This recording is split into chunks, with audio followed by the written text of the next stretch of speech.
Welcome back. I've got Doug Drysdale on the line. Doug, how are you today? Hey, I'm doing great, Michael. Thanks. How are you? Good to see you.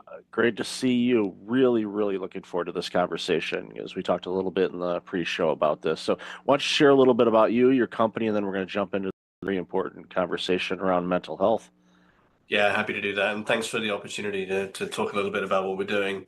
Like my background, I've spent 35 years building drug development companies of some form or other. In the first half, largely through kind of R&D licensing, partnerships, co-developments, those kind of things.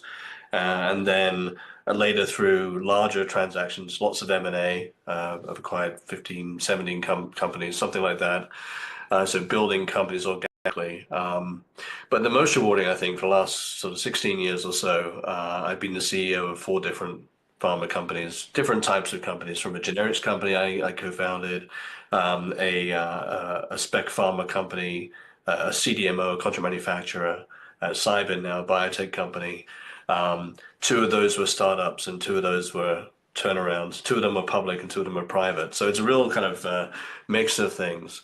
But definitely, I can say that the most rewarding has been the opportunity to grow teams and pull those teams together to deliver things like we're doing at Cybin. And I think that in all of my career in drug development, um, for the most part, it's inevitable that drug development is incremental. We make incremental steps. Science is incremental. We learn a little bit more. Each new product is a little bit better than the one before. But I think for the first time in my career with Cybin, we have something that has the potential to be a real paradigm shift, a massive leap forward, moving away from daily treatment of the signs and symptoms of, say, depression to a more of an interventional treatment that has the potential to rapidly fix depression, remove depressive symptoms. And after just a couple of doses, most patients are seeing benefits lasting at least a year so far in our studies. So a real paradigm shift in the treatment landscape, which is obviously kind of a once in a career type opportunity. Oh, absolutely. And as I shared with you during the pre-show, and I've shared this on interviews before. I don't know if I've mentioned it on my show though. I'll have to mention it. But I've dealt with burnout in my life and also clinical depression, and was on depression medication for about a year, and was able to successfully wean myself off of that through help with my physician and with therapy and whatnot. But that was a year of my life, and on average, you only get so many runs around the circle, and for me to have to deal with something like this over a year, and I know many people that suffer with depression. It's been a lifelong battle to see the results that you're seeing is I get excited about just thinking about it because I know what depression did to me. I know what it does to people. It robs them of themselves, and of course that always passes through to where they work, their families, their friends, relationships, every aspect of it. In society suffers from that. When people lose great people because they're depressed and they're not themselves and they're not able to contribute the way that they want to or used to, society suffers from that. So, that's why, it's so important for us to get you on the show because I want to talk about, this. And obviously, I don't want to ignore the fact of your career, and a question that came to mind as you were walking us through what you've done all these years is I don't want to guess that you've seen it all, but you've seen enough. I think as you're navigating through the landscape of getting approvals and investors and all these other things, that you can kind of sense what the next question is going to be, the next step's going to be in order to get things approved or clinical trials or anything like that. So I'd love to hear your thoughts on that. Yeah, first of all, I'm glad you managed to work your way through that challenging time. In some ways, you're lucky that it lasted only a year. Many patients, as you know, find themselves having to turn to antidepressants because the depression needs some help.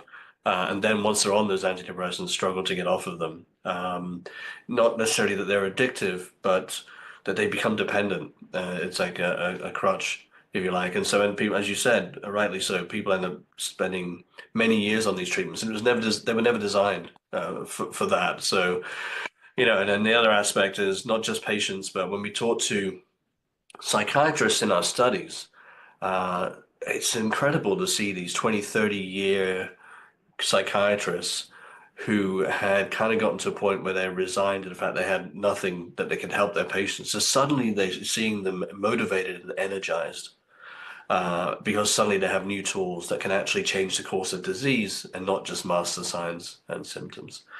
Yeah, look, drug development drug development is challenging. Drug development is complex, more complex than most retail investors appreciate.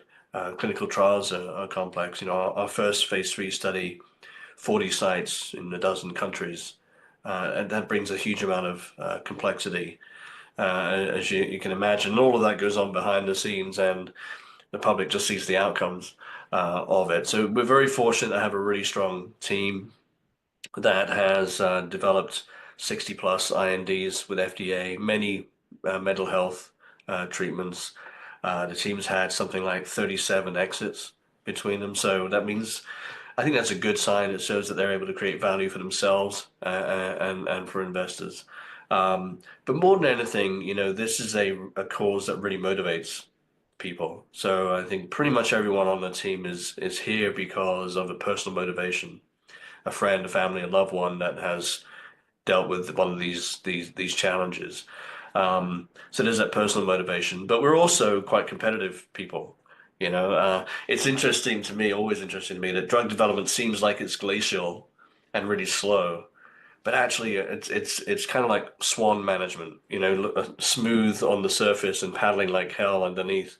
And we're frantically working around the clock to keep things on track. And it's a very competitive group, kind of like a competitive sports team, each contributing their all and also each supporting each other. So we're very fortunate to have the group, and I think the collective insight helps us anticipate what's coming next. As you rightly say, that's the critical in any kind of business, is anticipating what could happen next on the positive side and the negative, and then planning for the next milestones. How do you move the company forward with each of the next steps?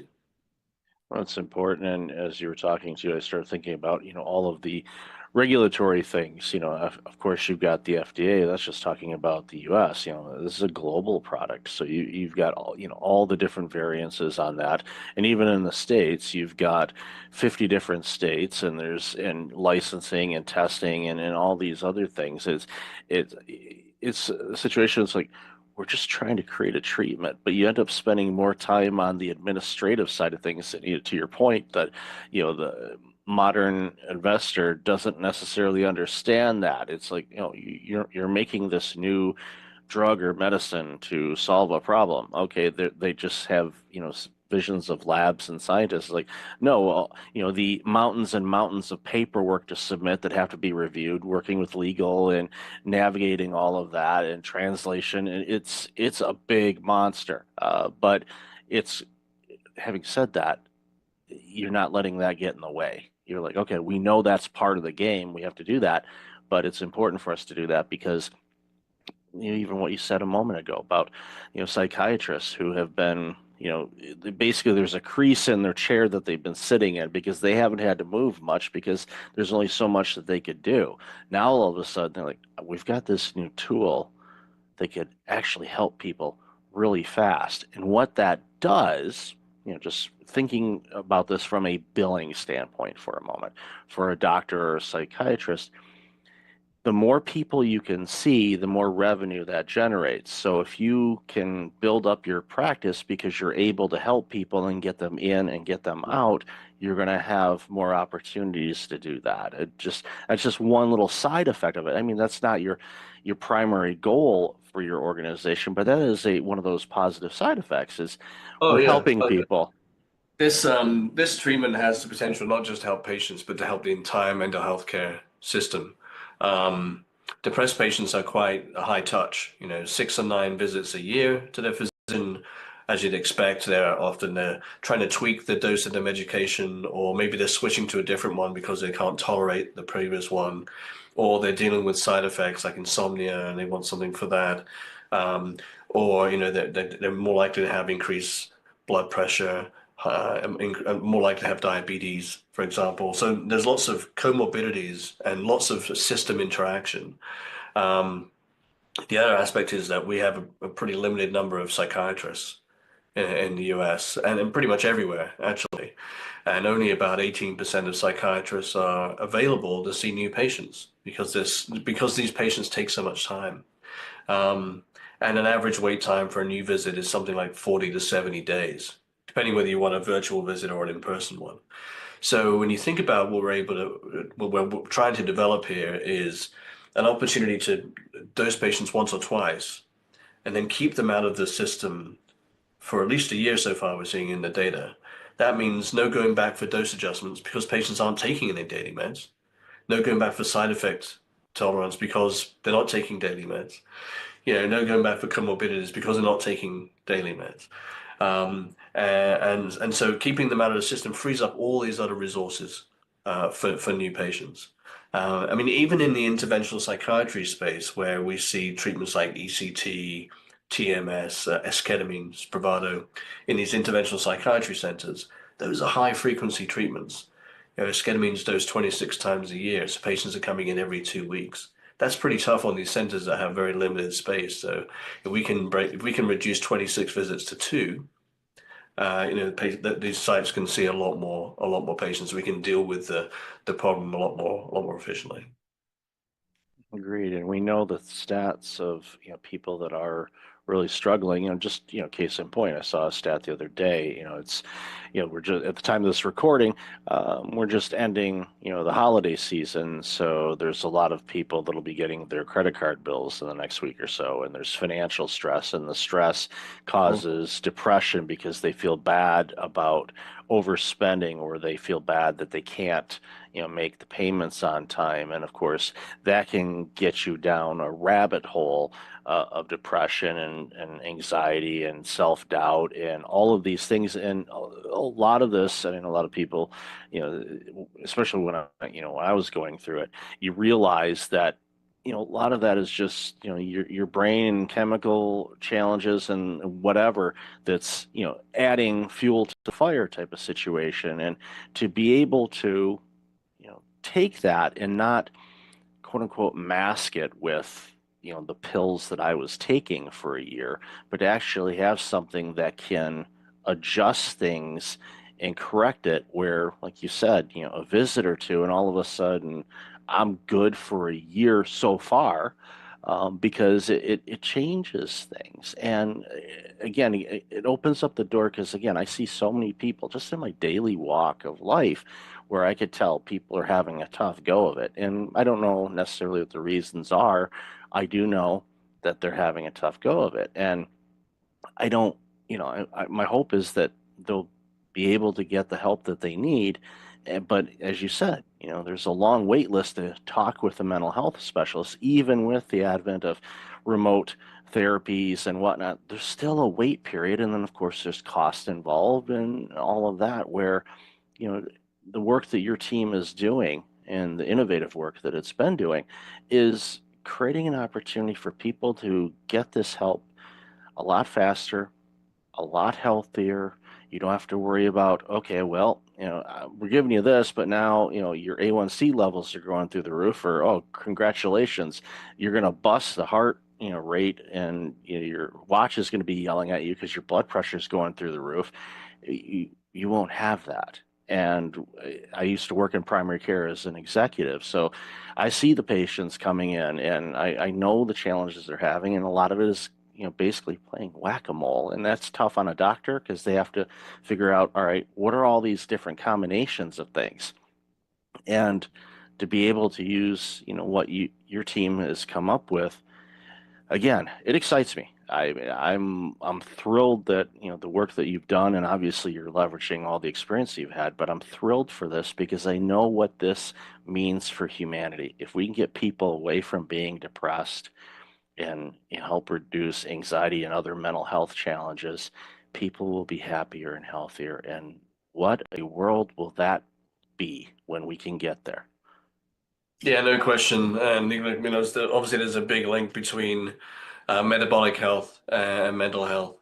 Um, we know that what people eat affects their mental state. The metabolic health or poor diet leads to reduced mitochondrial function. That leads to reduced mental function because we have 3 times as many mitochondria in our brain than we do in the rest of the cells in our body, and vice versa. When people are depressed, it affects their metabolic health as well for similar kind of connected reasons. So the two are kind of hand in hand. It's hard to fix your metabolic health and all those other things like diabetes, as you mentioned, if the mental health isn't on track, and vice versa. So the problems run deep, and I think, as you said earlier, mental health is kind of like an infectious disease.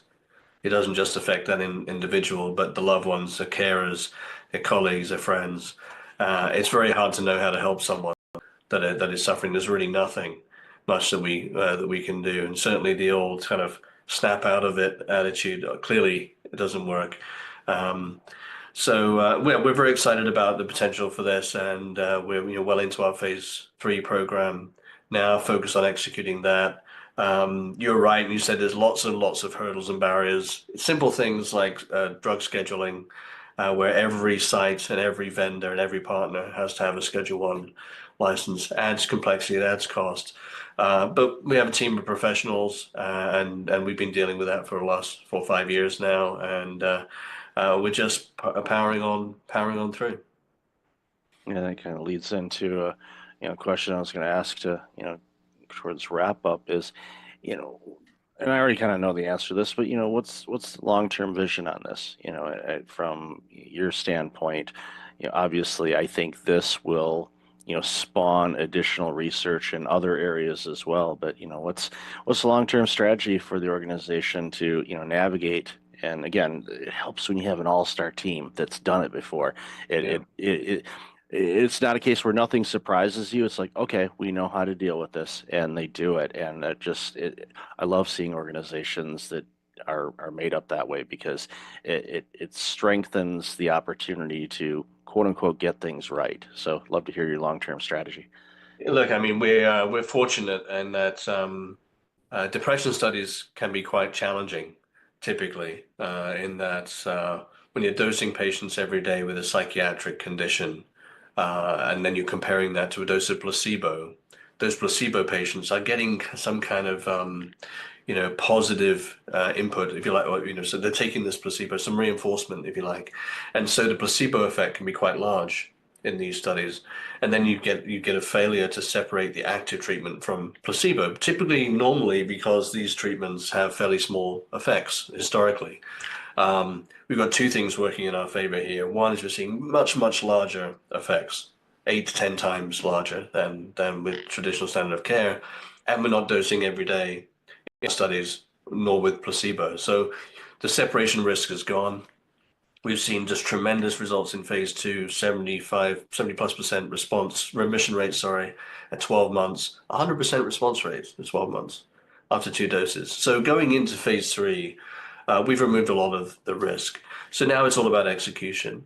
When we think about the long term, this is just the beginning of a platform. So we know that these treatments very likely will be successful in depression, anxiety disorders.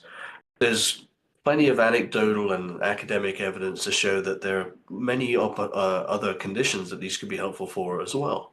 Bipolar disorder, OCD, postpartum depression, cluster headache, migraine, neuropathic pain, substance use, opioid use, alcohol use. I mean, these are conditions that collectively affect in the US alone maybe a couple of 100 million people. So we're not talking about niche applications here. We're talking about mainstream applications on the scale of, the GLP-1s, Wegovy, etc. Ultimately, once we look a few years down the road. So our hope is to focus on this phase 3 approval in depression, and then leverage off of that experience and the impact we can have on the depressed patient community, and leverage that to help many more people with a lot of other conditions. and really try to change the mindset to move away from daily chronic dosing of pills every day to something that's more interventional. You mentioned whack-a-mole. I think it's exactly right. It doesn't matter what condition you're treating, if it's depression or a cardiovascular disease or whatever. As soon as patients start getting polypharmacy, multiple pills, then it's about, okay, well, this one's causing this side effect, this one's interacting with this one's causing another side effect, and you're adding in more treatments to deal with the treatments that are trying to attack the underlying condition. So, one major benefit of all this is maybe let's break the cycle of relying on a pill every day. Patients have to come in and do a bit of work and have a couple of visits and take these treatments, but 2 visits could perhaps last patients for an entire year, free from all those medications. So I mean that's the vision to create a platform, and we're very very excited about the opportunity to help not just depressed patients but all those other groups I mentioned as well. Yeah, I look forward to people throwing away their pill dispensers because they don't Mhm. need them anymore. So I applaud your work and celebrate it, and I'm looking forward to, seeing all the great things that comes from all of this. So, Doug, love this conversation. Where can people find out more about you and all this amazing work you're doing? Yeah, look, thanks for having me on, Michael. Enjoyed the conversation. You can always find us at cybin.com. That's cybin.com. And if you happen to be an investor, we're also traded on the New York Stock Exchange at CYBN as the ticker symbol. And I'll definitely have all that information in the show notes. So, Doug, thank you and your entire team for your part in helping people get better. I applaud you and I really appreciate your time today. Great. Thanks, Michael.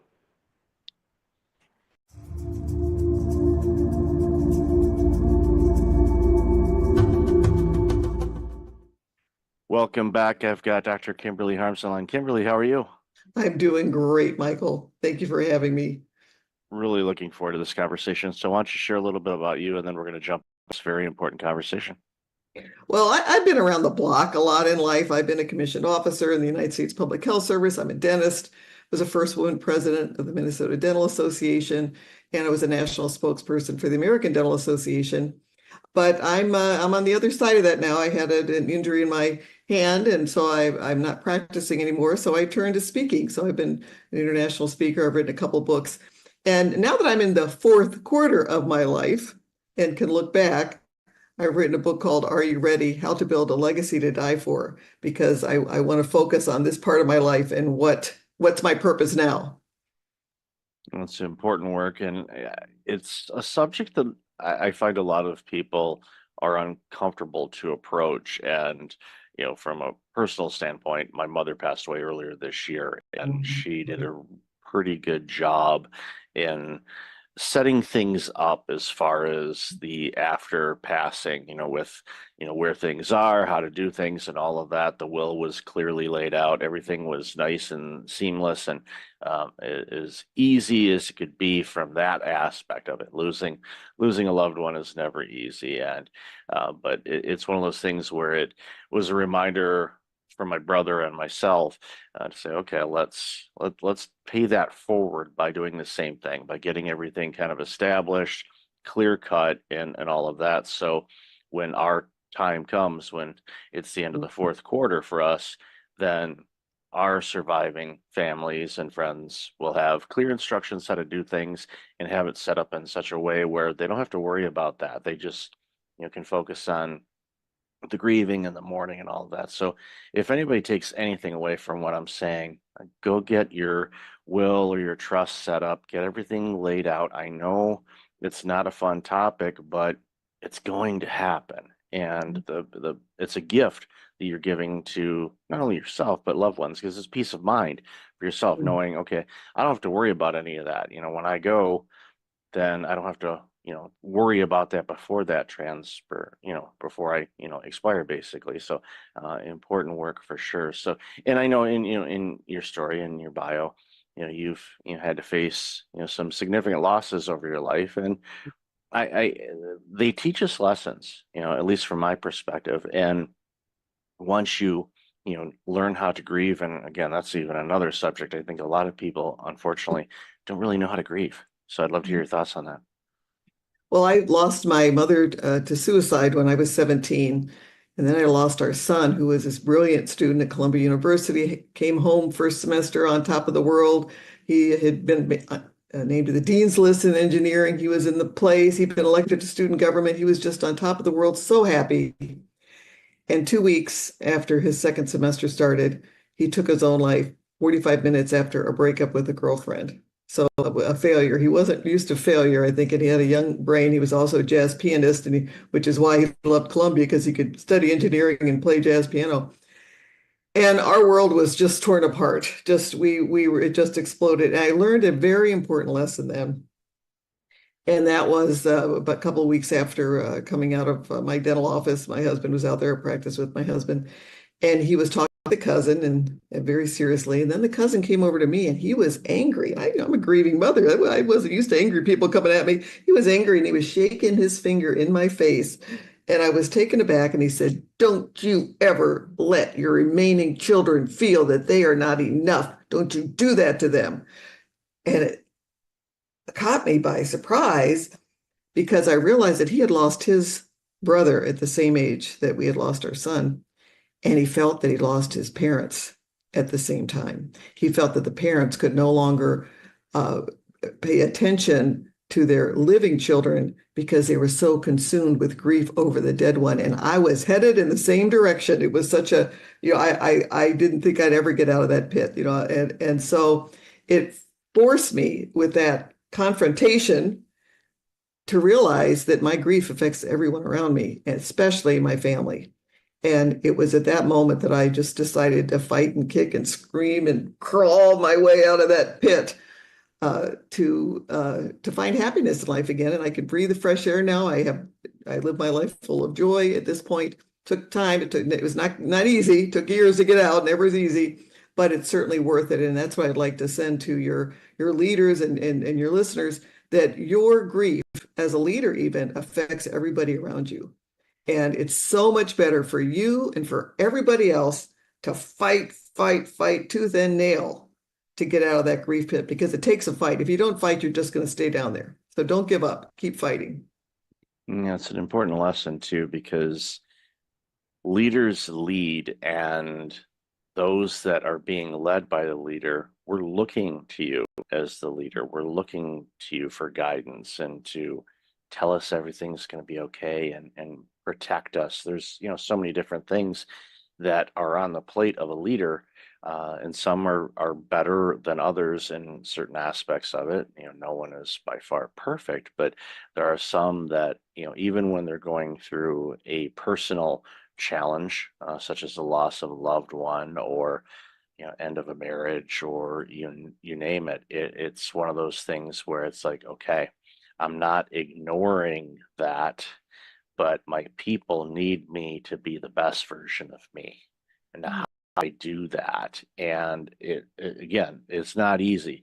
This isn't for the weak, but the listeners of this show, you're not weak. You know that you're strong, you're resilient, you're able to accomplish a lot, and you're going to accomplish even more. But there's going to be days that are going to be tough, and sometimes weeks, sometimes months, depending on what's going on in your world. But know that there is another side of this. But yeah, you're going to have to fight through it and get through it. And that confrontation was a blessing to you, quite frankly, from my observation, because I've seen people that have lost loved ones, and they never recovered. I think about my grandmother, when her youngest son died in an auto accident, and he was well into his 40s when this happened, and it spiraled grandma to the point where she didn't recover from that. And then she developed Lewy body dementia, and that was a 7-year fight, and very tragic to view and experience all that gave us. But I often wonder if the situation with my uncle passing away, if that did not happen, what would have transpired? Would she have had that? Because our bodies and grief and our thoughts impact how our body reacts. Our body is like, okay, you're dealing with stress, so I have to do all these other things. And having worked in healthcare before, and you know this obviously in your practice as well, that our brains and our thoughts can manifest diseases, illnesses, gum disease, you name it. I mean, yeah, there's all kinds of other factors, but it's our brains are very powerful and they can be very helpful to us. But if we don't feed it the right things, they can be also very detrimental to us as well. Well, that was a perfect example in my case because I got treated for depression after my son died. It was part of my fighting out of the pit. And, of course, I have a mother and a son who took their own lives. I better get treated. Depression's in my family. But my husband, and I used to call him my stubborn Norwegian, he was a Norwegian farmer, and we were married for 44 years. But he did not get help because, he's a tough guy. He's not going to get help. And he had just had a liver transplant 6 months before my son died. And his heart checked out great before the transplant because they don't give you a liver if your heart's bad, right? And about a year or so after Eric died, he ended up having quadruple bypass surgery and a valve replaced. And then basically after a long struggle with this broken heart, passed away 4 years ago. And I really believe that the grief, the untreated grief, the unrecognized grief, this idea that you can just be tough and get through it without help because you need help to fight your way out of that pit. I really believe that hastened his death. I believe that we might have had him, we're all going to die at some point in time, but I believe I might have had him a couple more years because he was only 70 when he passed, and we miss him. Yeah, that's early. Based on longevity of people, it's 70 is still very young. And as discoveries and science and things like that, we're all living much longer, which, is great to, contribute to society and things about that. Because, both my parents are gone and they were in their mid 70s when they left. And it's like, it just seems like it was too short. But I think, to tie this into a leadership a little bit more, grief is one of those things that impact leaders as well. Where let's say they have a bad work experience, maybe they had a difficult departure from an organization, and they go on to another organization, start working. But if they haven't worked through and processed what transpired, then I find that it diminishes their leadership, it diminishes their clarity, it diminishes their ability to be the best version of themselves as a leader. And it's one of those things, talking, about your late husband as well. And I was, also diagnosed with clinical depression. I sought help on that, worked through it, was on some medications. I'm not on them anymore. For me, it was important because I thankfully recognized that I wasn't me and I didn't like that. And I wanted to be me again. And so I needed to do the work, not just, taking medication and thinking, okay, magic pill, make the pain go away. No, it's like that's not how it works, people. I mean, short term, okay, but you have to work on some things. And again, it's not easy, but is it worth it? Oh my goodness, yes, it definitely is. So, your thoughts on leadership and dealing with unaddressed grief and the impact that has on themselves and organizations. Love to hear your thoughts on that. Well, I really think we need to lead through grief. And I think one of the best things you can do to develop a team that's tight and together. Today, everybody's struggling getting employees in, just because of the market. And one of the things that keeps a work team together is that common bond of respect. And when you're grieving, I would speak all over to dental organizations about this, but when you're grieving in the dental office, I recommended that we have a little huddle in the morning, usually where everyone just looks forward to the day and just admit, okay, Mary just lost her mother. She's a little on the edge right today. So let's watch out for her. Let's cover for her if something happens. We used to have signals if there was a problem. When my son died and we were trying to come back to work, we kind of had I call it a crying room upstairs where if I get triggered, because you're going back to work, you just lost your son, everybody knows who he was. They all loved him. They all would want to say something when they came in. So 30 times a day or so, I get, so sorry for your loss. And which is great. I mean, that's what you should be doing. But sometimes it was overwhelming. And I had like a little signal to my dental assistant and to the others where I could just like, excuse myself from the room for a second and go up into the crying room where we had Visine and tissue and kind of get myself makeup remover, get myself put back together, and then come down and someone was covering for me. So when you lead through grief and you've got like somebody's down, someone's on the injured list, you're grieving right now, let's surround them and help them get through their day. What the result is as a team that is bonding, a team, and the greatest predictor of happiness are strong personal relationships, right? So you've developed these strong relationships with your team and make your workplace a happier place. So I think one of the things you can do is when a grief situation occurs, lead through that, address it, bring your team together. And I think that the benefits are long lasting. I love that approach to the team huddle. I worked in healthcare and we had huddles in the morning, but they were geared for, okay, who's the patients coming in today? Is there anything out of the ordinary? Or, okay, we have, Mrs. Smith is bringing in their son and he's autistic, and Nurse Jackie is the one nurse that he likes to work with. So we're going to shift Jackie's schedule. So when Mrs. Smith brings in her son, Jackie will be there to help, comfort the son, to mitigate any potential issues that may arise with dealing with somebody that is neurodivergent. But those were things that we did. I love your approach on, okay, yeah, we prep everything up. Okay, Mrs. Jones is coming in. She's afraid of needles, and she doesn't like the drilling stuff. So maybe put some headphones on, whatever may help that patient navigate through the dental scaries. Don't be afraid of the dentist, people, by the way, just a side note, but I get why people have fear on it, but I've used dentists all my life. I'm not afraid of them. My mom actually worked for a dentist before I was born, so I'm kind of in the DNA.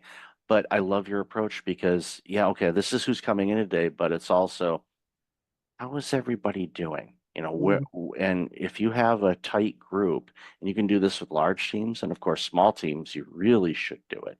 What that does is it allows for, okay, Janice just got back from a trip and she's got a little bit of jet lag. We know that she's not going to be 100% today, but she's here. Okay, just help her out, check in, see, and you need any help on this? No, I got it. Knowing that you have backup Yes. it actually helps you overcome some of those hurdles. Like, okay, I'm not feeling great, but you know what? My team, loves me and has my back and can step in if I need the help. It gives you that little extra 10% as a person to go, nope, I don't need it, but I am so thankful that you offered it. I appreciate that, because there may be a time where you do need it. You need that crying room or comfort, or someone to pinch hit for you when, something comes up or your child's sick at school. Okay, I'll come in and help out with that. When you have that dynamic, you don't have to worry about retention of people.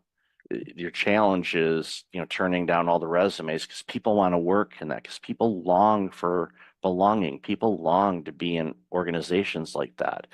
When you have that, it's something that it takes work to keep it that way, but it's such important work to do, because it just improves every aspect of what that organization does. Doesn't matter if it's a dentist's office or a retail store or an accounting firm or whatnot.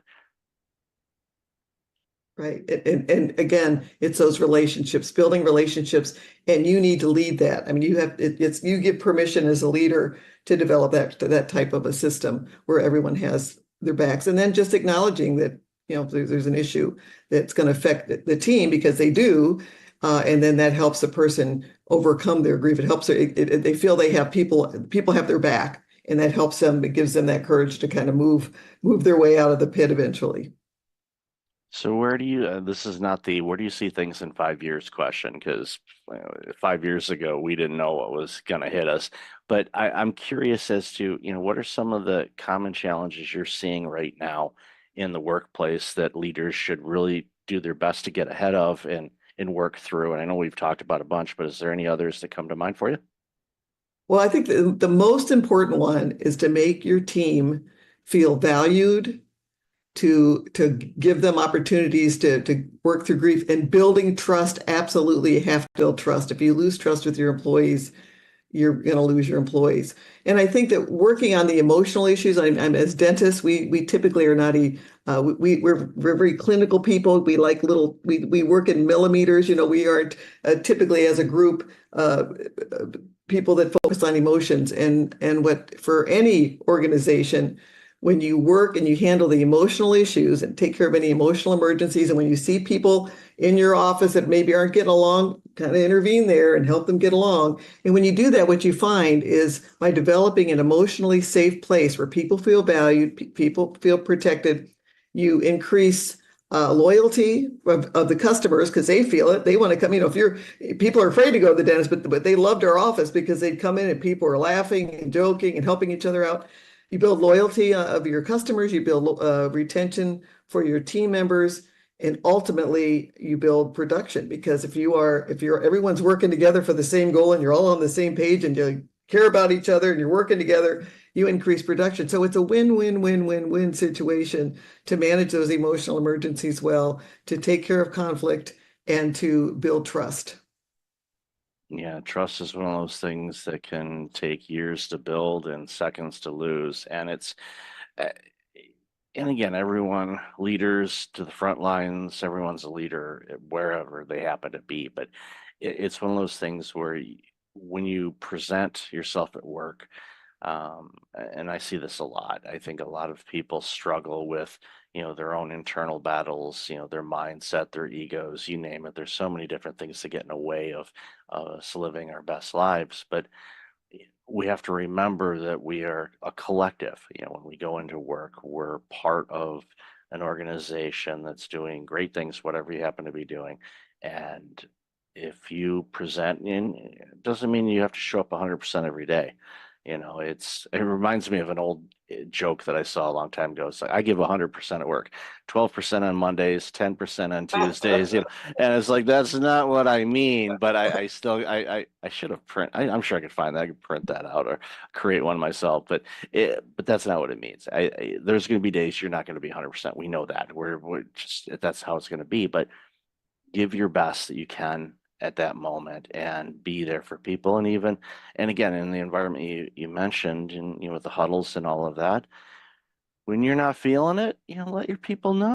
And I think that, quite frankly, it shows a little bit of courage and bravery on the individual, but it also shows that the organization is providing a psychologically safe environment for people to say, you know what, I'm just out of it today, and I apologize in advance. And then you just say, okay, what can I do to help? And then those people know, okay, I'm having a bad day, but tomorrow's going to be better. And knowing that you don't have the Sunday scaries, as people call it, or you don't have the, oh, I don't want to go to work kind of thing. Okay, yeah, none of us do. Okay, and some days we just don't want to work.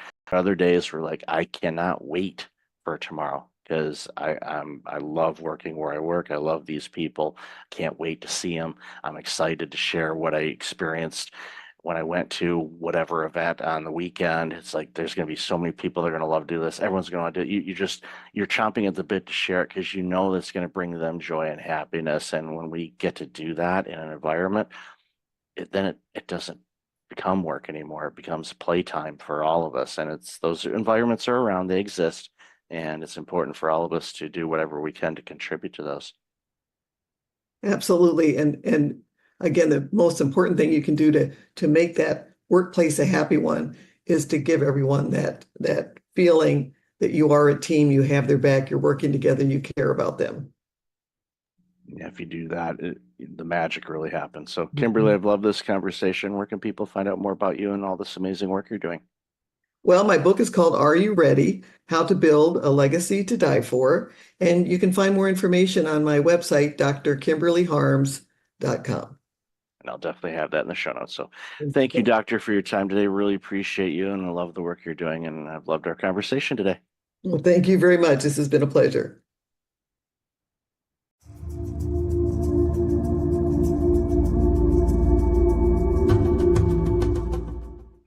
Welcome back. I got Neil Twa on the line. Neil, how are you today? I'm too blessed to be stressed. Thanks for having me on the show.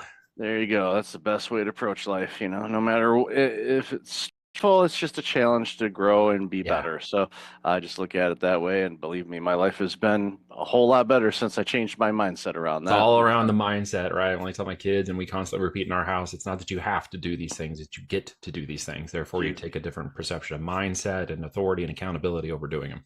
Yeah, I first heard that and read that, and it was in a John Gordon book. I get Mm. to, that just stuck with me. And like, all right, I'm using that from now on. You And get to believe do me, it. It's all about changing. Yeah, into exa- control and mechanisms of things you can and can't do, and taking ownership over versus being victimized and having a victimized mindset. Misery loves company, as they say, and it's really easy to fall into the negatives. We just have to remain into the positive as well. absolutely. So, why don't you share a little bit about you and the work Yeah. that you do? Yeah, just in simple terms, 30 seconds here. I've been in business, building offline and online companies for the last 17 years. I left a corporate gig at IBM, kind of reached the pinnacle of that in 2007 and said, I'm out. Burned the boats, not the bridges. So I had relationships and things that led to business later on, which is great. Built a management consulting company that led into a lead generation and online marketing company that led into the physical product world of building private label brands. That led me into Amazon, where we launched and made our first 7 figures in 2014 and one of our first brands. Gone on to launch 5, 7 other brands roughly. We've got another 8 that we're partnered on in control, and have about 200 clients that now work in the aspiring entrepreneurs. I want to get going. I want to spend a year working with you one-on-one, to those who are building companies that want to grow and scale profitability to X, exit out and multiples of X. And we are also in the acquisition space now. So we're acquiring companies with 1.5 to 3.5 million EBITDA and up to 15 million in revenues. Kind of a sweet spot before we get into the high end of the PE groups. And we're acquiring hopefully 15 this year. We got 3 on deck right now. First one closes in 2 weeks. And that's a long time in the process to get there. And that's kind of where we're moving now. That's awesome. It sounds like you spend a lot of time in the playground. That's A lot of time in the playground, always questioning what's possible, pushing the goals, pushing the urgency into things, always asking, can we do better, and testing farther and faster, and jumping off the cliff and building a parachute on the way down, as they say. There you go. And the beautiful thing is, when you had your success, it speaks volumes to you. And because a lot of people say, well, if I get this, then I'm going to exit out, and Yeah. then they sit. And what happens is they rot, they decline. I can't retire. I never will. Yeah, I'm not a complete. I can sit on the beach for a week and then I get anxious, and I'm like, okay, I got to do something now. That's about as far as I can go. Yeah, it's because you're a creative. You're an artist, and a lot of times people in business say, "No, no, I'm not an artist." No, you're creative. You're creating opportunities. You're looking for different things. Yeah. You're examining things, and growing business. And we know that Amazon in 2014 versus Amazon in 2025 are different organizations. Very different. You've got to be a pro seller, pro business. You have to treat it like a real business now. The side hustle, hobby businesses, arbitration businesses, wholesale businesses, those are all falling out of the market. At the end of the day, if you don't build something with tangible assets, private label, equity, intellectual property, etc., you're building vaporware, you're building a job, you're building something nobody wants to buy. And as somebody who's buying things, I don't want to buy any of those. And nobody I know who's buying doesn't want to buy those either. We don't want to buy somebody's job or somebody's side hustle. We're buying real businesses with tangible assets. So you must consider that possibility. It doesn't take 17 years to do it anymore. I mean, what we can do now in 2 to 3 years is incredible, with systems of AI and software and the virility of traffic and markets. And now there's Shopify and TikTok and all these other markets we can move into, and retail as well. And so creating a holistic e-commerce brand is really what I'm talking about at the end of the day. Yeah, and it's just, understanding e-commerce. And I remember, just to date myself here a bit, my first online purchase was actually through a service called Prodigy that Sears was running. And I forgot who I don't remember who they partnered with, but it wasn't just them. Yeah, AOL, I think, if I'm not mistaken. Yeah, Sears, the original Amazon. And we did mail order catalog, and then I literally bought something online, and it was delivered to my house. I'm like, well, this is pretty cool. And now it's just it's not.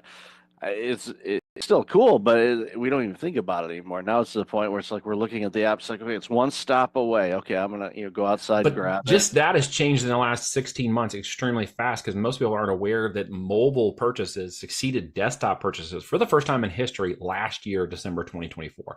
So it's only been just recently that mobile is a component now of our everyday life, and it opened up the ability for people to spend anywhere they are. They don't have to slow down, go find a laptop, find a thing. They don't have to order a catalog and wait. They literally literally just click, click, click on their mobile phone.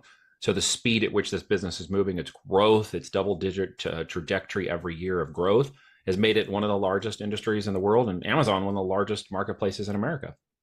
Yeah, it's they have pretty much well the logo A to Z. That's pretty much it.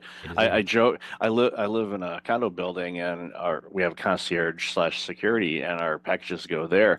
Right. And I order quite a bit from that company, and Many people do. yeah, and the head of security says, "Are you trying to order A through Z?" And I see that. I see those packages are stacked up and the memes going around. It's like, all those Amazon boxes. We get, I don't know, 2 to 3 deliveries a week at our house from Amazon.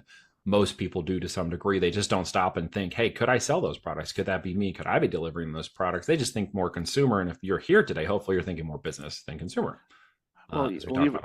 Yeah, even the White House orders it, because I saw a video this morning that Speaker Johnson videoed of Vice President Vance going into the Oval Office for the first time. I don't know if you saw that or not, but as they were walking down a hallway, there was this table on the side, and there was a tool bag and an Amazon box sitting on the table.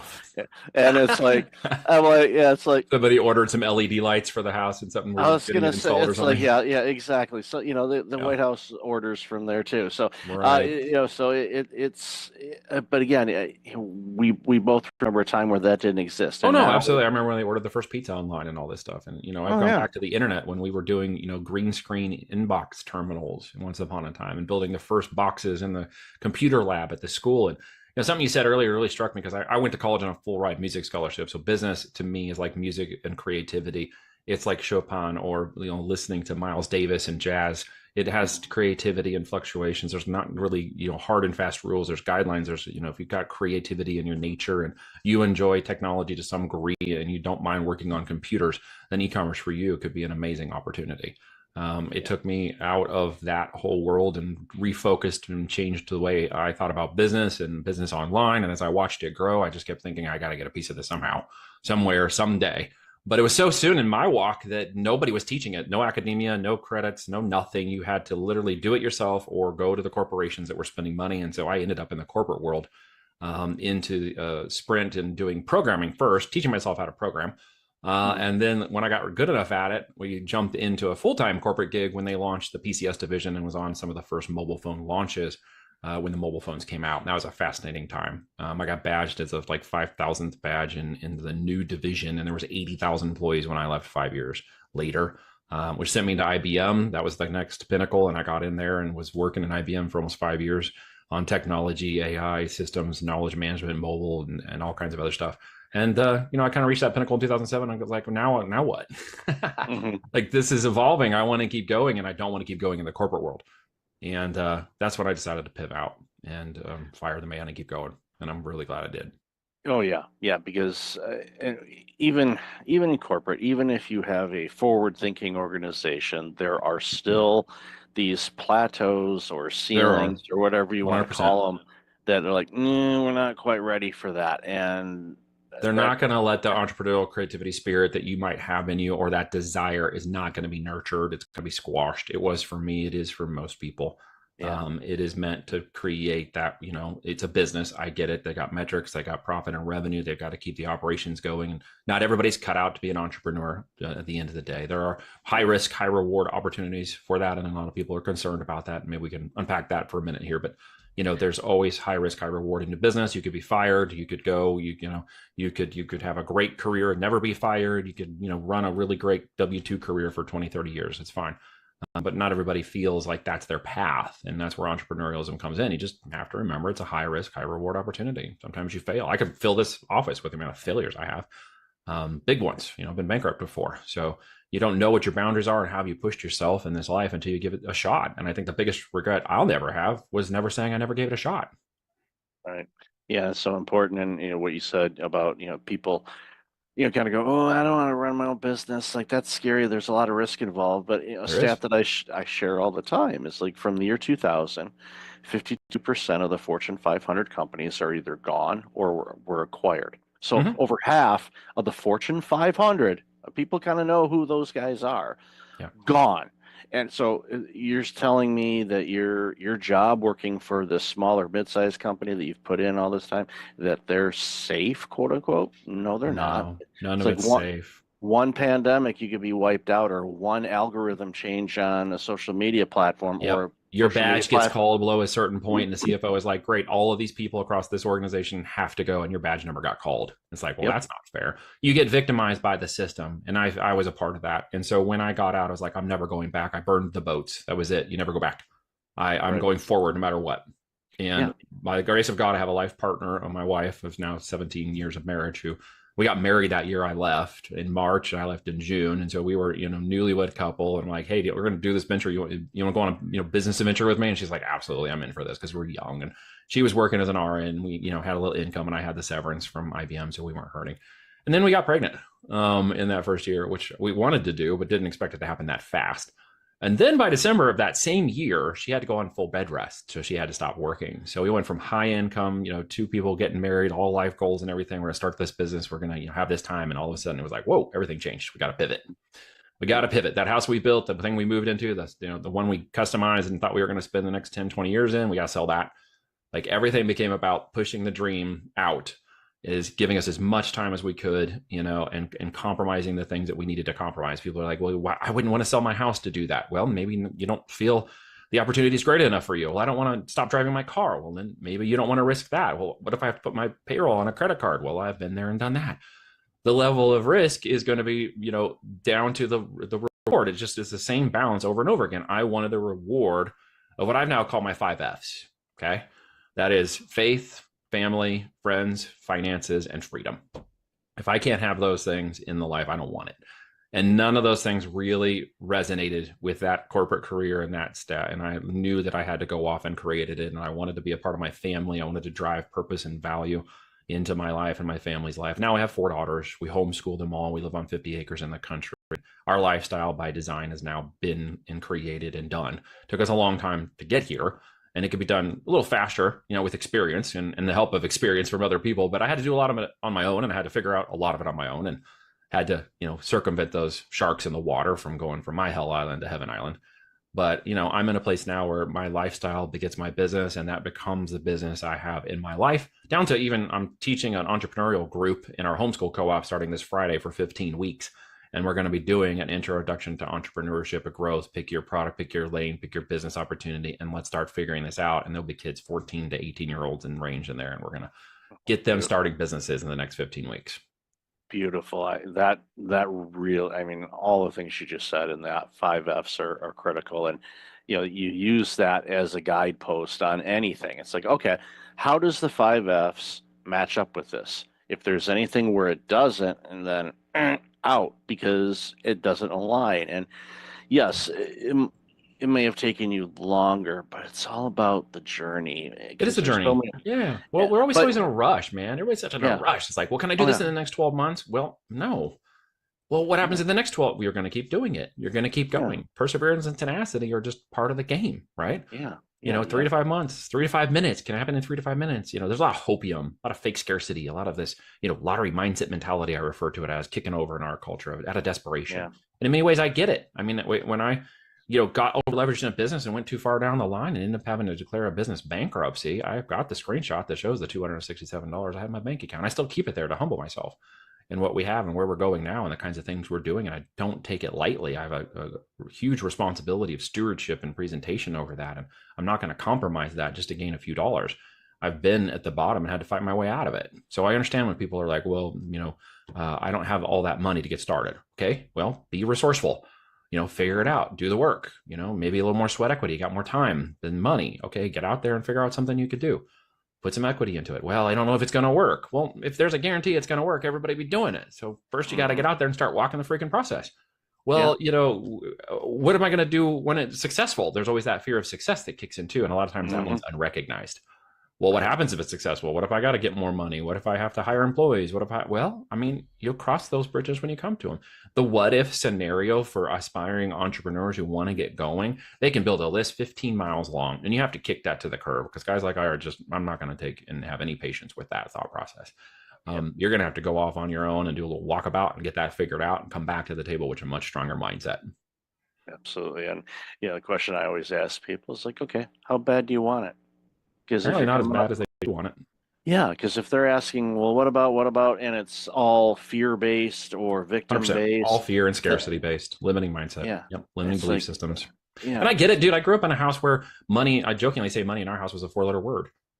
Dad worked, man, 30, 40, 50 hours a week. He was a hard guy. He didn't graduate school, but went in and did a couple tours in Vietnam. He was a Navy veteran.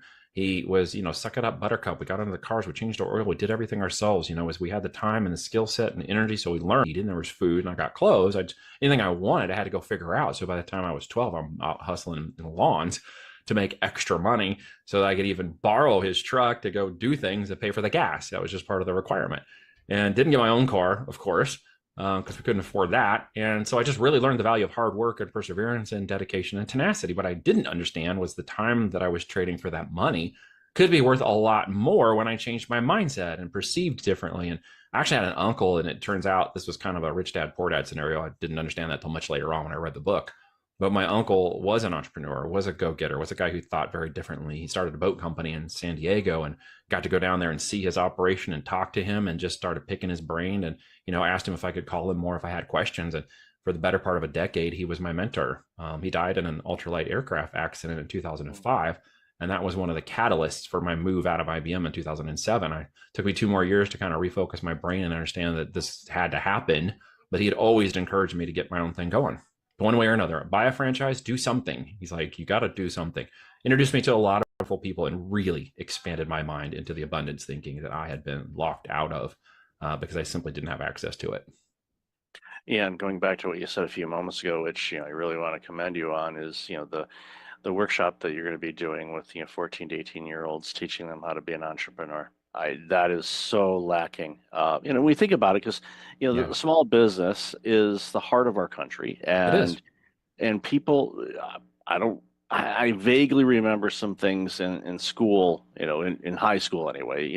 I went to business college, so I was taught business, so that you got it there. But teaching that age where they're still able to learn and retain things a lot easier sparks ideas, because they always It ask what you want to do when you grow up, and you're like 14, and you're like, it It's going to sounds good. change, right? It's Yeah. going to pivot. It's okay. Oh, yeah. Like, I'm Yeah. not running a lawn business Yeah.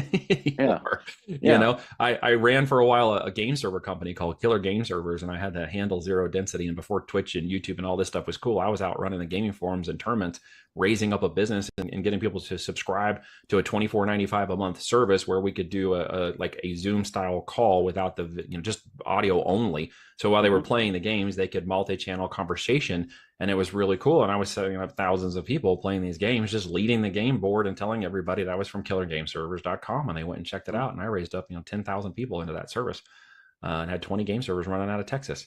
So there's so many ways to make money that I think people acquiesce the idea that it could happen for them when the bar is so low now. I mean, we didn't have the technology. When I was running mobile campaigns in 2008, 9, and 10, we had barely any interfaces to run the campaigns. Just the systems were not there. They were coming online. Companies were putting on, the advertising campaign dashboards and stuff, and we were running them on spreadsheets. So we didn't even have the campaign dashboards yet. It wasn't until like 2010 that the dashboards were actually coming online and we could actually start seeing it digitally and track it digitally, which was a game changer, of course, as well. You have all that in front of you right now. And see, people just, because there's so many things, I don't think they know what to do. And so I would encourage anybody who's thinking about the long term, which in my world is 3 to 5 years, by the way, for a business to growth, trajectory, scale, and exit. Okay, it can happen in 3 to 5 years, and it can happen at large scale. Okay, because the internet, the virality, the traffic. I mean, Amazon does over 8,000 units a minute. Okay, the first $1 million sales hour just happened last July, 2024 on TikTok, and that took like 30 years for QVC to have the first $1 million hour. So this is moving at lightning and breakneck speed. If you have a product, a narrative, and a service, and you can get in front of people, you can make a lot of money today selling physical products and branding products. Owning the IP and the intellectual property creates the assets necessary for someone like me to look at that company and say, okay, I'm willing to pay this much for that company. I'm willing to see the value of that company for the last 12 months, and I see where we can change it and modify it and enhance it and grow it through our connection. So within 2 or 3 years, we can raise it up to another exit. And by the way, here's your check, here's your offer, here's your opportunity. Let's go do it together. But you've got to build that asset or no one wants to buy it. And that's where physical products are great, because you've got both the digital aspect of the digital real estate of Amazon and you have YouTube and Shopify and TikTok shops and all these other places. And it's a physical product. So I'm taking inventory that is put, capital into fiat capital into a physical inventory that's worth 10 times what we paid for it. And so I like that model because I'm a little old school in that way. And I don't have a purely digital model, because I can appreciate the idea of physical, inventory. And I really appreciate when people get it in their hands and they love it and they want to tell us how much they love that, because that kind of completes the whole circle, if you know what I mean. Really feels like a really great value, a physical value that they love and talk about and tell other people about those products, right? And we sell everything you can imagine, dude. All kinds of different products. Well, that's the thing. It's like, there's that, tangible thing, and you get the feedback from it, and you go, even the other day, I bought a sleep mask, Yeah. Okay. And, it was, from, I think, a very small business, and, they sent out a direct message, and I responded back. I took the time and I said, this mask is amazing. I'm buying another one. There you go. I have one in my travel bag and one at home, and it's like, it's great. I love this thing, and they're just ecstatic by it. It's like, so, but again, there's a physical product, and I tell people, it's like, if you're looking for a sleep mask, here's the one. I need to put that on, put an affiliate link or something on my site. It's like, go get this sleep mask. It's good. But recommendations and referrals are always great when it comes to that product base. People will trust that. That's why the affiliate side of marketing has grown so fast, so big lately, especially places like TikTok and stuff, is because people are, reviewing these products and giving you lots of insight into how they work and what they do. And I met a lady just yesterday whose son is making great money at 13 affiliating products on TikTok Shop. Now he's too young to do it personally, and they don't want his face on there. So he actually makes videos where he doesn't even show his face. He just talks about the product and reviews the product, and he's making great money. She made like over 600,000 last year doing exactly the same thing, just recommending products, even though it's faceless, so they can be on there. And I'm like, dude, there's just so many ways to make money now. I personally like the physical product space. So if somebody's interested in that, that's, what the heck do I actually sell is their first question most people have. And I will tell you that there are millions of product opportunities to innovate and create and develop them. It's actually a little easier to do that, create and develop a product. We have it manufactured for us. It's created and manufactured for us. And then we sell the product. It's the three major components of a physical product business. Of course, there's more to that. And I don't mean to oversimplify it during the time we have here, but it is really building something of intrinsic value at the end of the day, not just vaporware. Building something, and they would say, well, it's already built. It's like, well, if that was the case, we'd still be driving around in Model Ts, and we're not. Yeah, we might be, driving around in a Tesla, or a Model S, or we might be maybe a spaceship to Mars. I don't know. Everything's happening now, right? Yeah, I mean, the things that we've seen in our lifetime. When anybody says this is possible, I look at it. It's like, you know what? I remember having to get up to change the channel because my dad said put on channel 7. I was the remote in my house too. Exactly. Hey, can you change that table? Can you change that? We only had 5 channels anyway, so it didn't happen very often. Yeah, it wasn't a case where it's like I would hate life now if it's like, okay, change it to channel 265. Yeah.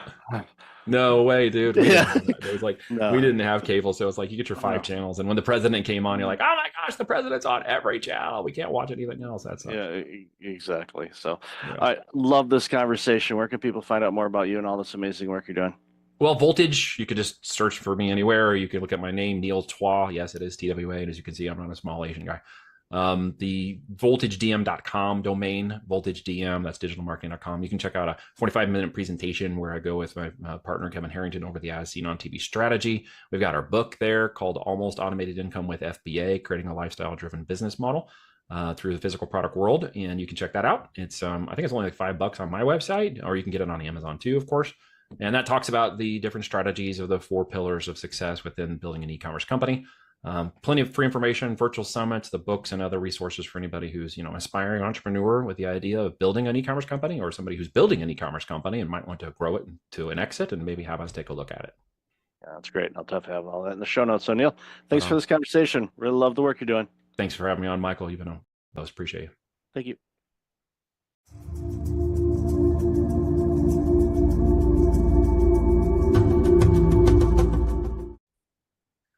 Welcome back. I've got Clifford Stephan on the line. Clifford, how are you?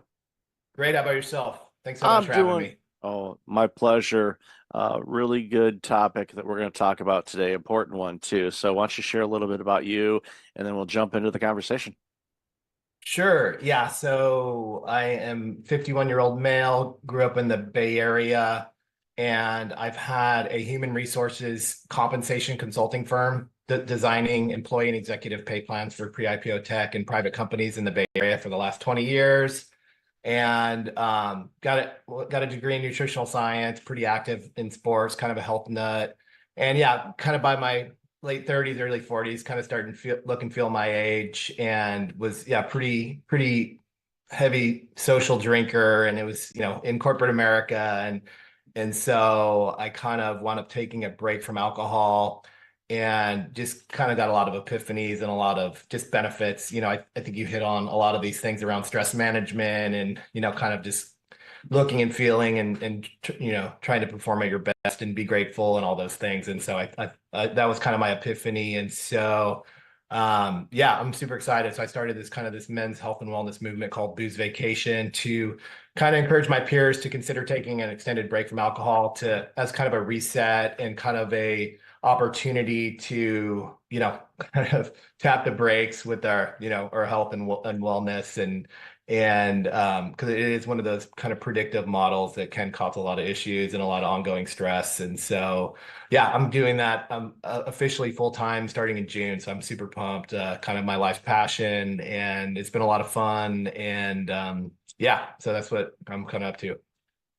That's very important work. And yeah, I've shared a little bit on my show. I think I know I've had it in conversations, maybe not so much on my show, but as far as my family is concerned, there's alcoholism in every branch of my family. Mom's side, dad's side, mom's side, mom's dad's side. You just name it. You literally branch the thing out, and you can pinpoint where alcohol was a huge issue for people. Now, for some, it isn't per se, um, but it does impact, as your research and the work that you do does impact a lot of things. Obviously, our physical health, but also our mental health as well. Because I know a lot of people, especially those, I have, family members that deal with it or have dealt with it, when they were alive. It was, it's a coping mechanism to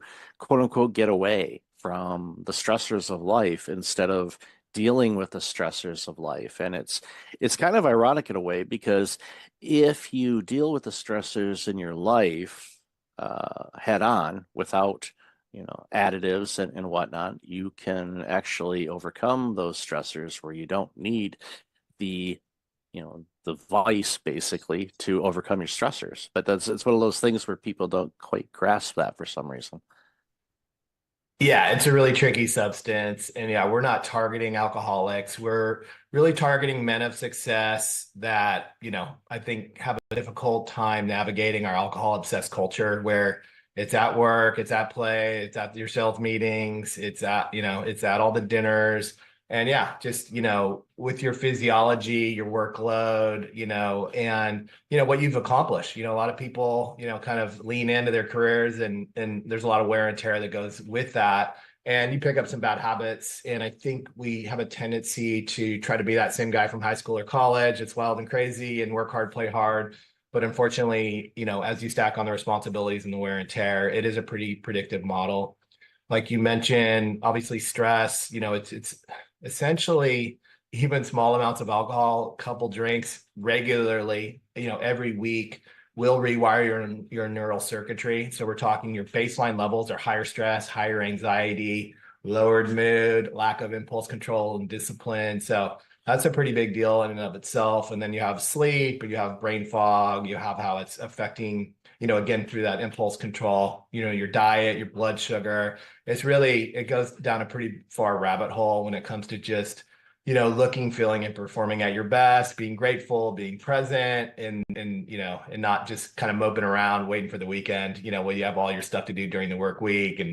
And so, yeah, it's a pretty big, important deal. And I kind of found in my peers, it's so ingrained in our operating system and our reward system and how we relax and how we go to events that it's, we'll take a dry January, we'll cut back a little bit, but the science shows that, in most cases, guys are going to need a dedicated 3 to 6 month break just to kind of get back to factory settings when it comes to your rewired circuitry, as well as just kind of getting that back socially and at work to be able to navigate life and relearn how to have fun without it. And if you don't, unfortunately, again, you could be taking action, but you're just really not getting the results. And so you're like, okay, that didn't work really well. It wasn't very fun. And, I'm really glad to get back at it. And so you kind of miss that opportunity. So booze vacations are 3 to 12 months. We're kind of more offense than defense. We're not making up with lame excuses. We have, a game plan. We know what to say. We have, good non-alcoholic drinks at the ready. And it's really a land grab around all the things that alcohol is diminishing, as well as the wear and tear that comes with success. Really just fixing the core principles around your health and wellness when it comes to your sleep and your diet and your fitness and your operating system, really. And so it's really important. And if you don't, life happens, you get kind of spun up, you have less time and space and, more frazzled brain, and it's not great outcomes. It's not a lot of fun when chronic disease starts showing up, unfortunately, in your 40s and 50s in a lot of cases, depending upon, lifestyle factors. So that's kind of the reality. So we're not cool with that. So we're kind of talking some trash on our favorite social pleasantry and having some fun with it. It's important work. And, for somebody like myself that deals with, individuals and teams that are burned out and stressed and fatigued and all of that, it's a common denominator. Like you said, it's very difficult to go anywhere where it's not front and center, promoted, marketed, from commercials, watching sporting events, at the sporting events, you name it, concerts, at dinners, servers are saying, hey, would you like, here's our latest wine collection or whatever they happen to be pushing that day. It's front and center and everywhere. And it's a cultural norm. So for those of us that don't drink or have stopped drinking, that's when you notice it if you're paying attention. And sometimes there's that element of peer pressure, but there's also like you said, you wait 3 to 6 months, you stick to it, and your body repairs itself and rewires itself. All of a sudden, in many cases, you feel better. You taste foods differently. So, just naturally, your eating habits change because there's certain foods that pair with adult beverages, as I like to call it. And you find that you may not like to eat those types of foods as much. So you improve your diet, you start feeling better. When you start feeling better, all of a sudden, those stressors that you were facing, those stressors are still there, but they're not impacting you the same. And you're able to navigate through them or around them easier because you're not in this fog. You're getting good sleep. You feel better. You start looking better in many cases. And if you're in your 40s and 50s and you're successful, it will become noticeable for a lot of people. Like, Cliff, what are you doing differently these days? And you're like, well, I just, taking care of myself and doing this. And, I've cut back on this, or I've stopped, drinking alcohol for a while. And, I'm seeing some amazing results, and I'm enjoying life without having to have, an adult beverage all the time. Yeah, and that's exactly it. And again, we're not targeting alcoholics. It's a purposeful break to essentially get you up to 100%. A lot of these guys are dragging ass. They're at 50, 60%. They take a month off, they get to 70%. Oh, I feel great. I'm ready to have another drink. And so they don't really ever get that momentum. They don't they're not able to address all these issues that honestly are overwhelming, because again, you could work out, you could eat a kale salad, but with regular alcohol use, you're just down regulating so many different systems that, you're pissing up wind with your physiology. And so, we want to ultimately, it's not about pointing fingers or pushing sobriety, but it's really about getting guys to 100%, seeing what it's like and really giving them a choice, because it seems like the current system is like, what's your favorite brand? You want beer or wine? But it's not like you don't get that choice to really get out of that, social construct. Because again, I'm not drinking tonight. That's kind of an awkward conversation. When you're doing these short breaks, they're defensive, you're on your heels, and they're not very effective, and you're not getting back to 100%. And so there's really no way out. And it sounds kind of dire, but again, just the typical male, like, I don't know about your peer groups, but I mean, go to a football game, go to a corporate event, go to a cookout. It's not like, we're having a couple drinks every hour. Some of those drinks have multiple servings of alcohol in them, and it's 6, 8 drinks, and like that's gonna really do a number on your work week. You're gonna be less productive. You're gonna be sleeping. You're gonna miss workouts. You're gonna have more aches and pains and strains and stomach issues. And after that crappy week, you're gonna be looking for another drink, And so it's kind of, you just get stuck in a lot of these negative feedback loops that I don't think people are aware of. Again, how deep that rabbit hole goes when you're just messing up so many different systems. It's super common to see, a lot of CPAP machines and snoring appliances. You're dysregulating your autonomic nervous system, your respiratory rate, your heart rate, your stomach. You're creating a leaky gut, chronic inflammation. So there's a lot of Advil and Tylenol, in the gym bags. And ultimately, again, when you're crushing testosterone as males. So, when you stop getting results at the gym and stuff like that, you're like, whatever, I'm kind of a sore shoulder. I'll just, stick with work. And it's like, you wind up, you have plenty of money. And then once you lose your health, then you're pretty screwed, because things can kind of go sideways pretty quickly. And you realize you haven't been spinning the right plates. And so I think it's just really imperative as guys. We kind of target guys in their 30s and 50s. We were talking offline about how I think some of these younger generations, they have dating apps, they have weed, they have all kinds of different stuff that, back in the day, I think we were more indoctrinated into the alcohol type stuff. And that, it's a very predictive model. You use it and it works really well. And then when you stop using it for a period of time, it doesn't work well. So you kind of break that system. And again, ultimately, probably 70% of our members will go back to drinking, but they're just drinking way less and for different reasons. And they've had that opportunity to restore their health, which is a limited time only offer. Once you hit chronic disease, a lot of people are going down with cancers and cardiac events and arrhythmias and all kinds of, autoimmune diseases and stomach issues. And, once you kind of start playing with your doctor and pharmacist and surgeon, it's kind of like all bets are off. But we really want to give guys a lifeline and an opportunity. And again, I'm kind of sounding like a nervous Nelly, but the reality is that, success, wear and tear, age, and regular alcohol use is a very predictive model. And it's not just the alcohol, but yeah, it just really erodes your diet and lifestyle. And like you were saying, it's like, yeah, it's really kicking your metabolic health in the groin. And there's a lot of sugar spikes with IPAs or just you're just craving a lot of junk and a lot of processed food. You're eating after dinner. That's just regulating your sleep. It's spiking blood. It's just kind of sitting in your gut. It's just a lot of negative things that you get stuck in, and it becomes normal, and it's not, it really tanks your quality of life that, now, because you're more stressed, you're not as grateful, you're not performing and looking as well. And then later on, when these chronic disease states start showing up, it's not a lot of fun. And this is for guys that don't really have a drinking problem, they're just kind of a normal guy. And so that's kind of the scary part.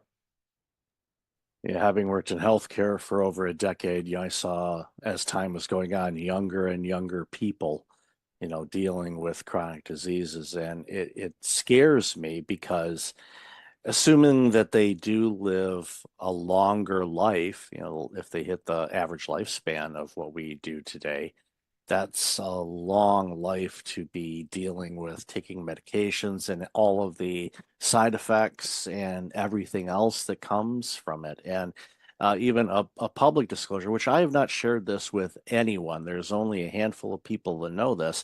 Next month, at the time of this recording, we're recording in the middle of April. Next month, I will have been dry for 1 year. I have not had any alcohol in almost a year. And the things you've talked about, I noticed, right away. But then as time went on, I just noticed just improvements without necessarily making any other adjustments. But the adjustments kind of came naturally because I was feeling better all the time and not waking up kind of lethargic and groggy and things like that. So I was able to say, you know what, I'm gonna go for a longer walk, or I'm gonna do this, or I'm gonna, work on this, or clarity. It's like, I'm gonna tackle that today, or I'm gonna do this. I just found it easier to do it. And it was, a choice of saying, you know what, I'm gonna take a little of a pause on this. And it got to the point where, pardon the pun, I got addicted to feeling better. And I was like, okay, well, I'm gonna stay dry. And I've got family and friends that drink, and I shared with them. I said, look, I'm not going to be that reformed smoker to you and say you shouldn't. I mean, I'll point them to this interview and say, hey, watch and listen to this. But, for me, it's like you're going to do what you want to do, and that's you. I'm not going to tell you not to do this or not to do that. But for me, I know everything that you mentioned is absolutely true. What I've experienced over this last 11 plus months is just feeling better, more clarity, digestive system's better, blood sugars and all that kind of stuff. Blood work comes back clean. I just feel and perform better, which has allowed me to do different things and take on additional things that I probably wouldn't have had the necessarily capability or discipline or motivation to want to try. So it's just, I'm a real life example of what you're talking about. And I'm not a client. I'm just a full disclosure here. I'm not a client. I'm just, have you on the show. But what you said is truth, because I have experienced it myself. And that's, I was so glad to hear, because it was like, oh yep, yep, yep, yeah. I was nodding in my head. Yep, yep, yep, you're right. Yep, yep. So again, it's just, we I want people to feel better. Especially when people are stressed and they have a difficult job, and your clients, they're high performing executives, senior leaders, the prime of their work life. Well, if that window is short, we think it's long, but it's not. It's really short. So it's a great opportunity for people to crush it and do really well to set themselves up for the rest of their lives. And just like any athlete or anybody that's doing a performance, you want to be your best so you can be the best. And of course, the rewards come from that. So just, making an adjustment like this, yes, I know it might be challenging for some people, but you're not alone. There's people that can support you. And obviously your team and the resources that your team provides will help people with that. Yeah, and let me talk a little bit more about Booze Vacation and your experience. And I think that's awesome. And that's what kind of pissed me off, is that no one's talking about it, no one's trying it, no one's seeing their peers do it, and really connecting the dots. I think us guys are kind of monkey see, monkey do. And when you do it, like you did it, that's fantastic, that's awesome. But you're still kind of in this defensive. It's still very socially, kind of taboo, which is silly, because we're not 20 anymore. And so that's really why I created Booze Vacation. And a guy doesn't have to sign up for our program to, take a break from alcohol. But, we do have a lot of, cool free tools and resources just to kind of help guys, kind of navigate that. And that's why I created Booze Vacation. I want to make it kind of fun and aspirational. And, you kind of say Booze Vacation, and they'll be like, oh, that sounds like fun. And then you're like, oh, it's this. They'll be like, oh, I don't like that. And then you're like, well, why don't you like that? Oh, so it's just kind of a way to kind of, kind of trigger the conversation. But for me, it made my buddies laugh, and it kind of got me off their back. And so, but I think it's just really important that guys share that experience, because the reality is there's a million guys that could use it. And there's a lot of pent up demand for this type of need, not for alcoholics that don't want to go to AA, but like, what the hell, is everyone else supposed to do? And every guy is trying to have more testosterone, try to build muscle, trying to sleep better, trying to have better relationships, have better sex, better performance, be more grateful, have better digestion and health. It's like all this stuff, like, again, I don't care what you're doing, what protocols you're doing, because I did it. That was me. Like, I drank for 30 years. I had a degree in nutritional science. I had the time, money, and resources to do it. And guess what? Like, I had to throw in the towel. I had a CPAP machine. I had bad blood work. look and felt like crap. And so I finally threw in the towel, and all these interventions worked great. They were just out of sequence. And so I think it's just really important that, so that's kind of why I created, Booze Vacation. So it's not, you're not making any lifetime declarations. You're just like, hey, I'm on vacation right now. And, maybe I'll have a drink later, but right now I'm on vacation and I'm loving it.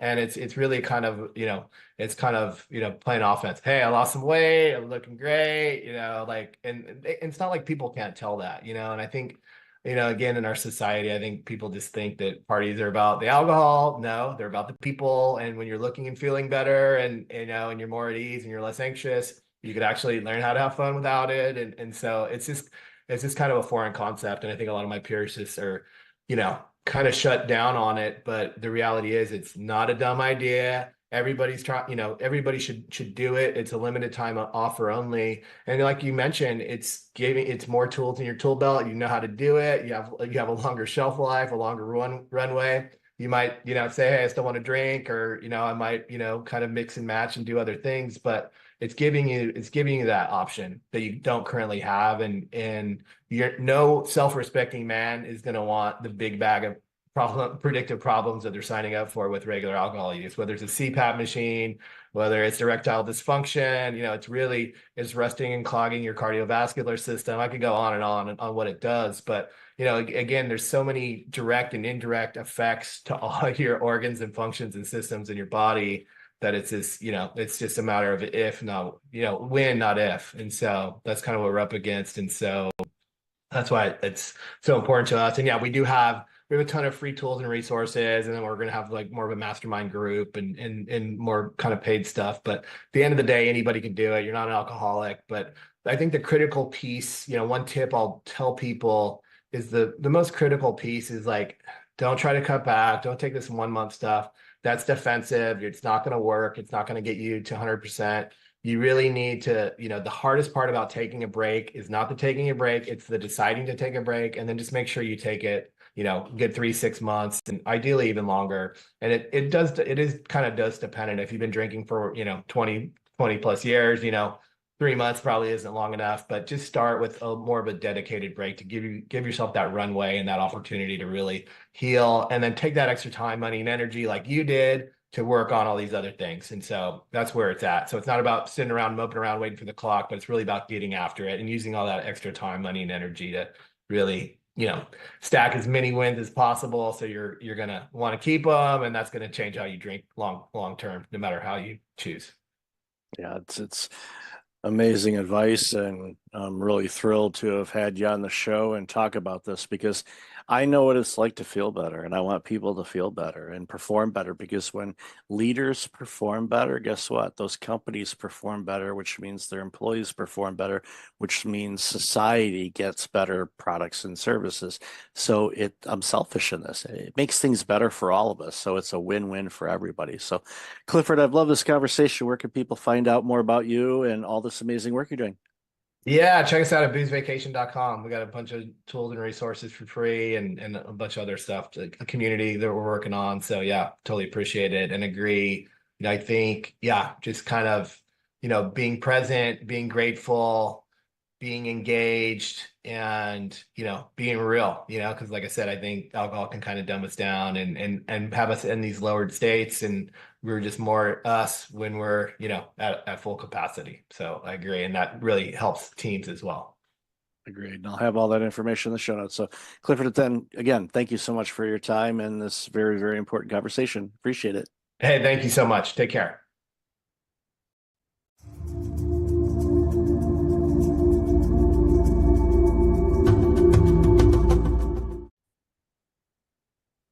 Welcome back. I've got Erica Ziegelman online. Erica, how have you been? Hi, I've been all right. I'm so glad to be here. Thanks for having me, Mike. Been looking forward to this conversation for quite a bit. So, we interacted on I forget what platform it was, but Club. oh, that's right, Lunch Club. That's right, and realized, both have San Diego ties and all of that, but we're not originally from that area. So, why don't you share a little bit about you, and then we'll dive into the conversation. Yeah. So my name is Erica Ziegelman. I'm an integrative leadership coach and a former media executive, worked in advertising for agencies, startups, tech companies for about 15 years before having my own journey with burnout there and back a couple of times, and then decided to educate myself and acquired a new toolkit of skills. And now I support leaders who are in corporate so that they can tend to themselves and be more conscious leaders and avoid burnout. So we clearly had a lot to geek out on together. Oh, absolutely. And one of the things that always comes to mind too, when I think about people that are working in the corporate space that are dealing with burnout and all of that, there's many of us that have left corporate, quote unquote, and went on our own or doing something else, maybe a nonprofit or who knows. But the key thing to remember is we can't have everybody leave corporate because of burnout, because then there won't be any corporate. Exactly. So we have to approach this from a different vantage point, with the goal, of course, is to make those important people in every layer of the corporate entities healthy and productive, and actually reaping the benefits of their work and enjoying what they do again. And there's a lot of people that do, and it's not we don't want to paint this picture where 100% of people are burned out. We're not there yet, and I certainly hope we never do get there. But depending on the industry and depending on the role, the numbers are higher than other areas, and it's alarming because you know what burnout tastes like. I know what it tastes like. It's not fun. I don't like seeing people go through it. I don't want them to go through it. I know you don't either. So it's that's why it's so important for the work that we're doing is to show people there's a way out of this, and you can still stay in the type of role that you're in right now. Maybe not at that company, maybe you will stay at that company, hard to say, but at least you got to have the tools and figure out why you're burning out, what you're doing, what are the external factors that are contributing to it, and sort through it that way, and ultimately hopefully end up being wiser and healthier and just a better employee and a better person after doing all the work. Yeah, couldn't agree more. And I think with my personal experience and my journey, I had to go through my own personal healing and like really acknowledging what was happening. It took someone else to tell me like these feelings that you're having and this pure fatigue and exhaustion, all these things are symptoms of burnout. And I didn't even realize. So it was like my own aha moment and then my own journey. And then at this time, I was still in corporate, managing client services function at a very large tech company. And I realized I had an opportunity from within to shift how I was showing up and to give permission and model for my team, how to work and take care of myself in a different way that was more sustainable. And I started to notice the ripple effect of that. And ultimately, I decided to remove myself from the corporate environment, but I reach back in now from, with an outside perspective to help educate and uplift and transform those leaders so that they can have a ripple effect. And that's really where I see the impact. When we start with the leaders, they are modeling it for the generations, the rising leaders that will follow them. And we can have that be a toxic model, or we can have it be a healthy, sustainable model. We just need to teach them and guide them how. And that's the key thing, is just teaching them, because the way that they learned was probably a combination of the leaders or executives that they've worked with in the past, and they kind of borrowed some habits, some good, some maybe not so good, and that's just how they do it, and they can't approach things in a different way. And having somebody like yourself that has obviously the corporate background, they'll listen to you because you've been in the trenches, you know what it's like, and you can say, yeah, there's this and this, and here's a different way to approach it. And if you do this, then you will get better performance out of yourself, and you'll get better performance out of your team because they're mimicking you. And that's the thing, a lot of executives don't really notice is that their team is behaving the way that their executive is. So if they're working 18-hour days, sending emails, 11 p.m. on a Saturday night and doing all this work, your employees are thinking, well, that's what's expected of me. And many executives would say, if you ask them, do you expect your employees to work at Saturday night, 11 o'clock on a non-urgent matter? And they'd say, no. So, well, you're sending them emails and they think that you need to respond that. Now, they're out, they might be at the club or out to dinner or a concert or something like that. And all of a sudden they get this Slack message of need to update this presentation. And all of a sudden that's the only thing that's on that employee's mind right now. It could be completely removed from wherever they're at. And it's like, I always tell people, it's like, as hard as it is, like, just put your phone on do not disturb. I know it does have an off button. I found that on my iBinky not too long ago. I'm like, this thing turns off? Wow, I didn't know that. I knew it'd die if it ran out of battery, but you could actually choose to shut this thing off. Wow. That must have been a new feature. I don't remember that before, but I'm kidding. But most people won't.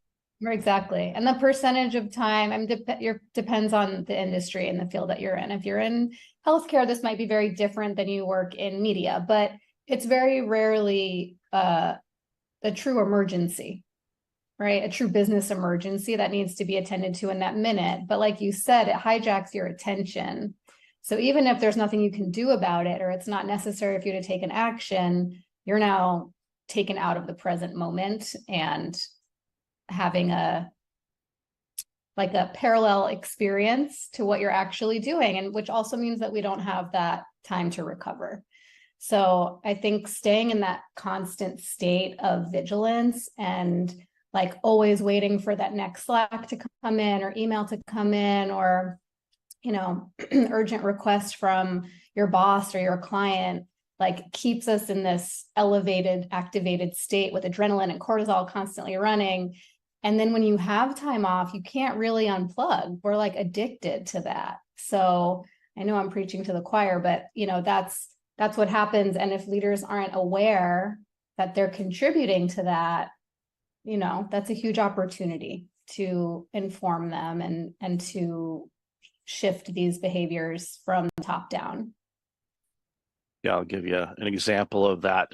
I called it, I actually published an article not too long ago on my blog about addiction to email, basically. And what I purposely did, not with your email, but with most of the emails that I get, I set up a separate email account if it's a newsletter or it's a lead magnet or something like that. So I have everything driven to that email address. That way it kind of keeps my business email account relatively clean, other than just business inquiries and client work and things like that. So the other day I went to log in at the other email, and there were 60 new emails that came in that morning. And I thought, okay, this is way too much.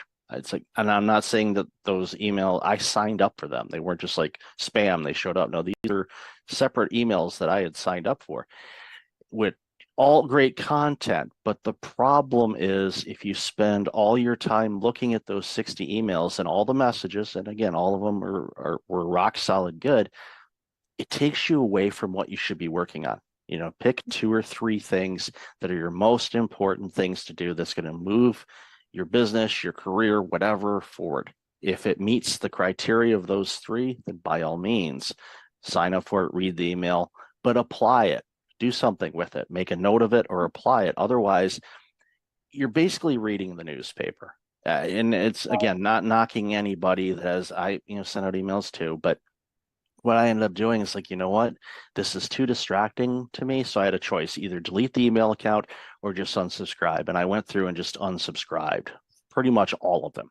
And if anybody's listening and you got my unsubscribe, it's nothing personal. It's just it was taking too much time away. So now my inbox, it's a lot, a lot less emails are coming in. It's business specific mostly and all of that.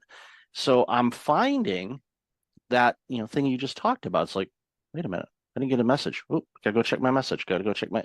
So it's something that I found myself guilty of, and I talk about it too. It's like, come on. My brother gave me the phone nickname of iBinky because I was always on it like a baby with a pacifier. Yeah. I'm sure Apple has that trademark. If they don't, they should. Or somebody else can do it and then make a few $1 million off of Apple. They You get have, royalties. Yeah. yeah, they have it. But they would probably win in court because it's so close, and Apple has more legal power than most of us do if we all combine our money together. But Fair. another story for another day. But ultimately, it just boils down to having boundaries around when you consume things and when you don't. And everybody's different when it comes to that. And I'm not about to say you should only check your emails at this, and this time. No, everybody's different. But I think we're both in agreement on, and we talked about this a little bit in the pre-show, where you have to really have boundaries on what kind of information you're consuming and how much of it, especially during times like we face right now with what's going on in the world and with the situation in the Ukraine, and of course, the recent developments in Israel, in the Middle East, and all the players, and we are in a very combustive state right now, in my opinion, and I'm very, very concerned about what could come of all of this, because it's one rocket or one bomb away from a full-blown across the planet kind of thing. And I don't want to even use the words, but there's been 2 of them in our history, and it wouldn't shock me to see a third one. I just certainly hope I don't see it in my lifetime or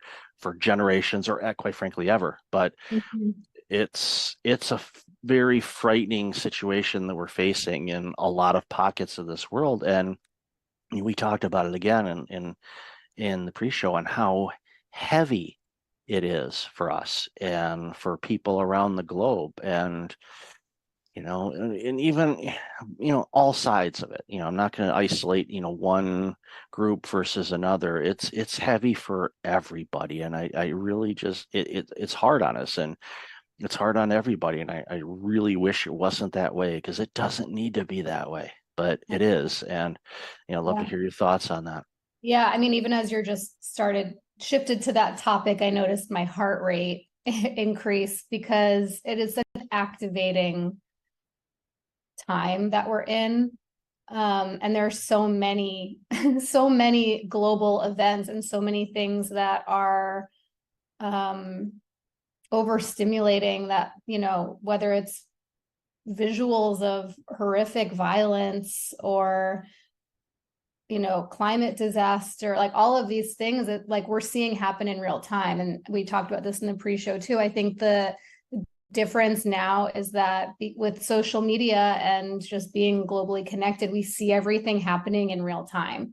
And it's so much for our systems to take in. And when we're already carrying chronic stress from our work and from our family obligations and financial stress and all of these things just piled on, it's so imperative that we are defining our own boundaries with how much we're willing to take in, and then how we are proactively giving ourselves space to rest and recover.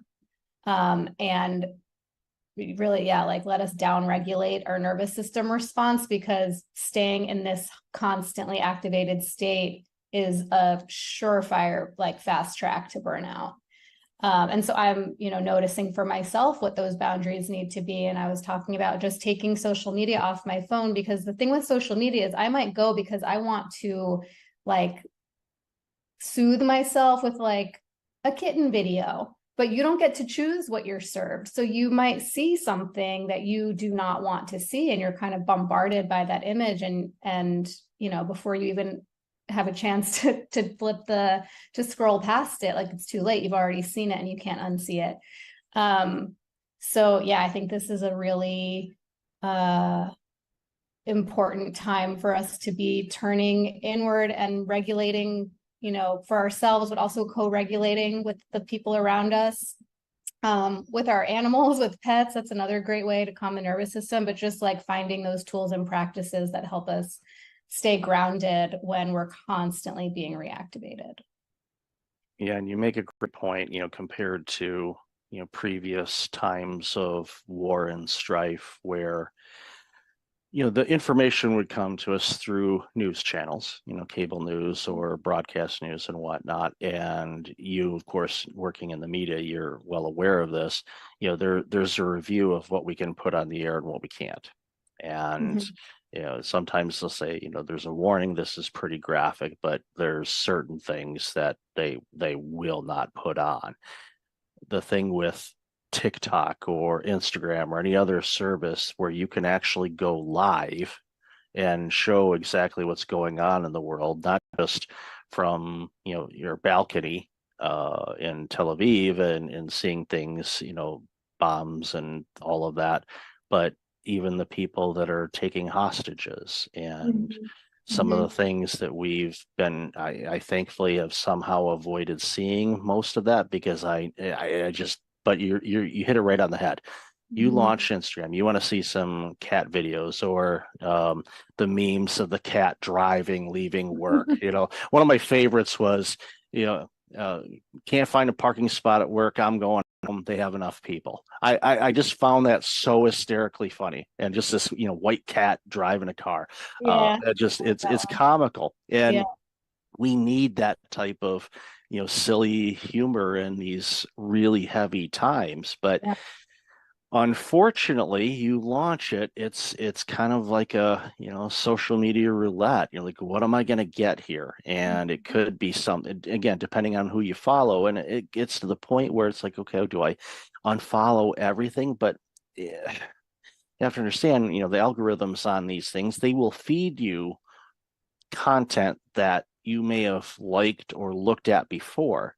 So even though you may not be following, let's say, a news agency, it's like, you've liked something from a similar organization before. Would you like to see this? And you're like, no, I don't want to see that right now. And Right. there's a lot of work that needs to be done around that from the social media standpoint. I am not one for censorship. But there has to be some humanity and we're not going to show graphic things that are going to be harming to the psyche of people that could consume it. I mean, you could 100%.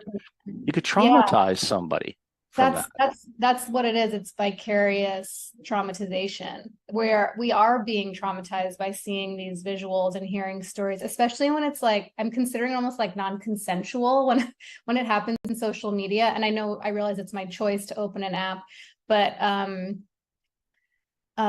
yeah, we can be traumatized. We are being traumatized by seeing this and hearing the sounds and the stories and um I'm not advocating for putting our heads in the sand either and not being informed, because I think it's really important to be educated and to understand the situations that are happening. Just from a political perspective, we are like all connected, a humanitarian perspective more than anything. But to do it in a way where like it's at a time where we choose, where we feel resourced to do it, where it's not, going to just like take you out of your day when it's just a lot. It's been very, to me, it's been very kind of all consuming this week. So trying to figure this, how to walk this line for myself.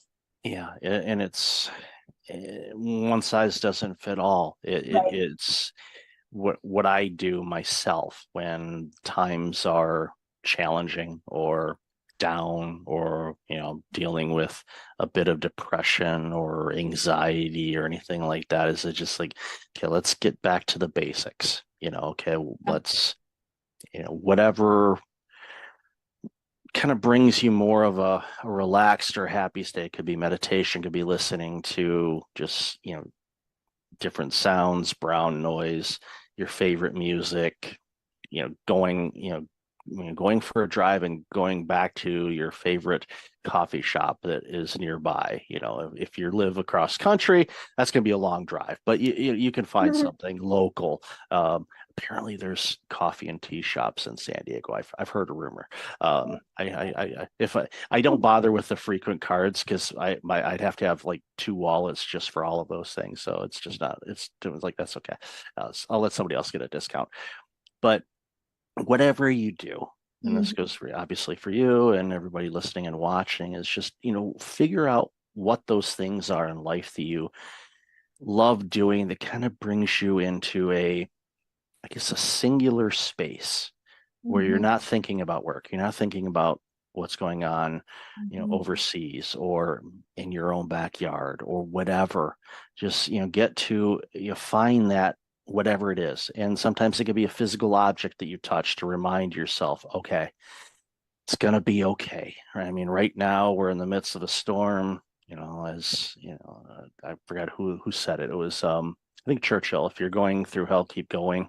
A lot of people have said that, don't stop, just keep going, through it, get through the storm and you'll be fine. In situations like what we're seeing right now, there's so many of us that feel powerless, but I think I want to flip the switch on that and saying, if you take care of yourself and you protect your energy and you protect your well-being and you get to a happy, loving state of yourself, making sure that you truly love yourself and you're taking care of yourself the best that you can, that emits an energy that people recognize, and hopefully they will pick up on it and they will do the same thing.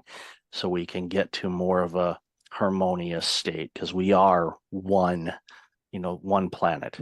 Yes, there's these borders that were man-made, and a variety of other factors involved. I don't want to simplify things. It's complex, especially, since, some of these battles and things like that have been going on for a very, very long time. And it's to the point where I often say, do they even remember what they're fighting about? It's, again, that's a simplification of the dynamics of everything that's going on over in Israel and Palestine, the Gaza Strip, and all of that. But it shouldn't require harming people. It should. Let's talk about it. Let's figure out, because come on, people shouldn't be dying about this, but they are. And it's tough. But again, going back to, what we talked about originally, these type of things, can cause prolonged stress, which prolonged stress turns into burnout. So you have to be really careful about this. And I love what you said. Don't put your head in the sand, but you have to have some regulation and some boundaries around what you consume and how much you consume. I think back to my parents. They, my dad passed a few years ago, but they'd put on the news, 3 o'clock, 4 o'clock, and that thing would run until 7 o'clock. So they were constantly getting gaslit with all the negativity that's going on in the world. Didn't matter which flavor of the news they were watching.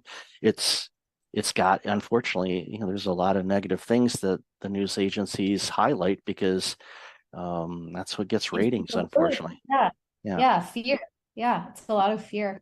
And I mean, rightly justified right now, but I wanted to just go back to something that you said about like finding those resourcing activities, meditation or being out in nature or taking a walk or talking to a friend. I think it's really important that we identify where these sources of safety are that really calm our systems, that help us come back to a sense of connection to ourselves, but also, I think most importantly, to other people. It's really important that we're checking in with each other, with our friends, our family, our loved ones, our colleagues, because everyone's experiencing this time in a different way, but it's pretty hard to not be affected by it. And so I think, just being really mindful of like, we're having our own personal experiences, but the people around us are as well. And so we have an opportunity to, as we've been talking about, like set an example of how to stay connected and how to stay present and how to take care of ourselves and each other. And that can look differently for everyone, but it's really whatever makes you feel safe and calm and connected, I would say, are like really the three main things. And that applies to working in corporate as well. You know, Yes. it's Yeah. we talked about a lot of, real life, real heavy stuff here, but it's, yeah, kind of going back to what I said a moment ago. It's like sometimes you just go back to the basics. Start at okay, let's start clean slate.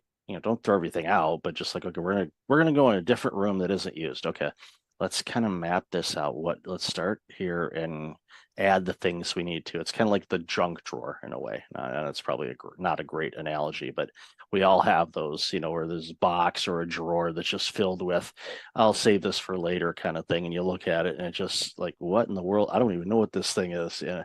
But eventually it's good to kind of clear that out, start with a fresh slate, and you find things, I've been looking for that, or I don't need that anymore. And then a week later you realize, oh yeah, you did. But yeah, you can order it online anymore. That's, life is easier now when it comes to things like that. Yeah, well, they'll sell you that little handle for your bread maker. What's that? We don't need this. Oops, yeah. Guess we can't make bread now. But at the end of the day, it's just a reminder for all of us we have to take care of ourselves before we can take care of anybody else. And when we do that, and we find, and it takes time, because especially when, and this, when people are burned out, they've kind of forgotten how to take care of themselves. And getting back to the basics of like, okay, what does taking care of yourself look like? Describe that and give them the permission to do that again. Let's just start one little step at a time. And when you do that, and it becomes a habit, and it's, it sticks around, then you start seeing other areas of your life improve. And then from there, all of a sudden you're like, wow, you know what? Yeah, the stress from work is still there, but it's not impacting me the same way anymore. And I'm clearer now on what I need to do and what I don't. And it turns around leaders, which turns around teams, which turns around groups and companies. And it's so simple to do, but it's really hard for people to do. And I think that's where we come in and we say, look, you can do this. You just got to approach it, a little bit differently than you have in the past. And you'll see big returns just by getting real crystal clear on what you want to do and what you don't. Exactly. So well said. I think, I've found that often the people who experience burnout are the ones who consider themselves to be helpers and to have really big hearts and to want to make sure that everyone else is taken care of, right? So as a leader, you put your team first, you put the business first, you put your clients first, and then you put your family and your friends first. And but before you know it, we have finite time, energy, and resources, and we ourselves are at the bottom of the list, and then we run out of juice to serve anybody else. So yeah, this isn't about like us doing anything wrong, but it's about turning some of that love and care and tending towards ourselves first, so that we can then continue to serve, right? To do it in a sustainable way, and continue to take care of our people. Yeah, identify as a reformed people pleaser. Yeah, same. There's a book, you're probably familiar with it. If not, definitely pick it up. It's called Disease to Please. It was by Harriet Breaker. It came out in 2000, I believe. And every couple years, it's my holiday present to myself to read that book again. It's got 21 days of exercises in it. It identifies all types of people pleasing. I thought I was a certain type of people pleaser, but after reading the book, I realized I was something else. And it was an aha moment for me when I finished that book, and it alarmed me and it also gave me insights as to why, one of the components why I burned out, because I was putting everybody else before me. I was like, I wouldn't delegate because they got too much work to do. I'll just go ahead and do it. And yeah. So if you don't take care of yourself first, you're not going to take care of anybody. So, and when you do take care of people, they're getting a much better version of you. And that's one of those hurdles that a lot of people have to get over. Once they figure that out, they go, wow, I'm actually the best I can be. So I can be the best when I do give. So it's I think it's also modeling how to take care of ourselves. Like when we sometimes we think, oh, I need to I need to demonstrate to my team how to work hard and how to deliver results. And of course, that's important, but there's one of the most impactful things that I saw an old manager of mine do, and this was probably 12 years into my career and was the first time I saw a manager take all of her paid time off during the year. Didn't roll over days. She used all of her time. She went to every one of her kids' recitals and school conferences, and she showed up for her personal life in a way I had never seen modeled before. And then it gave me permission to use my paid time off, and to recharge. That's why we have it. But I hadn't seen it before because I had only had the example of managers who are like, oh, I work through my vacations and I only take 2 weekends off a year. And like, there was some badge of honor in that. And I had to see it modeled in my own leader to realize like, oh, wow, that empowers me to do the same. And when I do it, it empowers my team to do the same. And this is how we prevent burnout. So, yeah. Yeah, I had that badge of honor. Then it was turned into a badge of stents in my left anterior descending artery. So I don't want to do that again. Oh. That was not fun. Oh. But at the end of the day, it's important for us to take care of ourselves, because when we do that, we're actually taking care of others as well. So, Erica, I've loved this conversation. We could talk for hours, you know that. But where can people find out more about you and all this amazing work you're doing? Yeah. Well, you can follow me on LinkedIn or Instagram once I go back on there. I am on LinkedIn regularly at Erica Ziegelman, or my website, ericaziegelman.com. I would love to connect with any listeners or viewers of the show. I offer one-on-one coaching and group coaching and work with corporate teams on conscious leadership, burnout prevention, all of the topics we talked about. And yeah, it's been such a pleasure, and love, being able to share our experience and empower others with this knowledge.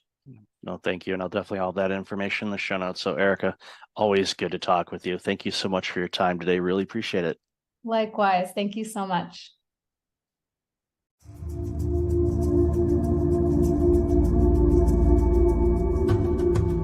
Welcome back. I've got Rachel Gogos online. Rachel, how are you? I am doing great. How are you, Michael?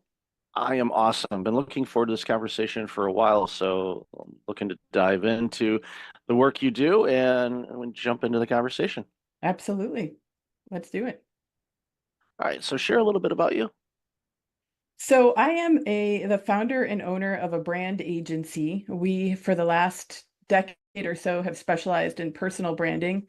We also work with a lot of business brands, and we do a lot of the tactical things behind the scenes that help one build their online presence. I came to starting this agency through a very winding path in my life that included stints in government and nonprofit organizations like the United Nations, and also in journalism at the Wall Street Journal. So I feel blessed to be able to use all my skills in what I do today. Heard of those organizations. I am a subscriber to one of them anyway. I don't know if the UN has any type of publication. I'm sure they do. Yeah, Some they type have a of lot. yeah, of course they have a pretty good vantage point of what's going on in the world. So, but yeah, in the Wall Street Journal, of course, we know what they do. But it's important. I always love talking with people, because no one has a direct path to what they are doing now. Everything was from twists and turns and opportunities and choices, sometimes moving forward, sometimes maybe taking a step or two back. And it's one of those things, and even in my career, what I've done over my life, I look at the tools that I picked up along the way, and some of them were when I worked in accounting, some of them were in IT, some of them nonprofit, some of them consulting, some of them doing audits. When my original career as a public accountant, auditing all kinds of different organizations, which I never thought would be beneficial to me in the work that I do today, but it is, because when you speak with organizations regarding workplace culture or burnout prevention or whatever the case might be, I have at least somewhat of an understanding of the nuances of what that organization, as far as the type of organization it is, might be running into. And when I bring it up sometimes in conversations, people look at it and they say, did you ever work in this field before? Mhm. No. Well, how do you know that? Well, I'm an auditor, or originally was an auditor. So you ask questions. You Yeah. want to understand how organizations work. And I think one of the things when it comes down to personal branding Mhm. and building your presence online and even offline. And yes, there is an offline world. I know Yes. for many of us, we forget that, but they're still out there. But I think and I run into this a lot, and I'm sure you do too, and I'd love to hear your thoughts on this, is when it comes to boasting about what Mhm. we do or who we are or what we do, we struggle. Now we can explain, like I just did a few minutes ago about, okay, this type of organization has these aspects to it, all these parameters, and I can articulate it that, without a problem. But then you ask me, okay, what do I do? We kind of get that, second grade stage fright kind of thing. Mhm. So Mhm. I'd love to hear your thoughts on that. Mhm. So think the question, what do you do? Often, really, for people, they answer why they do what they do versus the what they do. I mean, I think the immediate reaction is I'm a pharmaceutical rep or whatever the thing is. But I think the more important answer actually is the why somebody does what they do, because then you really start to get to the heart of a person and the soul of a person, and it's a much more memorable conversation. That's one thing. The other part I want to address here is this boasting piece, right? And many times when I talk to people about personal branding, they immediately go to that thought, right? Oh, not comfortable boasting about myself or bragging about myself or whatever that might be. And that's actually not what personal branding is. So I'd love to share that personal branding is really about, we all come to different relationships with a reputation already in hand, right? So part of a personal brand is our existing reputation, which if someone doesn't know someone, right, they can easily Google them and get a sense of somebody's reputation very quickly nowadays. And the other part of personal branding is the personality, like the real essence of the person. What makes them tick? What are their values? What is their mission in life? What is their drive in life? What are the things they're really convicted about, really passionate about? Those are all elements of a personal brand. So if you think about it, if you start to share some of those things, it's not really boasting. It's just kind of dropping the kimono a little bit, and letting people in and just letting people know who you are. I think it can be a little bit awkward doing that online because sometimes you feel like you're talking into a black hole, but there's certain ways one can write content so it doesn't sound like that, right? And try to also increase engagement and conversation and posts as you're informing people a little bit more about yourself or educating them on the work that you do in a way that can be helpful to people too. Like articles that I write or keynotes or posts, anything like Mhm. that. What I tend to do when I can, and I'm thinking about it, is as if I'm having a conversation with somebody, and of course there's writing styles, and you can make it conversational, or you can Right. follow guidelines and all that. Because ironically, I found out the other day, my sixth grade teacher, Mrs. Nicholas, who was just as stern as they came Mhm. with English and proper Mhm. things and all that stuff, and even to the point in my writing I use an app called Grammarly, which a lot of Oh people yeah. probably use. Mhm. So my nickname for that app is Mrs. Nicholas. And I one day I thought, you know what, I wonder, you know when she may have passed away or anything. So that was sixth grade, that was not yesterday. Right. So I thought, okay, when did she pass away? She hasn't. Oh, And amazing. I'm like, one, that's awesome. Two, it's like yeah, she would be. I think she would be quite pleased and not surprised in the work that I'm doing. Yes. I'm there's days I'm still shocked at that I do what I do. Like, Uh-huh. wow, but I can connect the dots. I can see how I'm doing what Yes. I'm doing, but there are days where I have to kind of pause for a moment and go, all right, why is this such an awesome experience now? Because I, again, never would have done it before. And I think Mhm. the storytelling of branding is important because people connect to stories. That's why people love watching television shows or going to the movies or watching movies. I mean, everybody paying for the 400 streaming services that we all have now. Yeah. People love stories. So when you are talking about what you do, Mhm. if you can somehow bring those people in, like you mentioned, Mhm. and share the story of why you do what you do. Mhm. You know, yes, okay, compensation, money, we all get that, but Sure. there's a reason for why you do. There's something that resonates within you that you chose this path instead of doing something completely different. And I think the more people that do that, the more connected people start feeling, and the whole know, like, and trust factor comes Yes. into play because you can look at, a website or you can read a bio and you Mhm. can go, wow, it's as if I know this person. And if Mhm. you have that, then you're like, okay, let's proceed further Yeah. and work with them on something if that's what you're looking for. Yeah. No, you hit the nail on the head when you said connecting the dots, right? That's so important to put, particularly on an about page or, on your LinkedIn profile as well. Because if we just put a list of every place we've worked, kind of like a resume, we're not actually connecting the dots of how it's relevant to what we're doing today. So the more we can do that, and again, weave in part of the story, which is what people remember, and weave in those interesting points that are differentiators for you, whether personal or professional. Again, like those little things are memorable, but there also could be great connection points to someone who is looking for an accountant, let's say. But you also mentioned that you love to bake bread, right?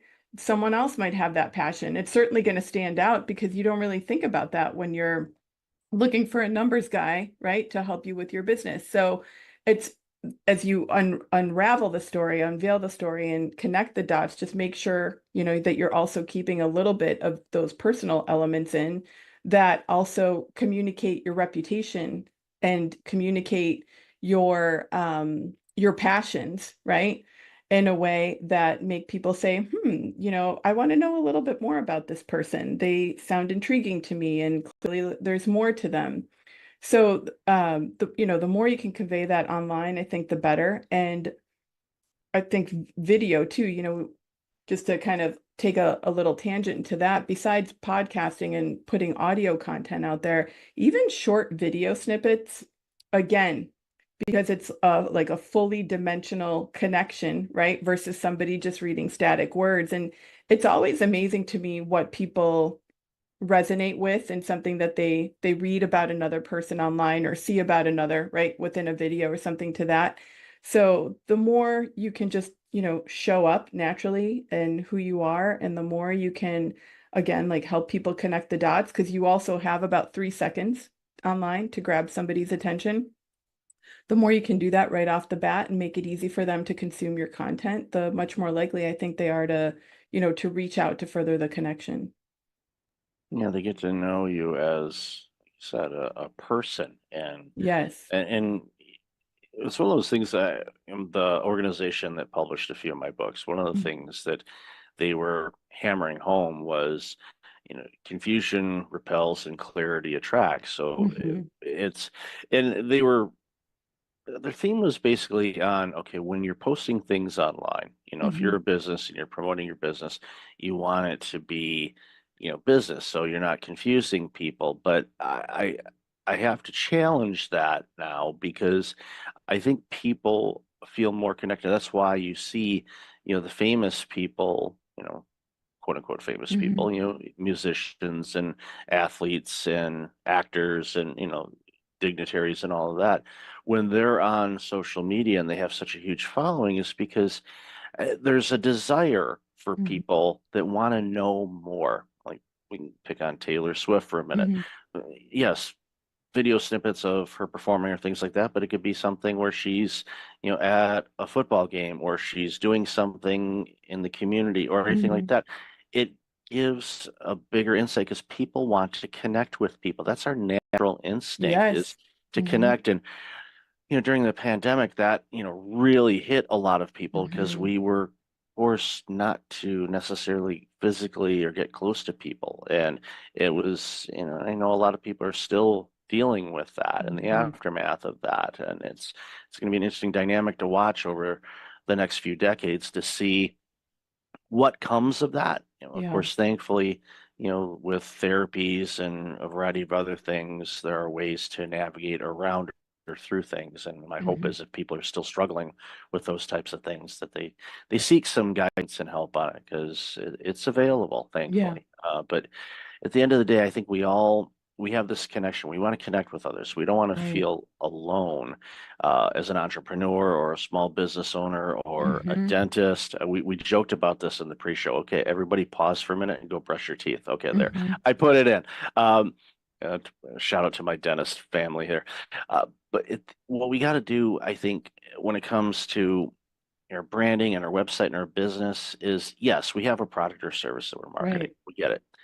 But the more human you can be, I think the more connected you will be, and the customers you get are going to be better customers for you because Absolutely. they're longing for that type of engagement. They don't want just a transaction. They No. want an experience. That's why when I go to a restaurant, I prefer local ran and owned restaurants than chains. Nothing against the chains, but Right.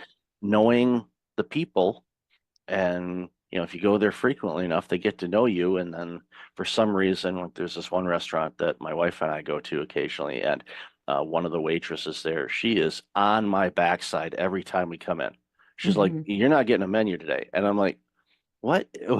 What are you doing?" And she picks on me like no tomorrow. But of course, my spouse loves that Mhm. amazingly. I roll with it. And it's kind of fun, but you wouldn't necessarily get that if you just went into a chain restaurant. Even if you go there a lot, it's different.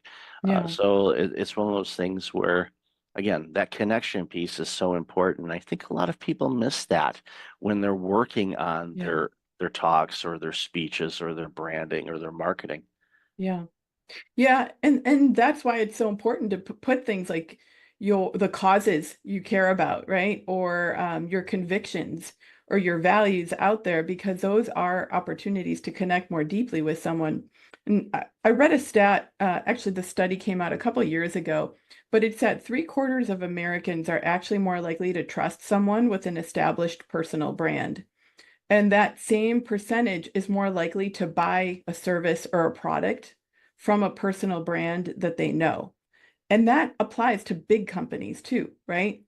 When you have a sense of what that company or the founder of that company stands for, just like you were saying about supporting certain restaurants, right? Because they're local versus the chain. But we also do that when we're thinking about like major purchases. If we know that a company is supporting, I don't know, say a local shelter or whatever else it might be, right? We're more likely to support them. So, um, again, the more we can help people connect with us and just really truly show up as ourselves, I think the more likely we also are to grow our businesses, and convert people, as I like to say, from browsers to buyers. You bring up a good point, and I think again, it's something that just came to me right now. When we start thinking about what we value and what we find important, like the restaurant analogy, or you gave a Yes. great example of, supporting a local small charity Hmm. versus a large national or Hmm. international one. Again, nothing wrong with any of them, Yes. but it, you connect to that and you go, okay, why is that important to me? Okay, now what would be important to my potential customers, clients, friends? What would be important to them? What can I do to Hmm. help create that type of environment where people recognize that and feel that, where they Hmm. feel, again, going back to what I said earlier, it's more of a connection instead of just a transaction. And Yeah. those are the things I think that really helps people stand out. So thank you for sharing that component, because that really that struck a chord with me. I mean, our entire conversation has, but for some reason that one clicked for me big time, because now is something that I am going to go back and think about. again, the work that I'm doing, it's like, how is this benefiting people? Right. It's Yeah. what is there something here? Am I doing it for an ego stroke, or am I doing it to provide benefit and value to somebody where it course. can help them Yeah. get to where they want to go? Right. And one more thing about that too, the values and sharing more and expressing more. I think it needs to really come from the core, from a real true place. It's great to think about what's important to your customers, especially if you're a local business, right? You really want local to survive and thrive in every industry. And that I think a lot of companies have been suffering since 2020.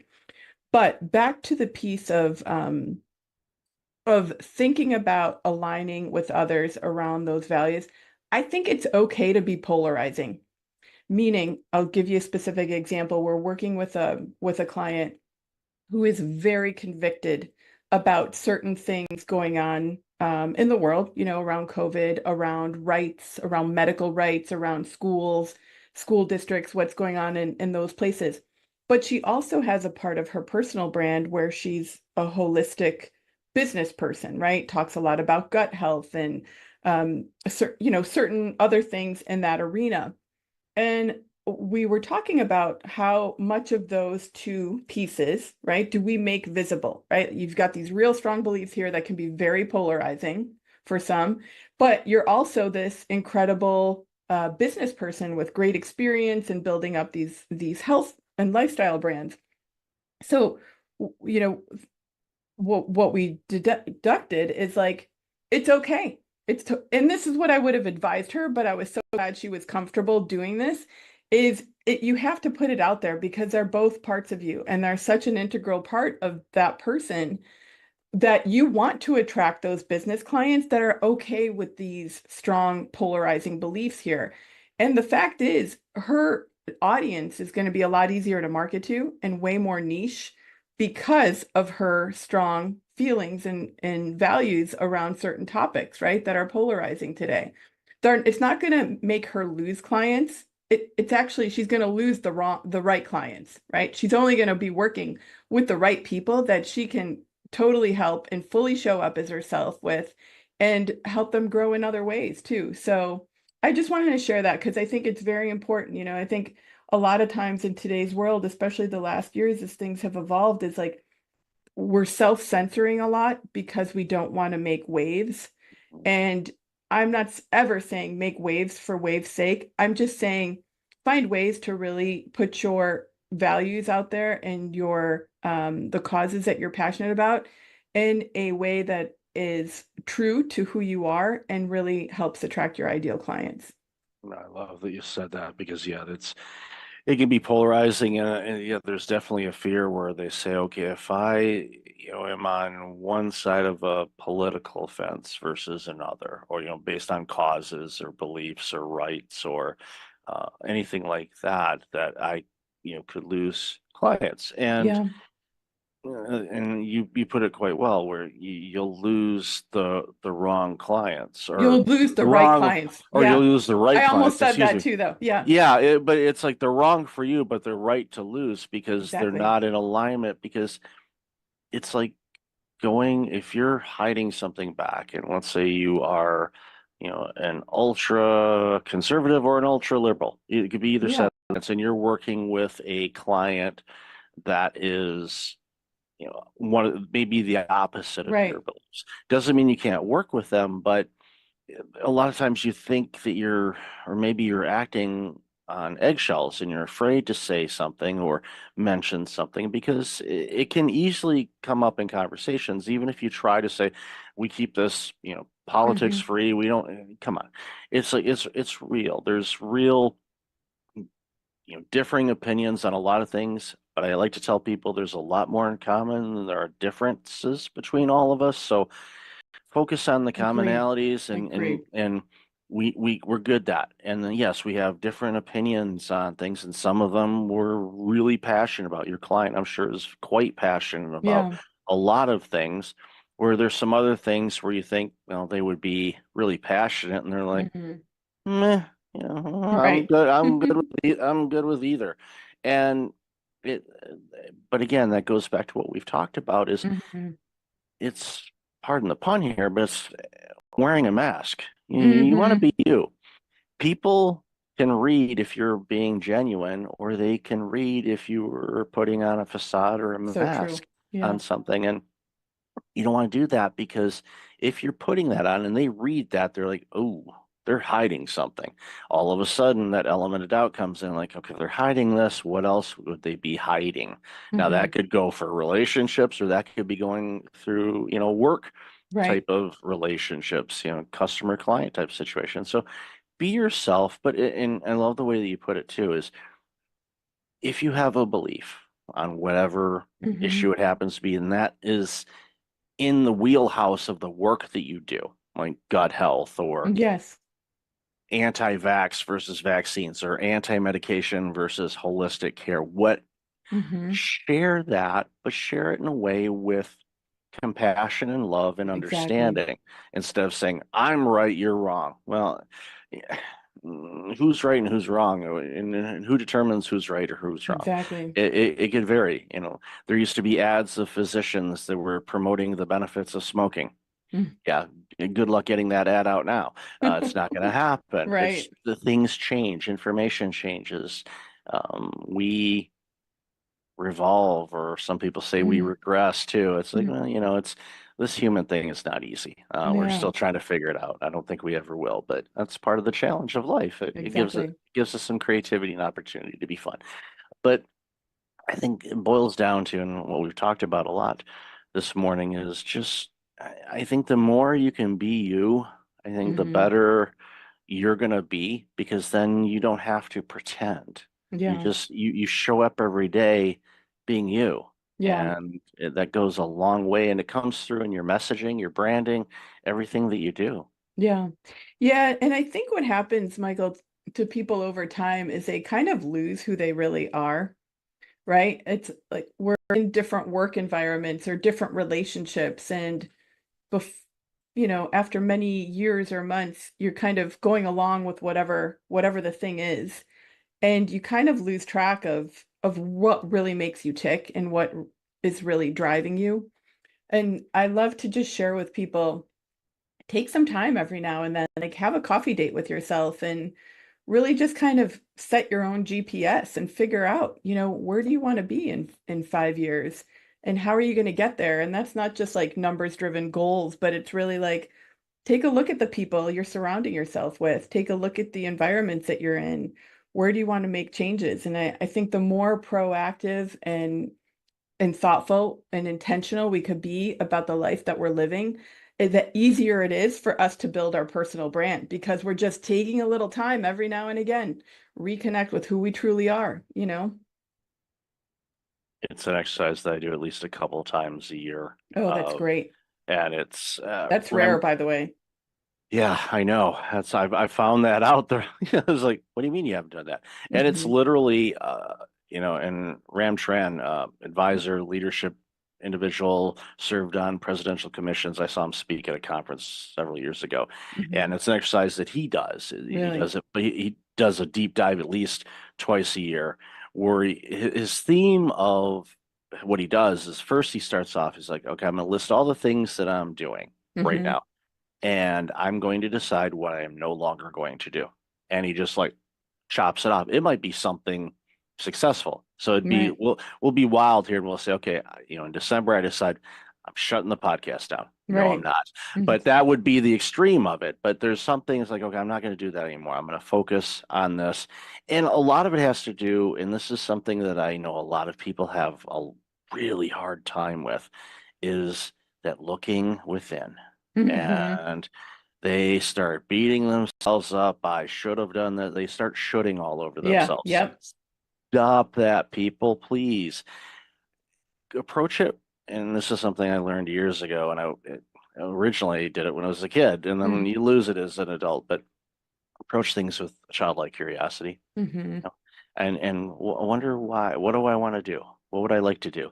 There's something that I've been wanting to do that I've been putting off for a long time. Why don't let's schedule that. Let's start focusing on that. Is there something I want to do differently?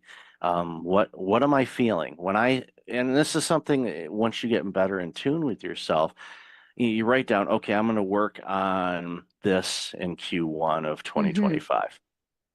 Sit with it for a minute. It's like, okay, how am I feeling with thinking about that? Do I feel excited? Do I feel, "Ugh." Do I feel, what do Right. What's what do you coming up? feel? Mm-hmm. Yeah, because if you feel, "Ugh," there's a good chance you're going to postpone that or procrastinate or just simply not do it. And then Right. that's when you need to dig in and go, why don't I want to do this? And Mm-hmm. just might not be in alignment. It might be something that, well, I saw this on a social media post or somebody Right. said that I need to do this and Gary V's doing this. Nothing Mm-hmm. against Gary. He's a great dude. He's been very successful. It's like what works for Gary may not work for you. Right. So figure out what works for you. And when you do that and you get more in tune with what works for you and what Mm-hmm. lightens you up and gives you the excitement to come in to work, whether you go somewhere or you walk into a different room in your condo, whatever. Find those things, but check in with yourself and list all the Exactly. things you're going to do. How do they make you feel? And if there's something that's like, dig in deeper and figure out, Mm-hmm. okay, why am I, dealing with that? It could be a past trauma. It could be a variety of different Mm-hmm. things. I don't Mm-hmm. know, but sit with it and figure it out, and then you'll realize, okay, this is a hurdle. And I tell you what, and from personal experience, when you get over those hurdles that Mm-hmm. were a big block for you for a long time, and you get over it, and now you thrive in that arena, I tell you what, it's an amazing feeling, and I Yeah. really encourage people to do that. Yeah, absolutely. I couldn't agree more. And I love that you take the time to do exercises like that. Yeah, it's important. I highly encourage, and people can send me a note and ask for, it's not really a framework, but it is kind of a framework. I'm more than happy to share, how I go about it and what I do. And Mm-hmm. I probably should just write an article about that and put a info Totally. sheet on there and say, Yeah. here, you go get it free, give me your email address. I promise I won't spam you. Right. It's like, and there's a link there. It says unsubscribe. If you don't like it, just click that. I do it. I do it all the time. Don't tell people. But anyway, Rachel, I've loved this conversation. I could talk to you for hours on this. So where can people find you and all this amazing work you're doing? Well, the best place is either on our website, which is thebrandid.com. We've got a form on there on the contact page that comes right to me and a couple of my teammates. And I'm also pretty active on Facebook and LinkedIn, just under my first and last name, Rachel Gogos. And we also, back to the soul searching piece, actually, we've got a personal brand guide that outlines our framework for your audience if they want to take a little time with themselves, have a coffee besides your amazing methodology, which I'm sure will be great when you share it. They're welcome to also use this tool. It can also help them professionally in how to position themselves too. Definitely. I'll have a link to that in the show notes. So Rachel, Perfect. thank you for being you. Thank you for your Thank time you. today. Really appreciate all the stuff you're doing and enjoy the rest of your day. Thank you so much.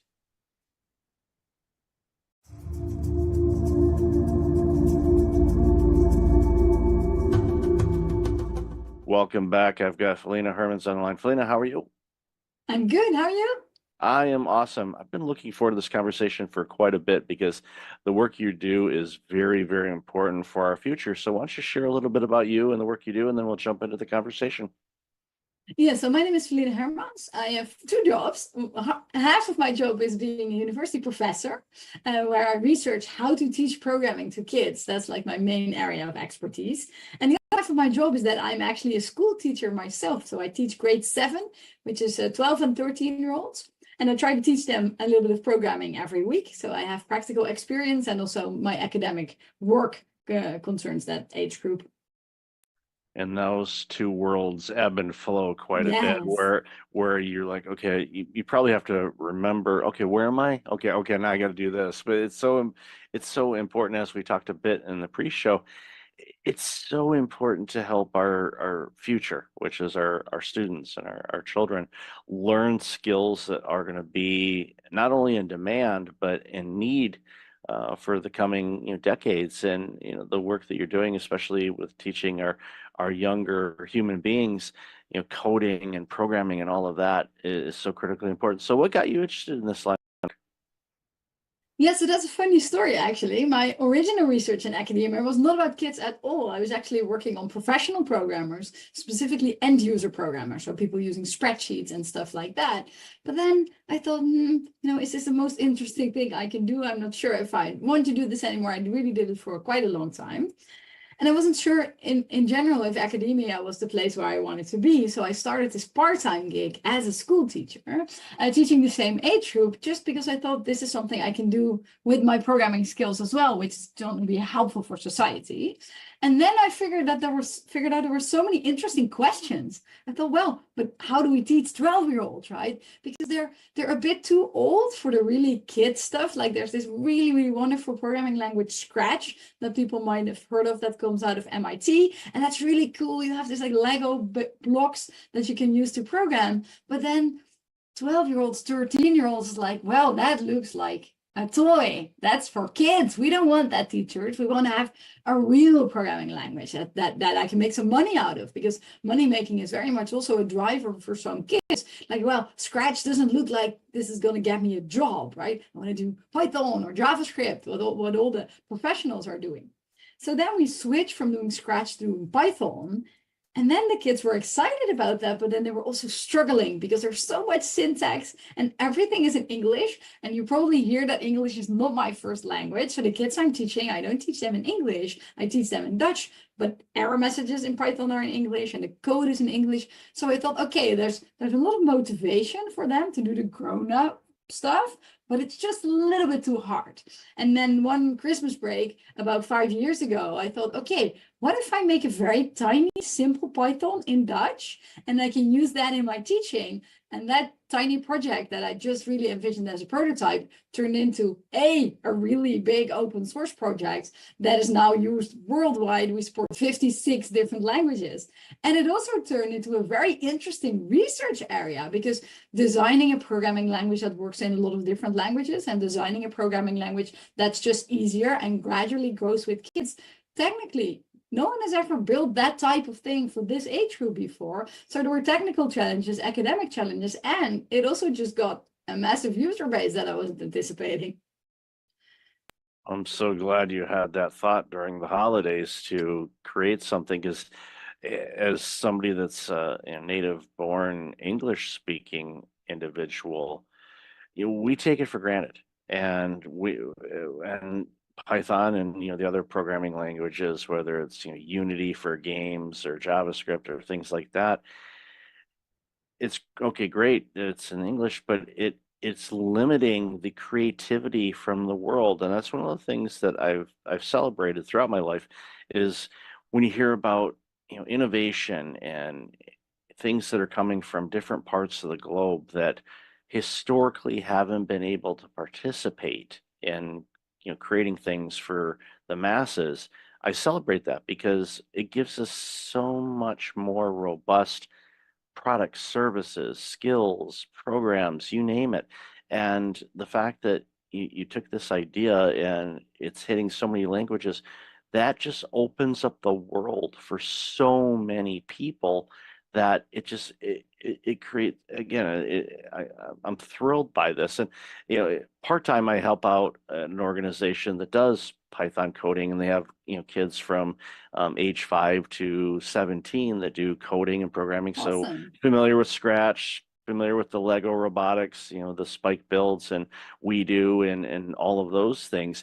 And it's great to see. But when we have the 12, 13, 14-year-olds, they're looking at Scratch and going, no, I'm not doing that. I want something else. And they get into it and then they realize, okay, wow, this is a bigger thing to chew off than I thought. But as with everything and the way that the courses are designed, and I know it's the same thing that you do with Eddie, is you build it in such a way where they're learning the skills that build onto the skills. So as they're getting deeper into learning the languages, the coding and programming languages, those skills that they picked up, maybe a couple months ago carry forward. They know how to do it now. And it's just a natural progression for them to get better and better. And even to the point when they're problem solving. And in case of point, I'll give a real life example. There's a college aged individual that is actually doing, one of the coaches that helps out, but he's also in college to learn programming and things like that. And he brought in some programming. His code was broken, and for the life of him, he could not find it. So I can't find this. And I asked him, and this goes back to my spreadsheet days when I was originally an accountant. It's like sometimes you just got to step away from it and look at different things. Read a book or go outside and stare at the clouds. Don't stare at the sun, kids. Just a reminder. Even if you have the solar glasses, don't stare at the sun. But you get step away from it and you get back to it. And usually, more times than not, it's as if someone took a yellow highlighter and highlighted the broken code. Oh, there it is. It's just you step away from it. But it was funny to see a coach that's coaching on it was really frustrated by his own code because he couldn't figure out where the error was. And again, that goes back, to the teachings that you do. And I want to obviously hear your thoughts on this, but I don't want to diminish your school teacher component of things because that helps with all the work that you're doing. Because again, those worlds kind of mesh together, and I think those skills as a school teacher really help you out in this organization that you have launched and the open source things and all that. So definitely want to give the platform back to you to share some of your thoughts on this. Yeah, absolutely. Because even after all those years, I'm still teaching 7th grade using my own product, right? And there's no better way to improve the thing you're working on is to work with it. So I was just, we have this meeting with other open source contributors every week. And I was just telling them the other day, like, you need to work on this part because I will use it as a teacher. And next week, I have my different cap on and I will say, this is not clear and this is not clear. We have to improve this because as a teacher, these and these and these things are really annoying for me. So it's really very nice to combine using the product with building and designing the product. And it's also, as you were saying, the things that kids are learning are not just about programming. It's also about being like more resilient to stress or frustration or unclarity. They can also create these big programs like, teacher, it is broken. How? Why? It's like, I don't know, right? And sometimes I'm lying, sometimes I see it straight away, but sometimes I also don't see it. I'm like, I don't know this 100-line program that you created last week, what it's supposed to do. I don't know, but here's a debugger, right? So we can step through the program and then it will tell you at least what it's thinking it should be doing. Or here's some techniques, you comment out this code, you look at the values of variables. So we give them these techniques, and these aren't heady techniques. They are programming techniques. And maybe there are even techniques that go a little bit beyond programming. We're like, okay, what is this supposed to do? Why isn't doing that? Just taking a step back and doing some analysis work. And it's really very, very fun and valuable to have kids then come back 10 minutes later say, teacher, I know what's wrong. Like, awesome, right? I didn't do any work. I just told you to use these techniques and then you figured it out. That's very, very cool. It's giving them life skills. And I love that you mentioned that. It's giving them some resilience, some perseverance, the problem solving. It's not, here it is handed to you on an iPad, all works, everything's functioning properly. No, and as in life, there's challenges that we face, there's problems we encounter and difficult situations, and figuring it out and using the skills and the knowledge and the tools that are available, using a debug tool. It's one of those things where, and I don't know if you do this or not, but I'm guessing you probably do. It's like, okay, before you run the debug tool, just take a glance and see. But using the tool there is definitely helpful. And my hope, and I'm guessing most of the students do this, is once they discover the error in the code that they made, then it's a learning opportunity to go, okay, now I know not to do that for that. And usually they don't repeat that error. I mean, there's always the one, and we always run into this. I remember working at a software company years and years ago, and there was a software developer, and no matter what, every time they had a code that they used that broke something, and they continued to do it. It was you could set your clock to it because it was always going to happen, and they knew it was wrong, but just out of habit they just continue to do it, and we laugh at it and we know it's going to be there, and they fix it and all of that. And but ultimately, it's, again, coding is a life skill, and not just okay, on how to make money, which is obviously kind of how the system works, but it also helps you navigate through other non-coding situations in your life, problem solving, communication, analyzing things, taking a step back and reflecting on it. And when you do that, it's so foundational. And I think it's for students that are interested in doing this, I highly encourage them to do it. Years ago, it's okay, go into finance, go into this, go into legal if you want. But now it's like, now I'm telling people, it's like, no, go learn code, learn how to code, learn how to program. You're going to be needed for a long time. Even if we have AI do everything, you still have to have somebody look at the AI or code the AI to be able to do the things. So it's not something that's going away anytime soon. No, and it's also an awareness about what technology is, right? What I'm seeing with young people, but actually also with adults that don't know any programming, is that they think that technology, software, the internet is just something that exists like oxygen in the air, right? But once you've done a little bit of programming yourself, you're like, hey, wait a minute, someone created this website with a goal, right? Get to scrolling Instagram and they're like, wait a minute, someone created Instagram and then they created it in such a way to keep me addicted. Like, this is the goal.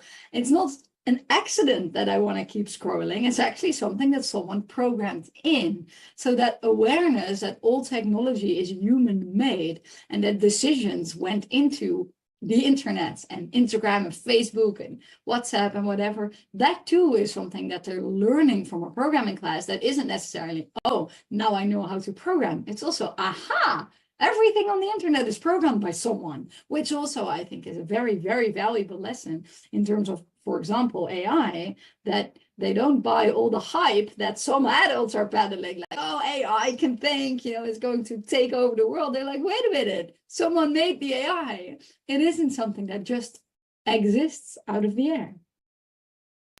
It's important to remember that. And some people say, are you afraid of AI taking over the world? It's like, well, if it can do my work without me having to do the work and I can relax, I'm okay with that, I guess. But as long as I continue to get to create, that's what's important. But Yeah. no, it's as with everything. And we remember when the internet first was launched to the public and all that. Oh, this is going to take care of this and eliminate these jobs. And no, it ended up creating a lot more jobs. And I think AI is going to do the same thing because it's going to open up some creativity for opportunities to do different things and free up people to create other things that they can't because especially in the administrative side of things, where it's like, okay, research or building up websites or things like that, but again, it boils down to this. It's like, yeah, if you give it a simple instruction, it's going to give you a simple output.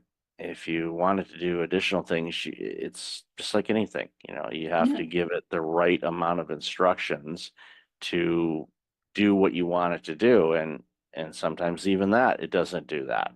We see it with image generation, for example. It's like, okay, create an image of two people sitting at a cafe. Well, it'll probably get that right, but you never know. It might come up with something like, okay, that doesn't look like a cafe. It's and again, there's coding behind that. It's just not this mystical thing in the sky that goes, okay, we're just going to create an image. There was actually coding behind that. Exactly, yeah. And even if you use an AI for coding, then checking if there's two people in a cafe is relatively easy. But if a lot of code comes out, then you still need some understanding, like what exactly is this doing? Isn't this doing extra things? Sometimes, of course, my students in class think that they can use an AI to generate codes, but then immediately, I catch them because like, why are you defining 3 variables here that you're not even using? Right? Oh, well, I didn't notice it was working. It's like, yes, I see it's working somewhat, but you're doing things that don't really make sense if you know enough about coding. So for a very long time going forward, people that are using AI to generate code will still need understanding of code to figure out if it's not making mistakes that are maybe so simple as defining extra variables. But of course, this could also be security vulnerabilities, accidentally leaking information. So you will still need this knowledge, even if you're using an AI for coding, to evaluate the code. I'll use this simple analogy. You have a fancy coffee machine at home where you put in a pod and you push a button and it makes you a cup of coffee. Okay, great. That's easy. But if that machine breaks and you have to make coffee, you're like, okay, how do I make coffee without a machine? Yeah. A lot of people like, I don't know how to do that. And it's like, well, I do because I've done it. And as long as you have coffee grounds and a way to filtrate it and Mhm. an H2O, you're good. Will it be as fancy as that pod? No, but it's still going to be coffee. And it's a simple analogy, but it's Yeah. important for you to understand if you have AI do something, you should be able to do it without AI. And that's what's really Yeah. important for people. I don't want people to forget how to do things, because if things happen, internet goes down or things like that, it floors people and they're like, what do I do? Well, we're both of the age that we remember a time in life where we didn't have a smartphone to look something up, or Yes. Or the maps, internet in or general. yeah, we how do you know how to do this? Like, we learned how to do it before technology made it simpler to do, but I still want to know how to do it in case the internet's out or anything else that happens. Ultimately, that's important. And it goes back to the coding. Yeah, you want to understand it. Yeah, oh, it does this, but why does it do that? Get to really understand the commands and the instructions you give, because then it's a life lesson as well, because things we say or things we write have an impact. It's going to have an output, and people or a system is going to respond to what you put in, whether it's relationships or code. It's so critically important. So again, yeah, I'm hammering this, and I know I'm preaching to the choir here, but coding is so critically important for people to learn, because it's going to teach you life skills, not just coding skills. It's going to teach you life skills as well. Yeah, it's going to change you from like a passive consumer of technology. That's really making me so sad with the current generation of kids, is that they have this magical machine like a phone or a tablet or a computer. This, when I was a 12-year-old, I could only dream of such a powerful machine. But then what do they use it for? Watching videos. Like, but you could be making videos, right? You could be making your own apps. Oh, there's another app I like that does this. Hey, but wait a minute, you could do this. And then it's really sad that then this isn't a technology problem, or maybe a capitalism problem, or a Silicon Valley problem, that all the apps, or such big chunks of the apps that kids use, and adults too, are consuming apps. Whereas in the early days of the internet, that probably you also witnessed, and some other people as well, there was like this balance between creation and consuming. All those people had like little websites, GeoCity, or running their own website where they were creating, programming, writing about whatever weird hobbies they were having. There was a balance between consuming and creating. And now it's just almost all of it is consuming. And this is sad, I think, because I'm a creator. I like drawing, I like making clothes, and I just want kids also to be creators in the digital world, because almost all kids like drawing, right? And like crafts work, and like making, I don't know, a birdhouse. Kids really like making, and parents do making with kids. Is one of these things that we think makes us human. But then in the digital world, we don't do any of that. And this is one of my drivers actually for working on programming with kids, is just to turn them into creators in this digital world, even if it's just like a simple drawing. That we have this turtle feature, that's a feature used for drawing. Kids can make songs with music and use speech output, and I really like that, because I want them to create also in the digital world. Yeah, it's using the tools to be creative, and Yeah. with tools that are out there now, you can create music, you can create art, you can create television shows or movies, and Yeah. that's where it's like, that's when you really okay, yeah, you're going to create something for people to consume, but you're creating something, and Yeah. you get from your own perspective and experiences and whatnot, and it's fun. I've dabbled around in a lot of it just to try different things, like, okay, I'll create this, or I'm gonna do that, okay, I'm gonna tweak that. It's fun. I use it in a way to create, and I agree with you. We are definitely are watching too much and not creating enough, Yeah. and that's limiting us, and it's creating and quite frankly, a social divide, I think, of people that are the creators are going to be the ones that are going to be at least have better access to things and opportunities than those that are just on the sidelines consuming. So get off the Yeah. sidelines and start creating. Create And not stuff that just you. like the reward in terms of like having a job or having marketing skills, also just it is so rewarding to create something, even if you can't sell it, right? If you draw something beautiful, if you make your own like t-shirt or whatever, just making something. Like I think it's like making something in addition to physical exercise. And like the two easy ways to get happiness in life are making things and working out of your house. It's sort of easy. And then a lot of people know that sitting down is not so healthy and you need to exercise, you need to take walks, like this is good for physical and mental health. But the fact that just if you're sad, creating something will make you happy, and making something that lasts for a long time will give you really long-term happiness. That's not something we talk about so much, and maybe we should. Yeah, we should do it a lot more. And I'm using a standing desk right now because I don't Oh, like that's sitting. very I good. don't like sitting down. As much as I used to. Well, my original career was accounting, and we sat down all the time. So Yeah. that's like, no, stand up. Teacher, you're an educator. You're standing a lot. So Yes, uh, I you, am. you Yes. you picked the right career for that. So, Feline, I love this conversation. Where can people find out more about you, your organization, and all this amazing work you're doing? Yeah, if people want to check out Hedy, the easiest URL is www.hedy.org.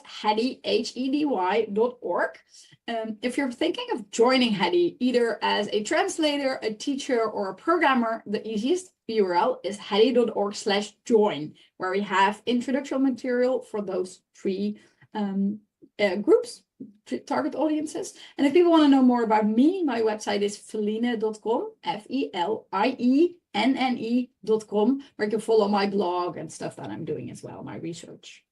I'll definitely have that in the show notes. So, Felina, thank you so much for your time today. Really appreciate you, and congratulations on this very important work you're doing. Awesome. Thanks for having me.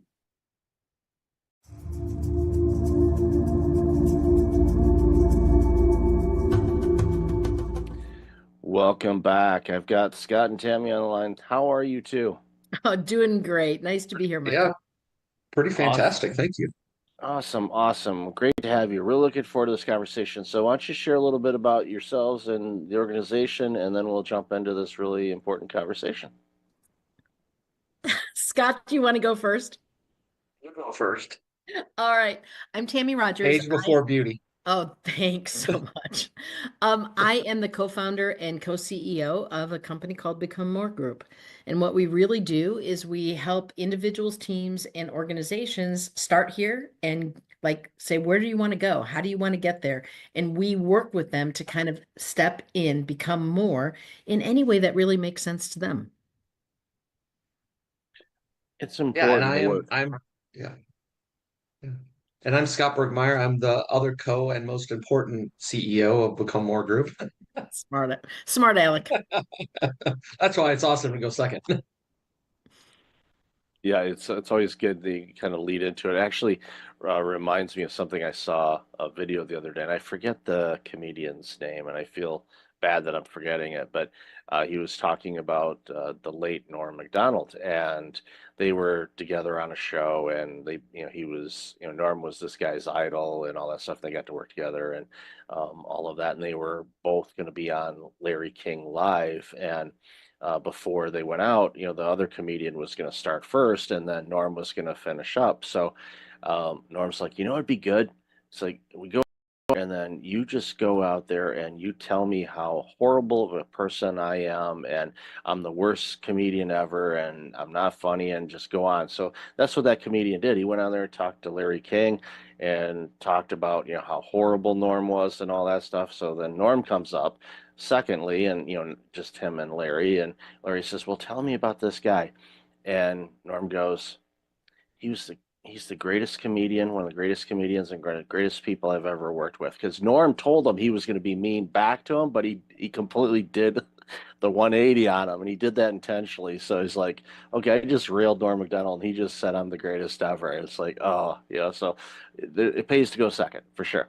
But your company, Become More, and appropriately named, because one of the things that I want for people is I want them to be the best version of them, whether it's an individual or a company. There's always room for growth and improvement because life always throws us opportunities to become more and be better. And I from a society standpoint, we deserve better companies and better individuals We do. because and we see too often, companies just they don't do that. They kind of limp along or they coast or whatever or whatever type of descriptor you want to use. And it saddens me because we lose out on great stuff because companies are doing that, and there's a myriad of reasons why. So, love to hear your approach on that and how you reach out to clients and how they find you, and I'm sure it's a combination thereof. But my hunch is if they're reaching out to you, they're either wanting to be better or they're doing it because they realize if they don't, they're going to go by the wayside. So, hand it over to you guys to share what you think about that. Yeah, Michael, I love this because part of what you're talking about is what we would call the status quo. We accept some level, which might be a good level or a mediocre level or a bad level. We accept that and we just kind of ease into it and just allow that to happen. And the reality is when we allow that to happen, even when we're doing great things, someone is going to pass you. And so if you're not always looking at how can we evolve, mature, move forward, at some point, even if you're currently making dust, you will be eating dust at some point.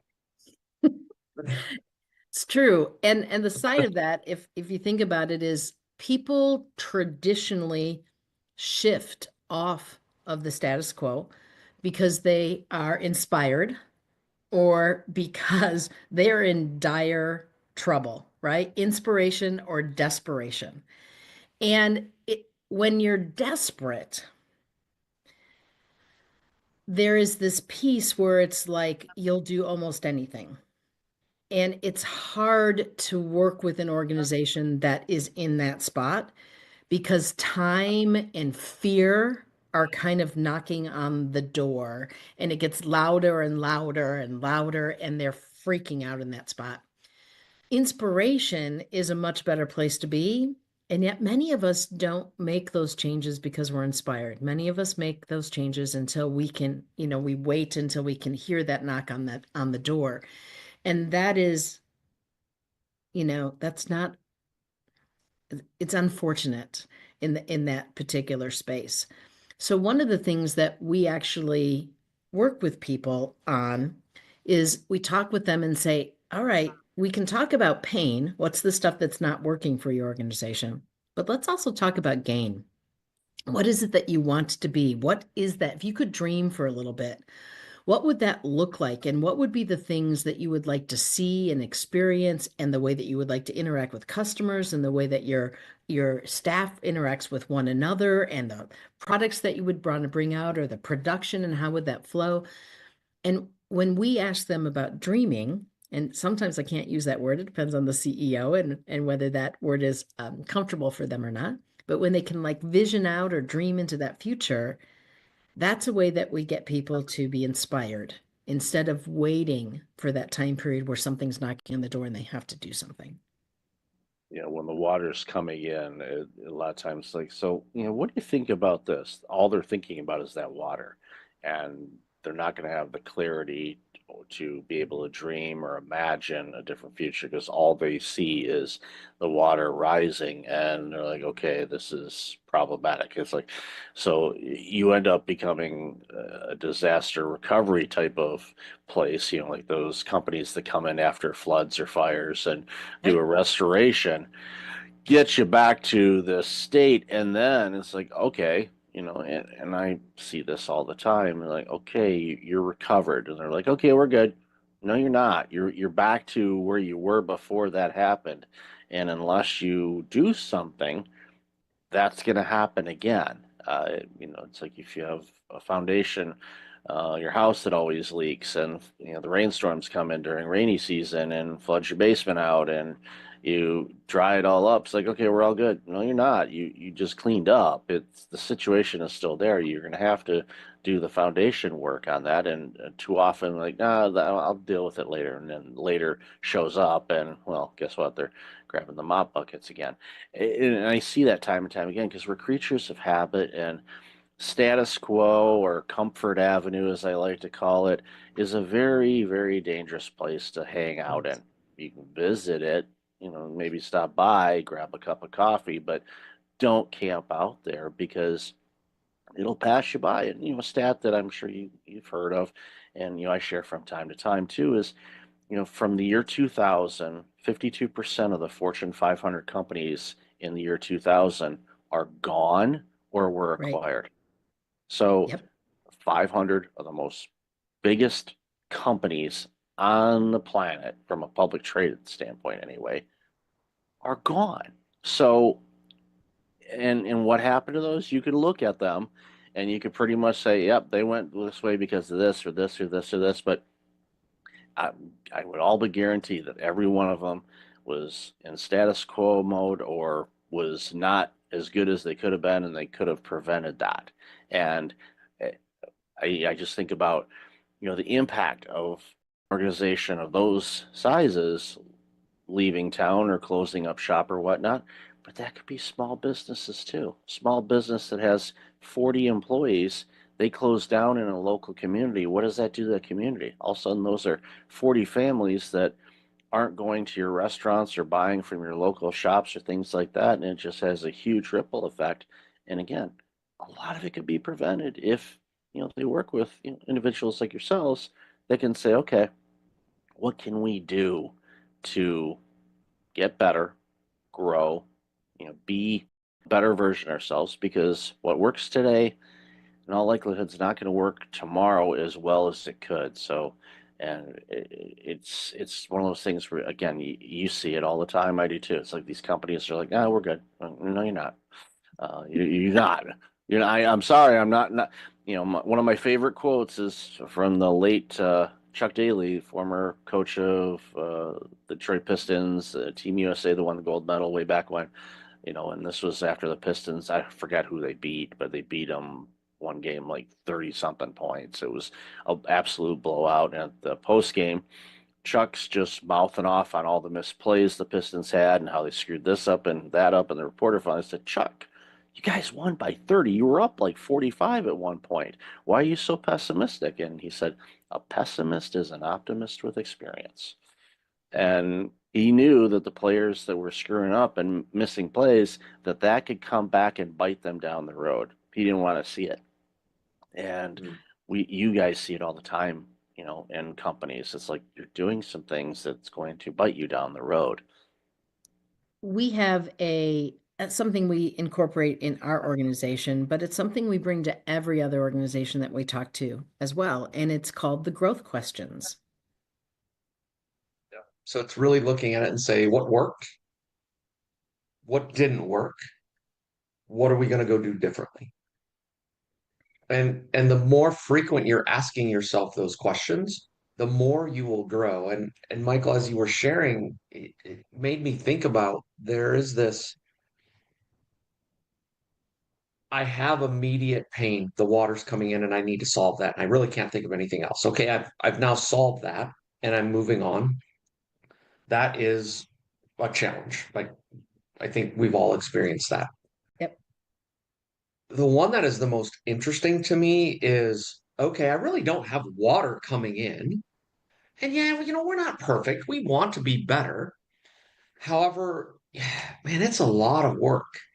And I can't take myself out of the day-to-day to actually think about what the future is going to hold and like set aside the buzz, the bees and bugs flying around, because it's not like I have dead carcasses. It's just the noise of the day. And watching leaders not take the time to slow down, think, start to look at the future, what could be. And it's this piece of, they get in this status quo or a rut.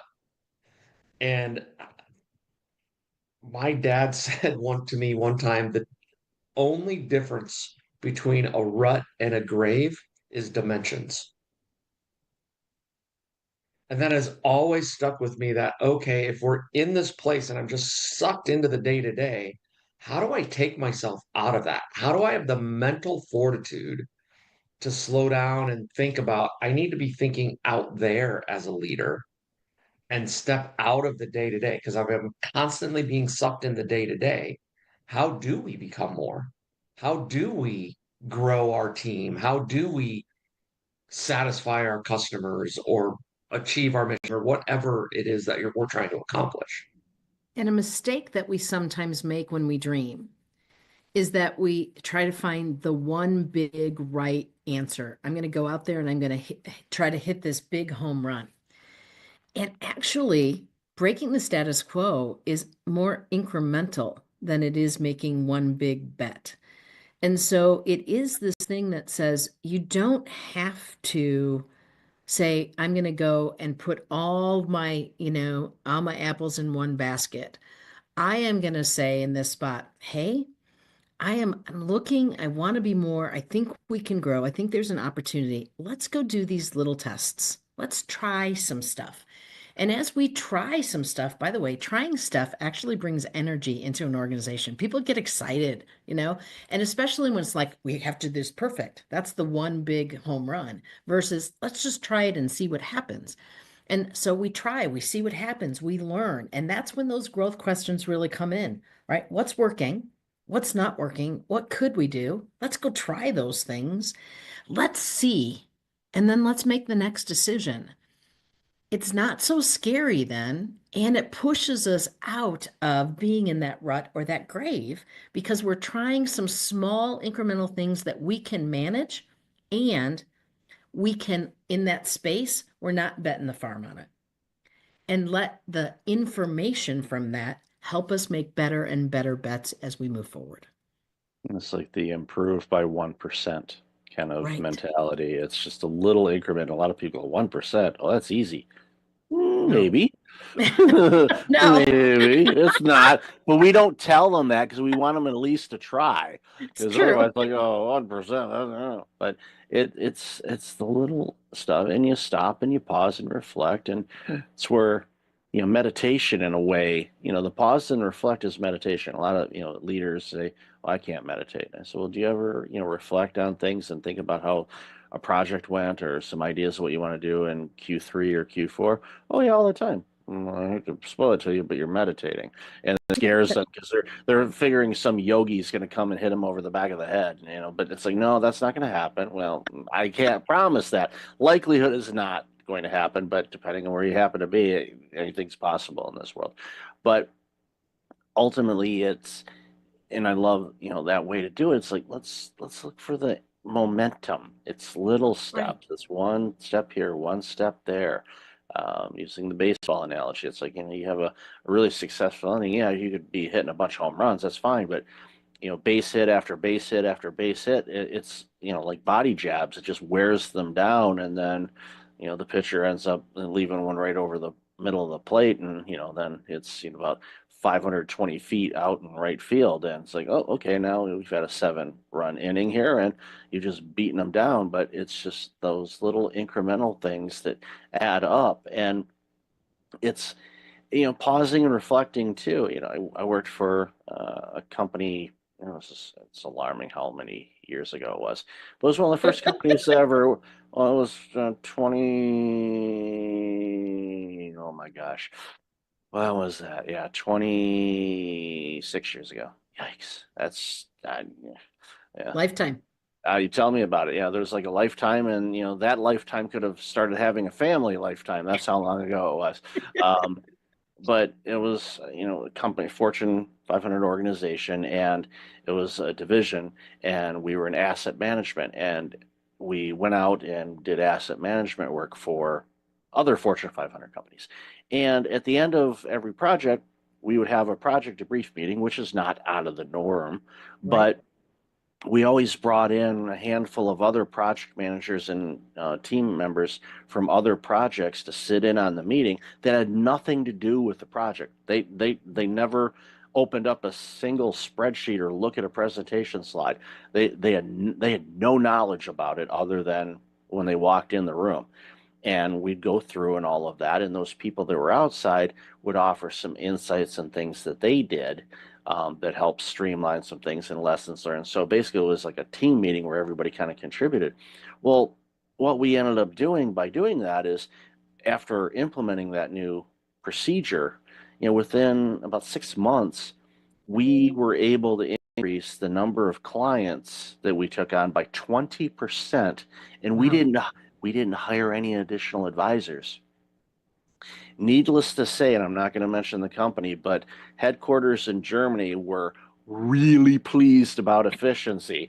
Not that Germans are all about efficiency or anything like that. I know it might be a breaking news alert there. Didn't mean to shock people on that. But they were thrilled, and they're like, "What did you do?" They're trying to figure out, can we mimic this? And again, that was an example. Okay, there's Right. something we learned. Could that be applied in other arenas that we work on to find the ability to do more without overloading people and with the same amount of people? And it was one of those things where I was obviously much younger then, didn't pay much attention to it, but upon reflecting, looking back, thinking about ideas, it's like, that was great. So anywhere that I was a leader, didn't matter what role I was in, I did that. I would bring in some Right. outsiders and say, okay, what's your thoughts on this? What do you see? And it just improved things. And it was a simple thing to implement. A lot of people thought I was crazy at first. Like, well, they weren't on the project. Why are they here? Like, you'll see. Just work with me on this. And then they realized, and then all of a sudden they wanted to be part of other meetings, probably because they didn't want to work and they just want to sit in the meeting. But Oh yeah, because people love meetings, Michael. yeah. My brother, and this was years ago too, worked for an auto sector company, and you'll get this. They actually had a meeting to determine why they had so many meetings, Of course. and Big the, scoop and the, pizza. and they didn't come up with a solution. So Because it was an ineffective meeting. There you go. yeah. Is there an agenda? Could this be an email? Do I need to be there? Yeah. Yeah. I Yeah. do like that methodology that you're talking about, outside eyes. I mean, it's great, especially if you have enough internal staff to be able to have an outside perspective. That's phenomenal. If you don't, that's what you kind of need consultants about, right? Because an outside perspective says, I don't have any skin in the game. Here's just something to think about and consider. It's not like you did this wrong and you did this wrong. It's not like an audit. It's this thing that says, here's something that you might want to consider. Here's something that we've done. This is what our experience says. And that's how you get better incrementally, but you do it very quickly. And so that's what's really interesting about that. That is growth, very specific, a growth plan to help us see what we can do differently and not just get stuck in, well, this is the way we do it. Well, it worked last time, we'll do it this time. And having the outside in, whether that's a consultant or whether that's someone from the next department over, Right? ideally, like, they have the ability to ask the quote dumb questions that we just make the assumptions on. We assume we do it this way because it's the best way. But having someone say, well, why? I was with a financial organization and they were talking about, oh yeah, when we do mortgage work, they, like, if you pay, you have the ability, you could pay every 2 weeks, and actually that reduces your overall interest, etc. Well, when someone chooses to do that, they have to take that money and put it in an account and then wait until they have a full payment. And I'm like, so they're like double, triple work that they're having to do. And I'm like, help me understand why. And they all look at me like, what do you mean why? It's what we're supposed to do. I'm like, yeah, I understand that's what you're supposed to do. Help me understand. You have made the decision to do that, or there's a legal regulatory reason to do that. And there is actually a legal regulatory reason to do that. to make it compliant if they want to sell it on the outside market versus a car, a consumer loan, a car loan or something. You could make $1 payment every day and that will be applied. And it's so interesting, like the process hoops they have to do. However, they have never thought of, like, in their mind, it's just, well, we just do this. And it's just normal. Like, why are you even asking? Well, because number one, I don't know, because it sounds really stupid. And Michael, you don't know about us, but we have an acronym that we use. It's SLL, stay stupid. Sorry, I did that totally wrong. It's SSL, stay stupid longer. And that place where you stay stupid longer and keep asking questions, seeking to understand, helps us to actually innovate. It helps us to make those incremental changes. It helps us be better. And that's one of the great skill sets of being a leader, not just a consultant. When you have staff, right? Don't give them the answer. Stay stupid longer and help them figure it out. It's kind of cool. Yeah, it's great. And I think too, and this is something that a lot of leaders, they struggle with initially. The great ones figure it out much sooner than I did, is, you know, your people in all likelihood are much smarter than you are when it comes to something that they're working on. So let them be that, and let them show and give them the autonomy to be able to create and come up with some ideas, Yes. because they're seeing things that you're not, and vice versa. You see things as a leader, you're going to get exposed to things that your front lines may not be aware of. What you share, obviously share as much as you can so everybody can kind of be rowing in the same direction. But there's opportunities where it's like, okay, I'm not seeing this. What am I not seeing here? And especially if you're going through, it doesn't matter if you're going through a growth stage or a retraction stage. Like, what am I not seeing here?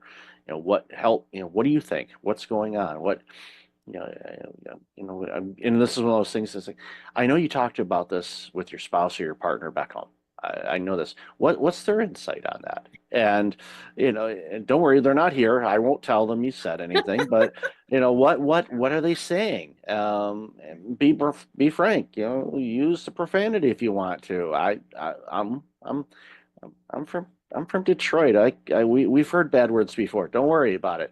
So what do you need? And it again, it's more perspectives can, sometimes they can open up that particular sliver of an idea that can spawn off into, something absolutely amazing, or turn the tide to make things, even better for everybody involved. So before we wrap up, a question that came to mind, while we were talking is, here we are in Q1 of 2025, and in the last few years, I'm sure have been, what's the word, interesting, I guess, for your clients, and because it's been interesting for all of us.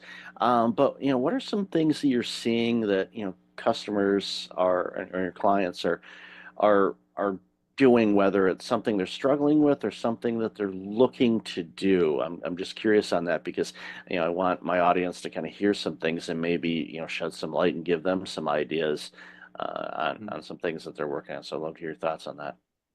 Yeah, I think we're seeing, if I think of a couple themes that are common, one is they're really looking at their organization and saying, are we designed correctly to achieve what we need to achieve?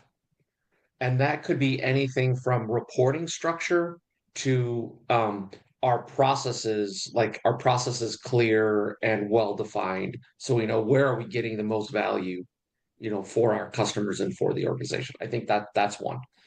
I'm still seeing many leaders say, how do I grow the next set of leaders, the next set of folks that we need to lead?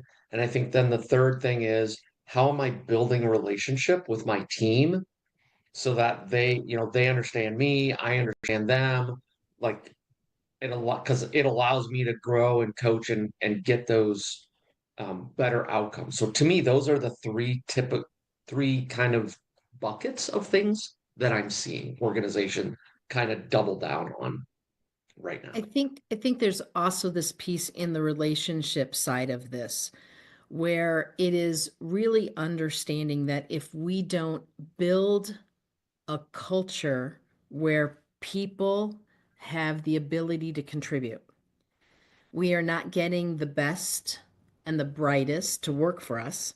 Once we have someone working for us, they're not giving what they are capable of giving. And when they actually, quietly quit is the kind of the term that people have been talking about for years. We're paying them, but they don't even feel satisfied, right? And in that spot, if they're not satisfied and bringing their best and like being excited about how they can contribute, then that organization doesn't grow. So this thing about relationship and culture and getting out of the way of our folks so that they can be brilliant instead of me taking all of that on and being egotistical as that leader, that piece, we're having a lot of those conversations as well. And that really does fit with that leadership piece, and it does fit with that growing piece. I think we kind of felt like we had to stick with the status quo with the last few years and the things that have happened. And what we're finding is that that's not satisfying and it's not healthy. And so those are the areas that we're seeing people really talk about to get themselves out of it. It gives me a lot of hope that those are the things that people are seeking guidance on, because it shows it at minimum an openness Right. to maybe be a little bit more vulnerable and learn a little bit more about the emotional side of things of work and creating opportunities for people to be their best and be Right. creative. And we know there's multiple generations that are in the workforce now, and Gen Alpha is well on its way next. So you've got the baby boomers who are going to be here for the next 300 years. That's a joke. I'm Gen X, so that's a joke. I'm a boomer. I'm gonna be here forever. Yeah, you guys will not let go. Let go. No, I'm I'm kidding. sorry. I'm kidding. No, We'll let go when you all figure it out. Oh, in your face, Michael. Well played. Well played. Because we won't.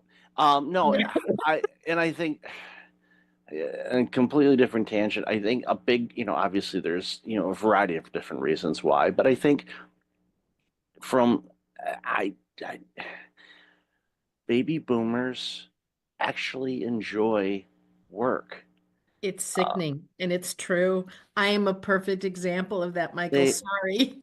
Well, it's in many cases, you're an artist, but your paintbrush is not necessarily a paintbrush. You're an Right. artist, and I see that with every generation. Every generation is creative in their own way, and ideally is, and if Jonathan Shepard's listening to this, so shout out to him, because he does a lot of legal work and works with different generations on different things. It's when you take all of those skills and you put it together and you let it mesh and form into this ecosystem, that's when you see some absolutely superb organizations. And I know It's a beautiful thing. Oh, it's literally you take it back and go. You want to, in a way you want to bottle it up. You want to go and it's like, oh well, how does this work? It's like, because it works. And I know that's a very simplistic answer, but there's a lot of ingredients to it. But it's by design that it does that. So I've loved this conversation. We could talk for hours on this. So where can people find about you guys, and where would you like them to check out? Yeah, easy, 3 places. Easy. One is our website, becomemoregp.com. Or if you're like, hey, I want something specific, you can email us at becomemoregp.com. Or if you want to hear some more of our rants and raves, you can listen to our podcast, The Leadership Line, on your favorite podcast thingy. There you go. Thingy. Yes, thingy. Yes, I'll definitely have the links to all those thingies in the show notes. So, really appreciate you, Scott and Tammy. Thank you so much for being awesome people and the amazing work you're doing that makes the world a better place. So, really appreciate your time today. Thank you, All right, Michael. thanks, Michael.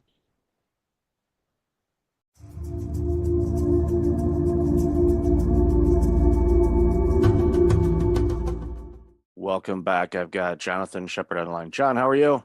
How are you? How's it going, Michael? I am awesome. Really looking forward to this conversation because, as we talked about a bit in the pre-show and our conversation we had earlier, this is some important work that you're doing, and it's bringing awareness to an issue that I think every organization is facing. So, why don't you share a little bit about you, and then we'll jump into this important conversation.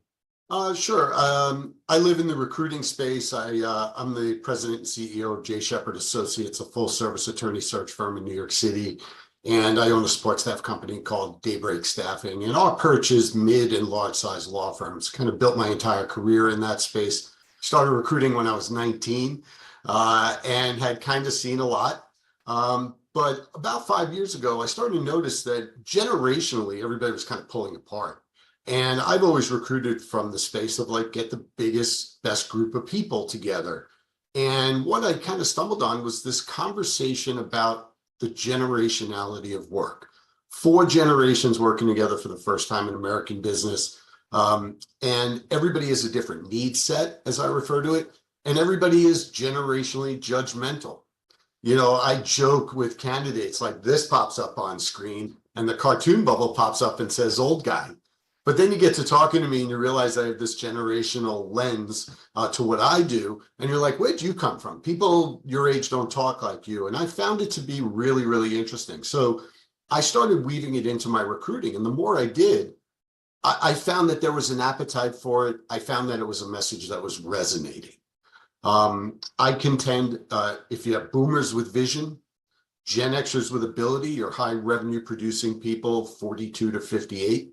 If you have millennials with potential and Gen Zers with drive, then you have the best of all 4 generations. And no matter what business you're running, you owe it to yourself to get the best people in the right spots. So it's been a really interesting ride. And I'm having conversations with people closer to my age, right down to people just coming out of law school. And they all have something to add to the conversation. So when you and I connected, I was like, this is a great platform for me to talk about this with you, you know, you being in the corporate burnout space, you know, and trying to get people to kind of not get burnt out or what to do and recover from getting burnt out. I think it really does tie in very much.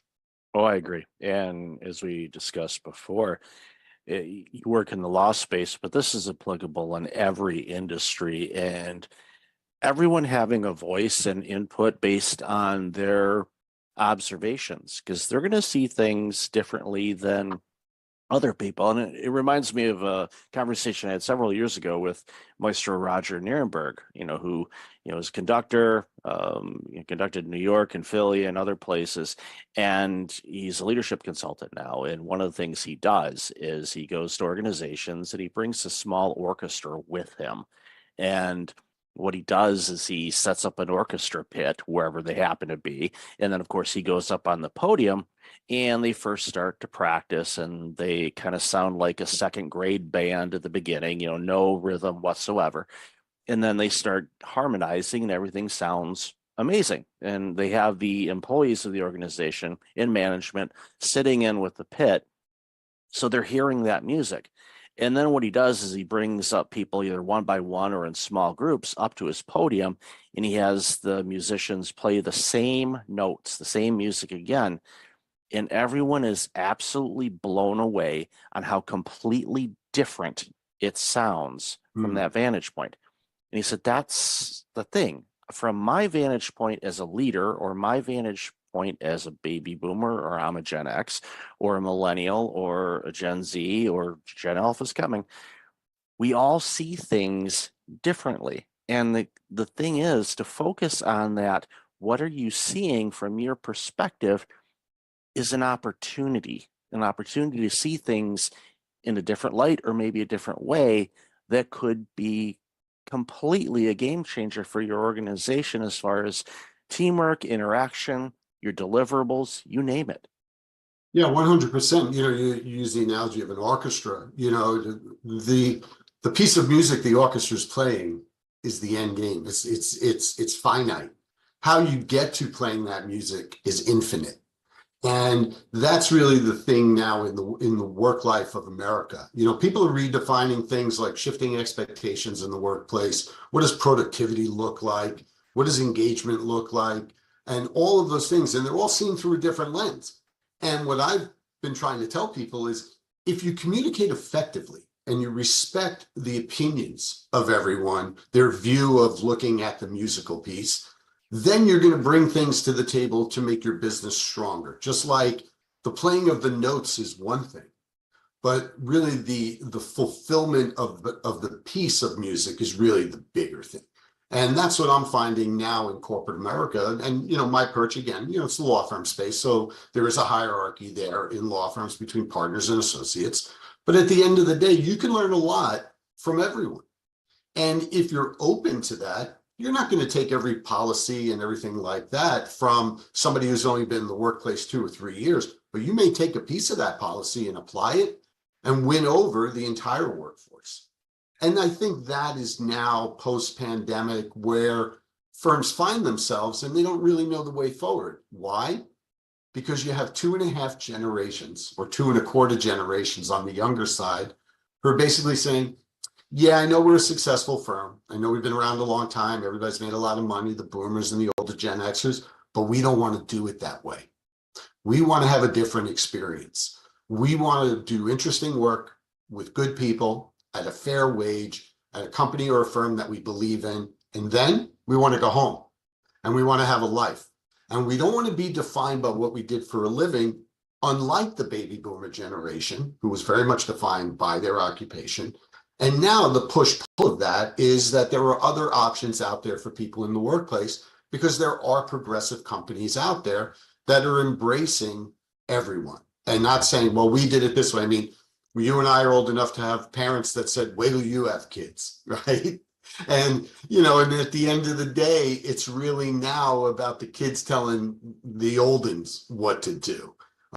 So it's a really interesting time in that regard as well, because it's a time of opportunity, like you said. Yeah, agreed. And you know, it's a post, I don't know if it was a podcast interview I did or an article where, you know, coming from a Gen X standpoint, it was basically an olive branch to millennials and Gen Z and to the baby boomers as well. It's like, look, we all have gifts to bring to the table that's going to make this world better. Let us all figure those things out together, share our experiences, and it makes such a big difference. And, you know, I think back early in my career, I originally was in public accounting, so I worked for a CPA firm, similar kind of hierarchy situation to legal, where you've got your partners and you've got your associates. And, you know, I would learn from everybody from the senior most partner that had probably 40 years on me to a recent partner who was maybe 10 or 15 years older than me. So that was, you know, and, you know, I'd pick their brains on different things and get their perspectives, learn about their personalities, what made them motivated, you know, why they looked at things a certain way, and just, you know, borrowed some, you know, work styles from everybody and tried it out. And I think the more open-minded all of us can be when it comes to learning how to do things and shifting away from this, I'm going to put in the 80-hour weeks every week and then, you know, this is who I am. You know, hi, I am Mike Levitt and I am this. Well, you know, I don't identify myself as necessarily a burnout consultant or a coach or a podcaster. And it really depends on my conversation. This is some of the things that I do, but that's not me. Other generations, as you said, they, you know, identified themselves with who they were in a workplace, which I think is, you know, one of the, I don't want to call it sad, but it is kind of sad in a way, is when the baby boomers have started to retire, it's an identity crisis for some. And I've had conversations with them. They're like, I don't know who I am. I'm like, you're Bob. That's who you are. And it's very limiting, right? You know, why would you want to be one-dimensional, right? Why would you, you know, you're a father, you're an uncle, you're a brother, you're a, you know, softball player on the weekends, you're, you know, any of those things. But what I find is that people are so in their comfort zone and so unaware and maybe even a little afraid to just try to come out of that zone a little bit to extend themselves.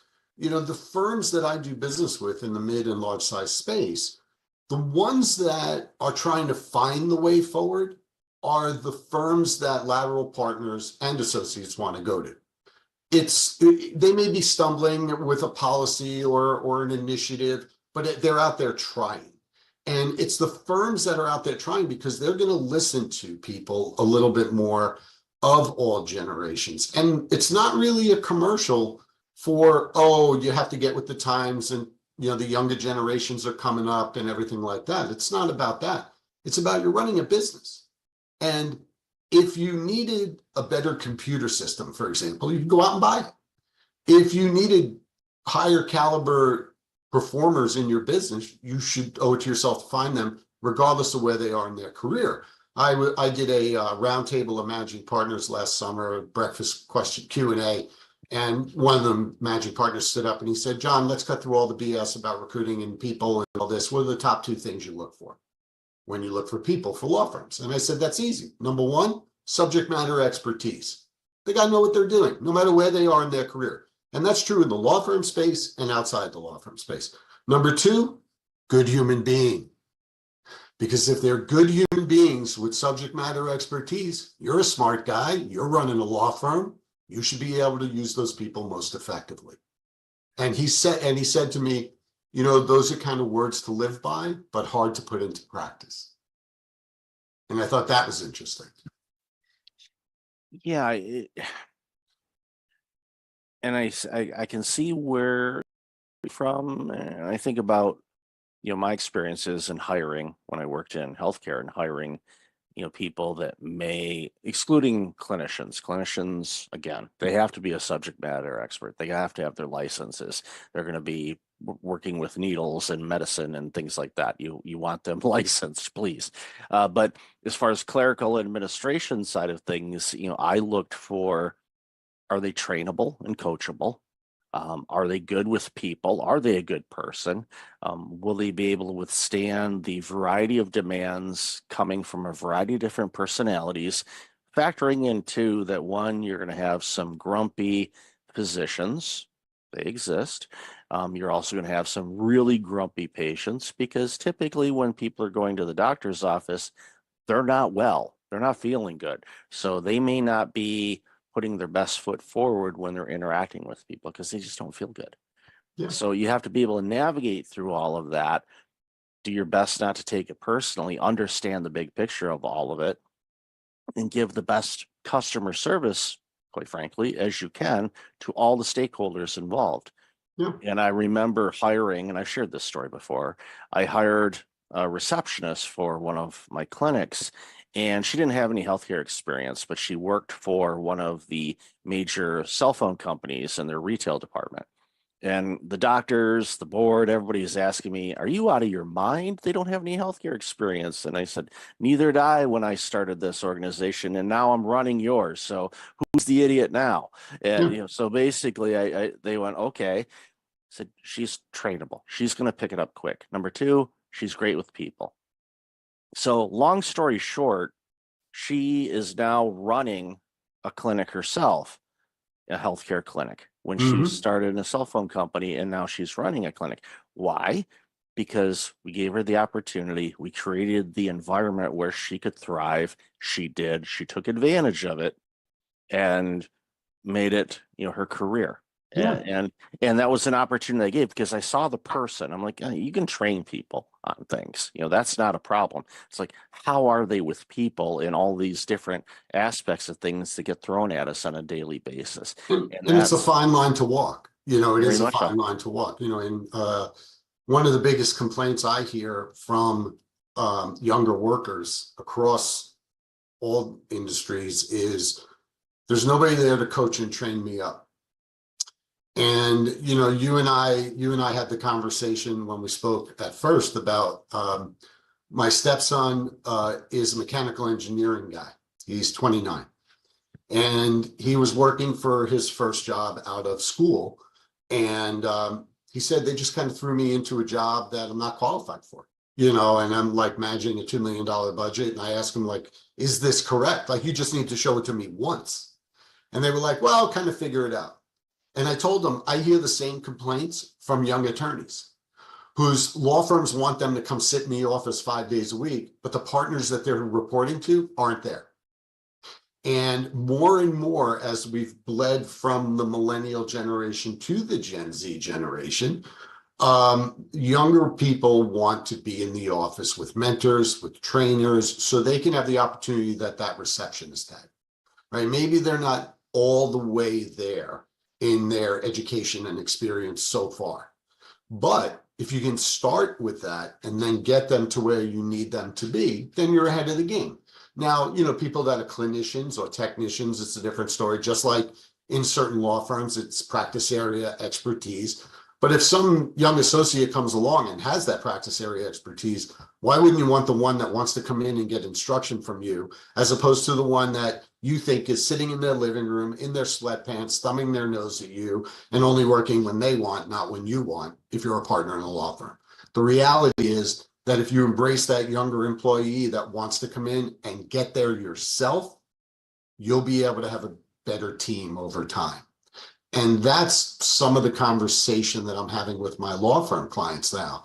It's like the problem is not your associates. The problem is the partners, because they want to sit in the Hamptons or Martha's Vineyard or the Jersey Shore 3 days a week, all year long, or mostly in the summer. And they're like, well, I get everything done. Well, you need to come in and recommit to the firm that you're going to bring the next generation of attorneys along, just like you were brought along at one point in time. The way in which that occurs is now different because of the way the generations communicate. The boomers a little more in person and through email. The younger Gen Xers, millennials, and Gen Zers more via instant message or text, or something like that. If you're a boomer, you just have to make the effort with the Gen Xer or the millennial or the Gen Zer to communicate the way they want, and then they'll eventually come to you too. It's not you acquiescing everything to train up good people. But if you train up good people, you'll get a better team together and you run a better business, you'll be more successful, and guess what? You'll make more money. Yeah, and it's just utilizing all the tools at the time that makes sense for everybody involved. Because sometimes a quick text message works. Sometimes it's okay, let's jump on a quick Teams or Zoom call. That's great. Sometimes it's like, you know what, why don't we carve out some time and we'll spend an hour in the office and we're going to go over this. And you're not distracted by anything else because you're in a room, doors closed, you're flushing it all out and all of that, and you get to have the human interaction and read body language and all of that. There's all these things that are available, and we should utilize all of them. And that goes to all generations. Doesn't matter. And every business. It's in every business. There's no substitute for, hey kid, come sit in my office with me, listen in on this call, and then we'll talk about it. Mm-hmm. Yeah, there's no substitute for that FaceTime. Now we live in a work time where that specific type of event is less frequent and shorter in duration. But that doesn't mean it shouldn't be part of it. And that's what the workforce is having issue with at the moment. I hear the same complaints from my mechanical engineering stepson as I do from young attorneys, as I do from young people in trades who are doing things like, electrician work or carpentry. It is a universal issue cutting across 4 generations. And those people, I was preparing some notes, for this podcast. And, one of the things I made a note here is navigating the landscape, right? Everybody's like, how do I do it? Well, you have to read and you have to get good at reading the 3 generations that you're not a part of. Because then if you extend yourself into those generations, you'll get better feedback, more open communication. And I use the example of I heard the phrase boots the house down. And it's very much a phrase that came out of the LGBTQ community and the drag community. And it meant when a drag performer had a great performance that they brought the house down, boots the house down. I threw it at my daughter-in-law, who's 28, very much the Instagram generation. And she looked at me wide-eyed and said, how do you know that phrase? And they said, because I can read. I was online, I was reading an article and stuff like that. And she said to me, slay. So I ended up, and like we all know what that means, right? You killed it. So I ended up doing a video on Instagram and LinkedIn about those 2 phrases and how the thought hit me of, if you're a lateral partner in a law firm and you're mid-career or beyond, and sometimes you can connect with a younger associate just through the use of a silly phrase or an exchange about current events or something like that to just break down that wall. That's all you're looking to do. And it's amazing to me that more people don't think that way. But I think that those who do are going to be lined up for the biggest success going forward. Yeah, it humanizes people and Right. it breaks down those silos. And, for those that are a little reluctant to do it, you kind of have to ask yourself, okay, why is my ego fighting this?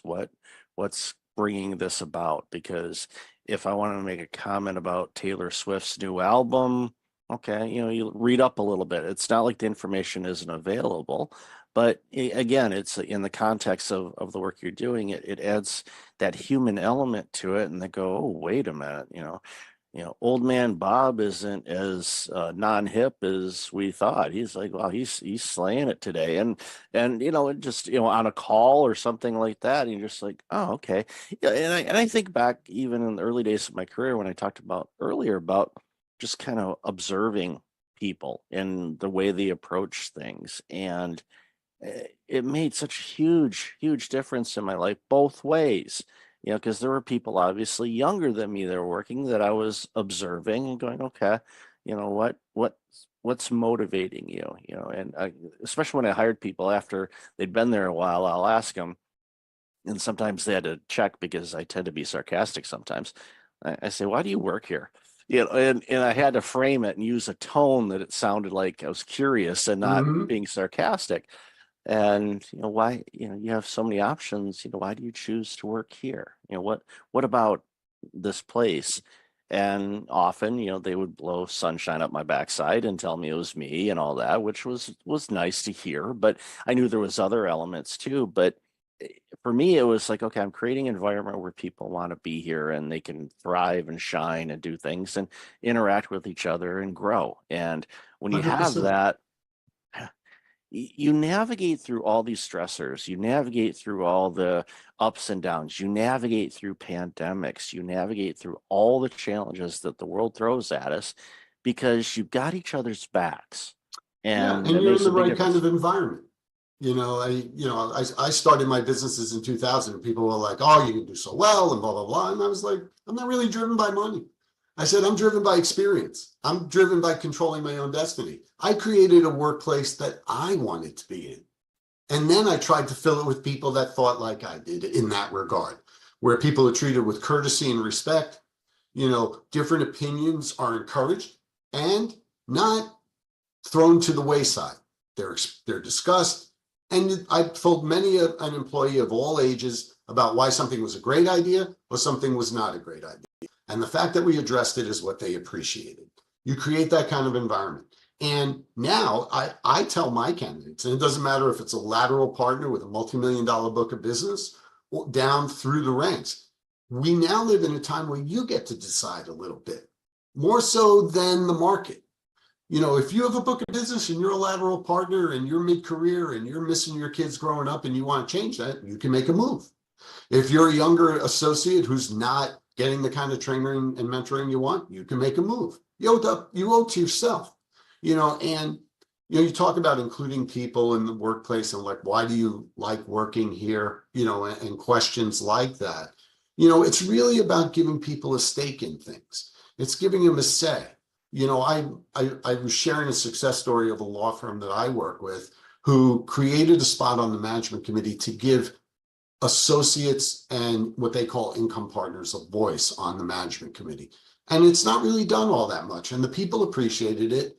And it's made the people at the firm grow closer. It's about the culture.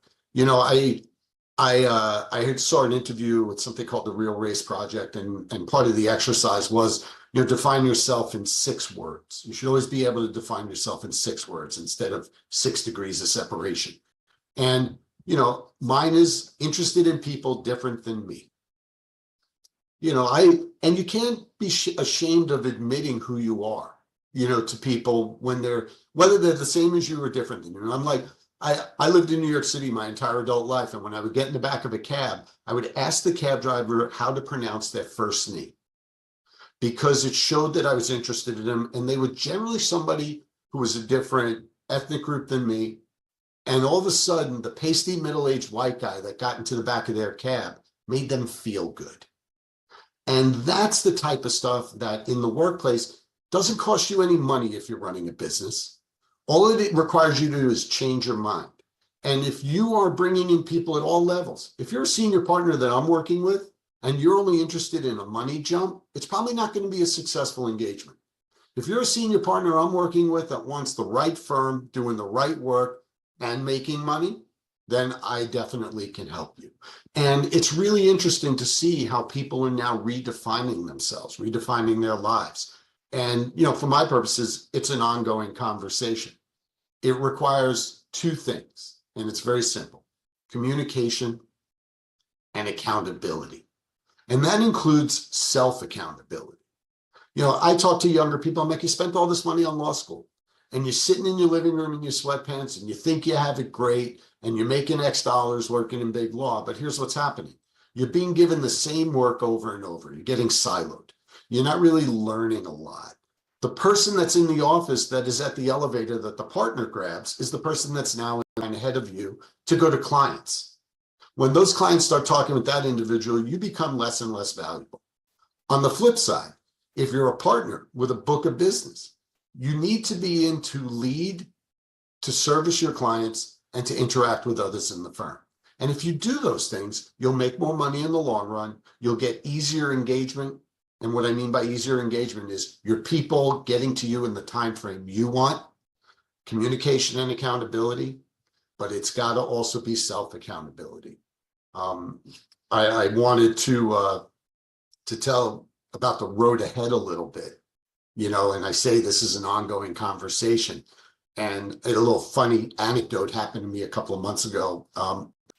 My wife and I had our master bathroom redone, and the contractor had subcontractors, and one of them was the plumber, and the base of the toilet leaked when they finished the bathroom. So the plumber came back and he's like, you know, I tell these kids, like, don't just put the silicone on the base. You have to take your finger and put it around to create the seal. And they don't listen, they don't listen, they don't listen. I'm like, how old are you? He goes, 28. I'm like, and you're complaining about the 19-year-old? And he goes, you betcha. And that, Michael, made me realize that the generational conversation with Gen Alpha coming, it's not changing. It's not going away. And the people that can navigate the conversation the best to run businesses, because that's what everybody's trying to do, are going to be the most profitable in the long run, are going to feel better in the long run about the businesses they've created, and their people are going to end up staying with them because they feel like they're a part of something. Yeah, the more things change, the more they stay the same. And it reminds me real quick of a story. A colleague of mine does some after school robotics coaching and you know, some coding types of stuff. And you know, some of their students are, you know, either from first grade all the way up to 12th grade. And this little first grader, he was working with them on coding and designing a little, you know, computerized game kind of thing. And at the end of it, this little kid, you know, was leaving, and the coach was working with another student. So this 5-year-old pats the coach on the back a couple of times, says, "Good job today."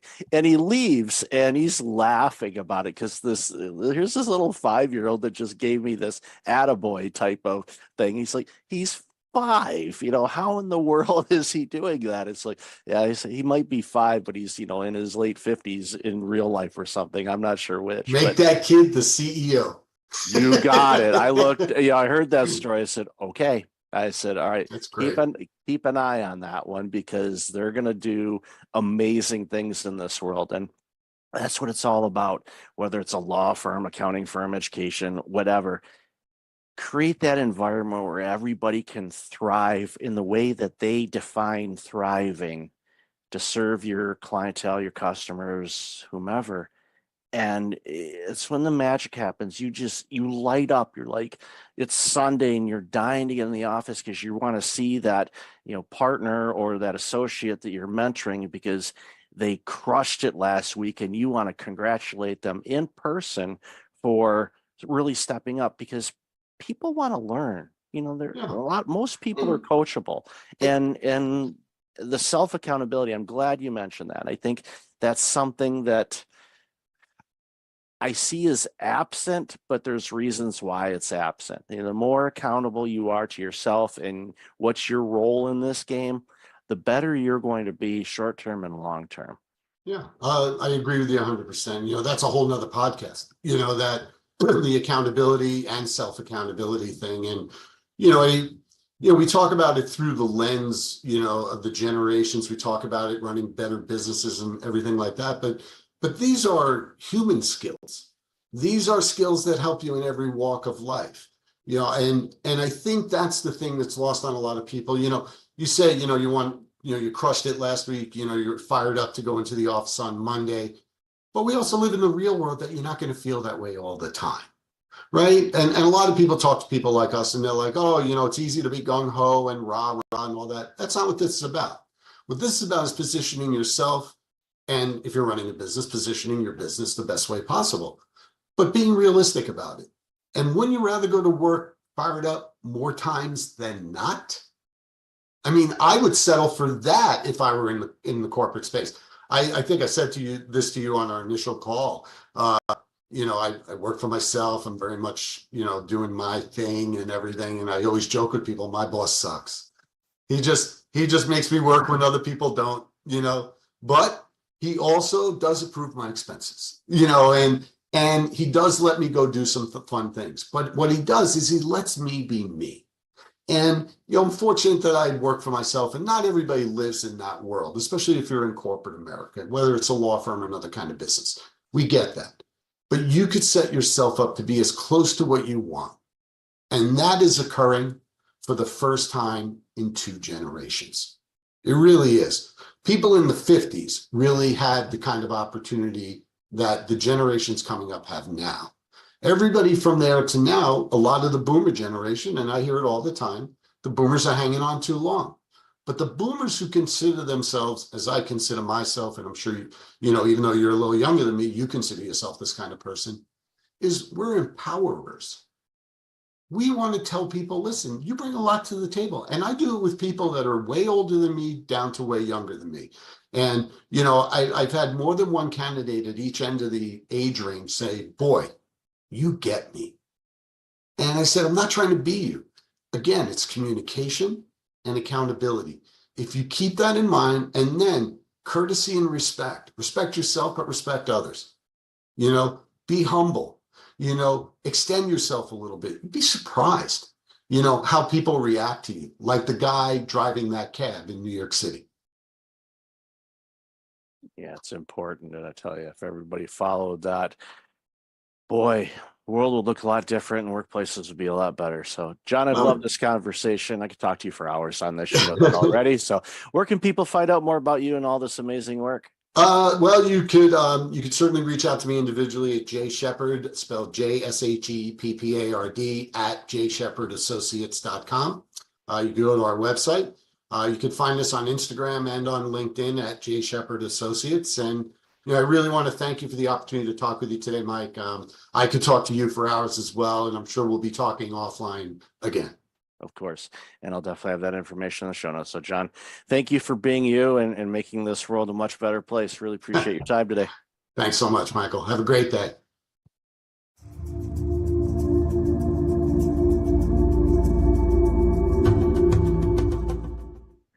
Welcome back. I've got Jim Fielding online. Jim, how are you today? I'm great. Thank you so much for having me. Looking forward to this conversation. You've done some absolutely amazing work so far, and you continue to do so. It's not like, okay, I'm done. Yeah. Why don't you share a little bit about you, and then we'll jump into the conversation.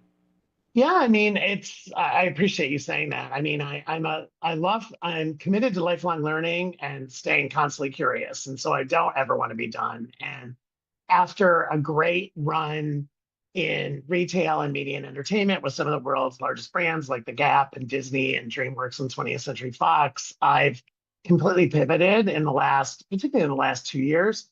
I wrote a book that came out in August of 2023, All Pride, No Ego, and that really gave me the platform to pursue this new life I'm in now. And so officially, as of really January 1st this year, but really last fall, I'm full-time writer, speaker, and now executive coach. I went back to school at Emory, the Goizueta Business School, and took two coaching fundamentals and advanced coaching, and now I have coaching clients and consulting clients, and I'm writing another book and doing speaking opportunities at conferences and corporations and nonprofit groups. So it's the first time in my life. I mean, I remember talking to my sister and my mom about this. Like, I basically have had a paycheck from someone else since I was 13. My parents believed that we needed to go to work and that my allowance was never going to keep up with my lifestyle.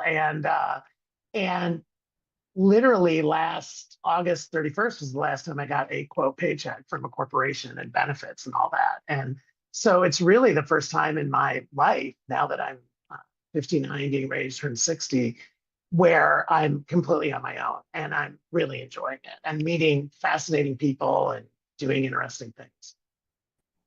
So you're bold to do it, and I commend you for doing it because there's something energetic and refreshing about it. It's like you're going out there and you don't necessarily have a safety net. You do, but you don't. It's like, okay, for me to generate revenue, so I have some currency units in my bank account, it's up to me. It was before too, but it's a little different now where you're basically working multiple departments instead of just the sales and consulting side of things or whatever else.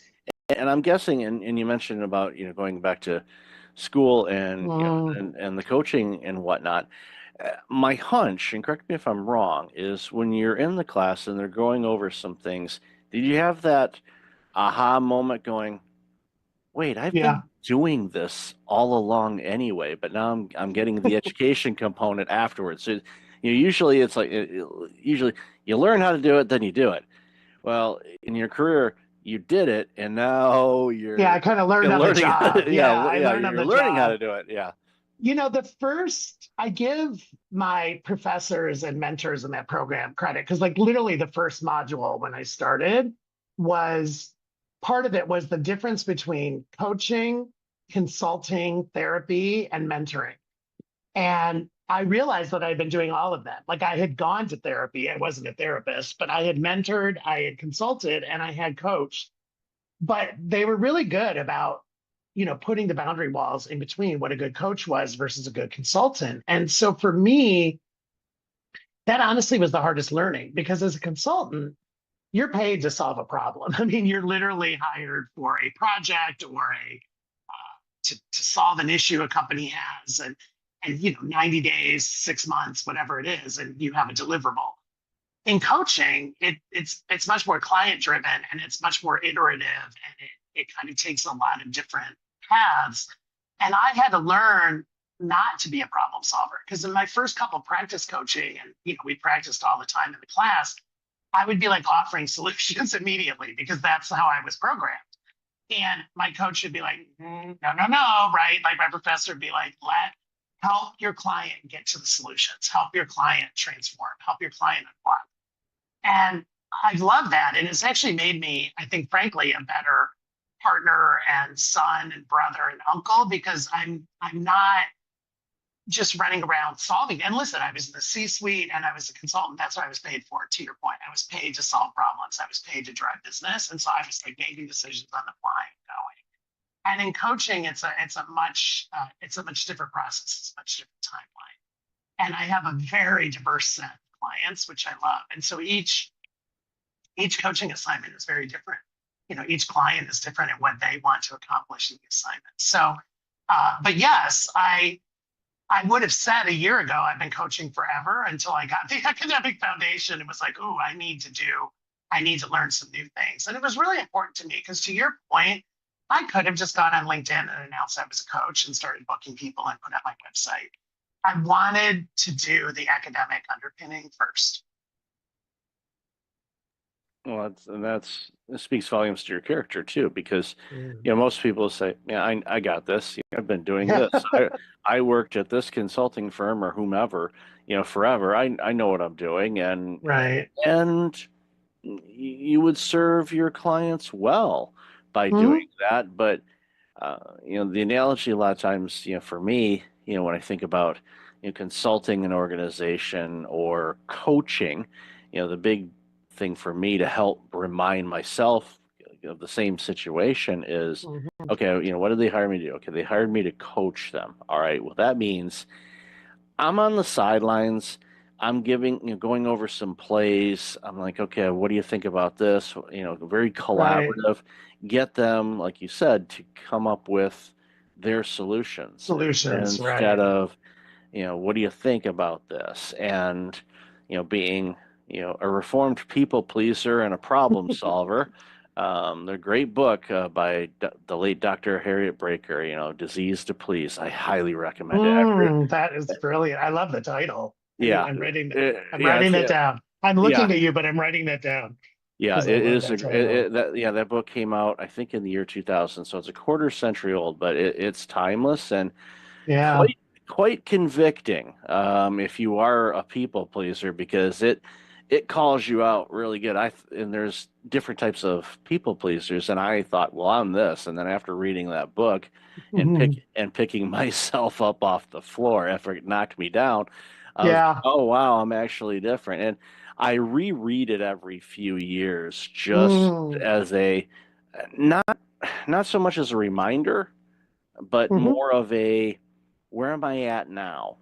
Because, almost like a self-assessment. I love that. Yeah. So it's definitely a good book that I recommend to anybody and everybody. Well, it takes a people pleaser to know a people pleaser, right? Like I definitely listen. I'm a firstborn. The first one in my family to go to four-year college. Like I had a lot of expectations on me, and I was pleasing a lot. I was pleasing parents and grandparents and extended family. And you're right. So I had not heard of that book, so I love that you gave that to me, and I will pick up that pearl. Yeah, I'll share a real quick family story. A late uncle of mine was in our family, the first family member to go to college, and he made some questionable choices and did some crazy things in his life, to the point where when my brother and I, because we were next to go, and we saw some of the annex he pulled, I told my parents, I said, I'm kind of afraid to go to college. Why? Is it going to be hard? I said, no, because I don't want to do the crazy stuff that Uncle Joe has done. And they said, don't worry. I said, that has nothing to do with academic. So it was like, okay, good. Yeah, exactly. Doesn't mean I haven't done some crazy things, but hey, it happens. Yeah, right. No, for sure. So, jumping back into, the work that you're doing now, and I know we talked about this before too, is, the tool bag of knowledge and experience that you have is interchangeable. So it's literally like going and I'll use the analogy, if you like to cook, okay, you got the spice rack, so you got all the spices, and you're like, okay, what am I going to make for dinner tonight? You've got some lean meat, you've got some veggies, salad, whatever. You're like, okay, what am I going to make? And as humans, we get in ruts and we say, okay, we're going to make this again. But no, sometimes we're like, no, actually, I want to do something different. And we may use a cookbook, or in this case, we may go, I'm going to rely on my improvise. Improv, and let's make dinner, knowing that DoorDash is just an app away. That's younger generations that didn't have, or older generations that didn't grow up with that. We remember. It's like, if dinner was screwed up, then guess what? Well, we either ate it cereal. Anyway, you might be having some cereal, or right? Some cereal, or yeah. Maybe there's that 2-year-old jam package in the bottom drawer. Is there a piece of bread? Some buttered toast. Some buttered toast. Yeah, exactly. Yeah. We're like, literally. We're gonna get something, but we're literally thinking about going down the street. It's a great analogy. No, it's a great story. I mean, that is, I mean, there's a certain amount of, and that's part of what I like. What you and I are talking about. It's part of what I like about coaching is there's of course I prepare for my client meetings, and I review previous notes, and I write myself some notes that I might want to ask, some certain questions I want to ask. I still have my list of go-to questions, but you are kind of improvising during the coaching, because you really, to be a good coach, you have to be a very active listener and a very good question asker. And you're really riffing off of what your client comes to, right? And as you know, because you do this, like, my first questions are always, what's top of mind for you today? Or, what issue really is something you want to talk about today? Because as you know, each session, 45 or 50 minutes, you can't boil the ocean.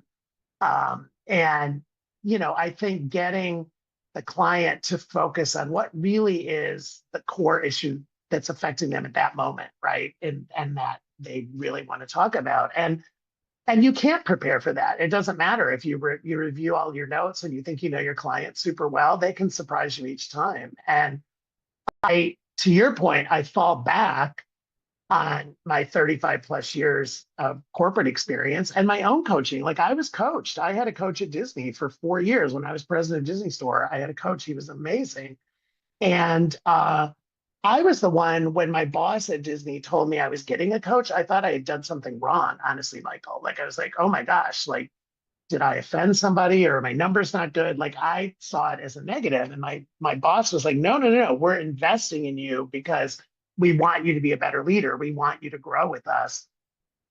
Once I flipped that switch and realized it was an investment, like, it was an unbelievable time. And it was a gift that I had that coach in my life for 4 years. And it's somebody that I'm still in touch with, because he helped me transform so much, and absolutely made me a better leader at Disney, a better leader at every future job I had after that. And as I've said before, like, a better person, like, I think just a better human being.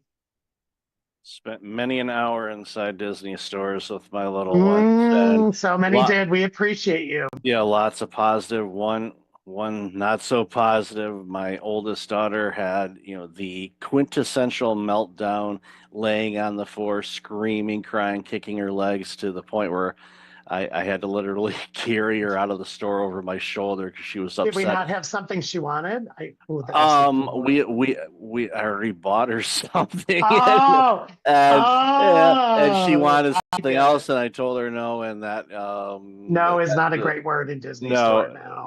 No. It's like, upon reflection, it was like, next time, it was funny because her mom was the reason why we were there, and we were there with a friend of ours, because my partner at the time, she was holding kind of like a house thing for selling something. I forget what it was, but so it's like, all right, well, I'll take Sarah out, and the other two kids were little enough where they weren't, they were still very young, so it wasn't an issue. But it's like, I'll take her. So it's like, all right, let's go to Disney store, and she never acted that way before, ever. And so here I am walking with my buddy, and there's a screaming kid walking through the mall, screaming and yelling. I'm surprised people didn't call the cops, thinking I was trying to turn you into child services. Yeah, it's like, you're trying to kidnap that child. No, I'm just not buying her yet. Okay, well, here's the hint. She has enough aerials, okay? Yes, but here's the hint. It's too late now, but for any of your listeners, because I still love Disney Store so much,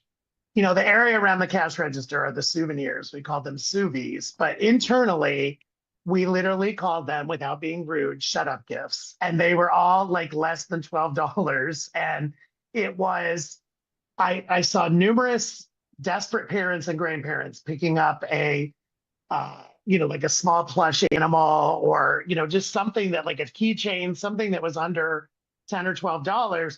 Because we saw many a tantrum in Disney Store, because you're teaching the kids boundaries, right? And of course, we're overstimulating.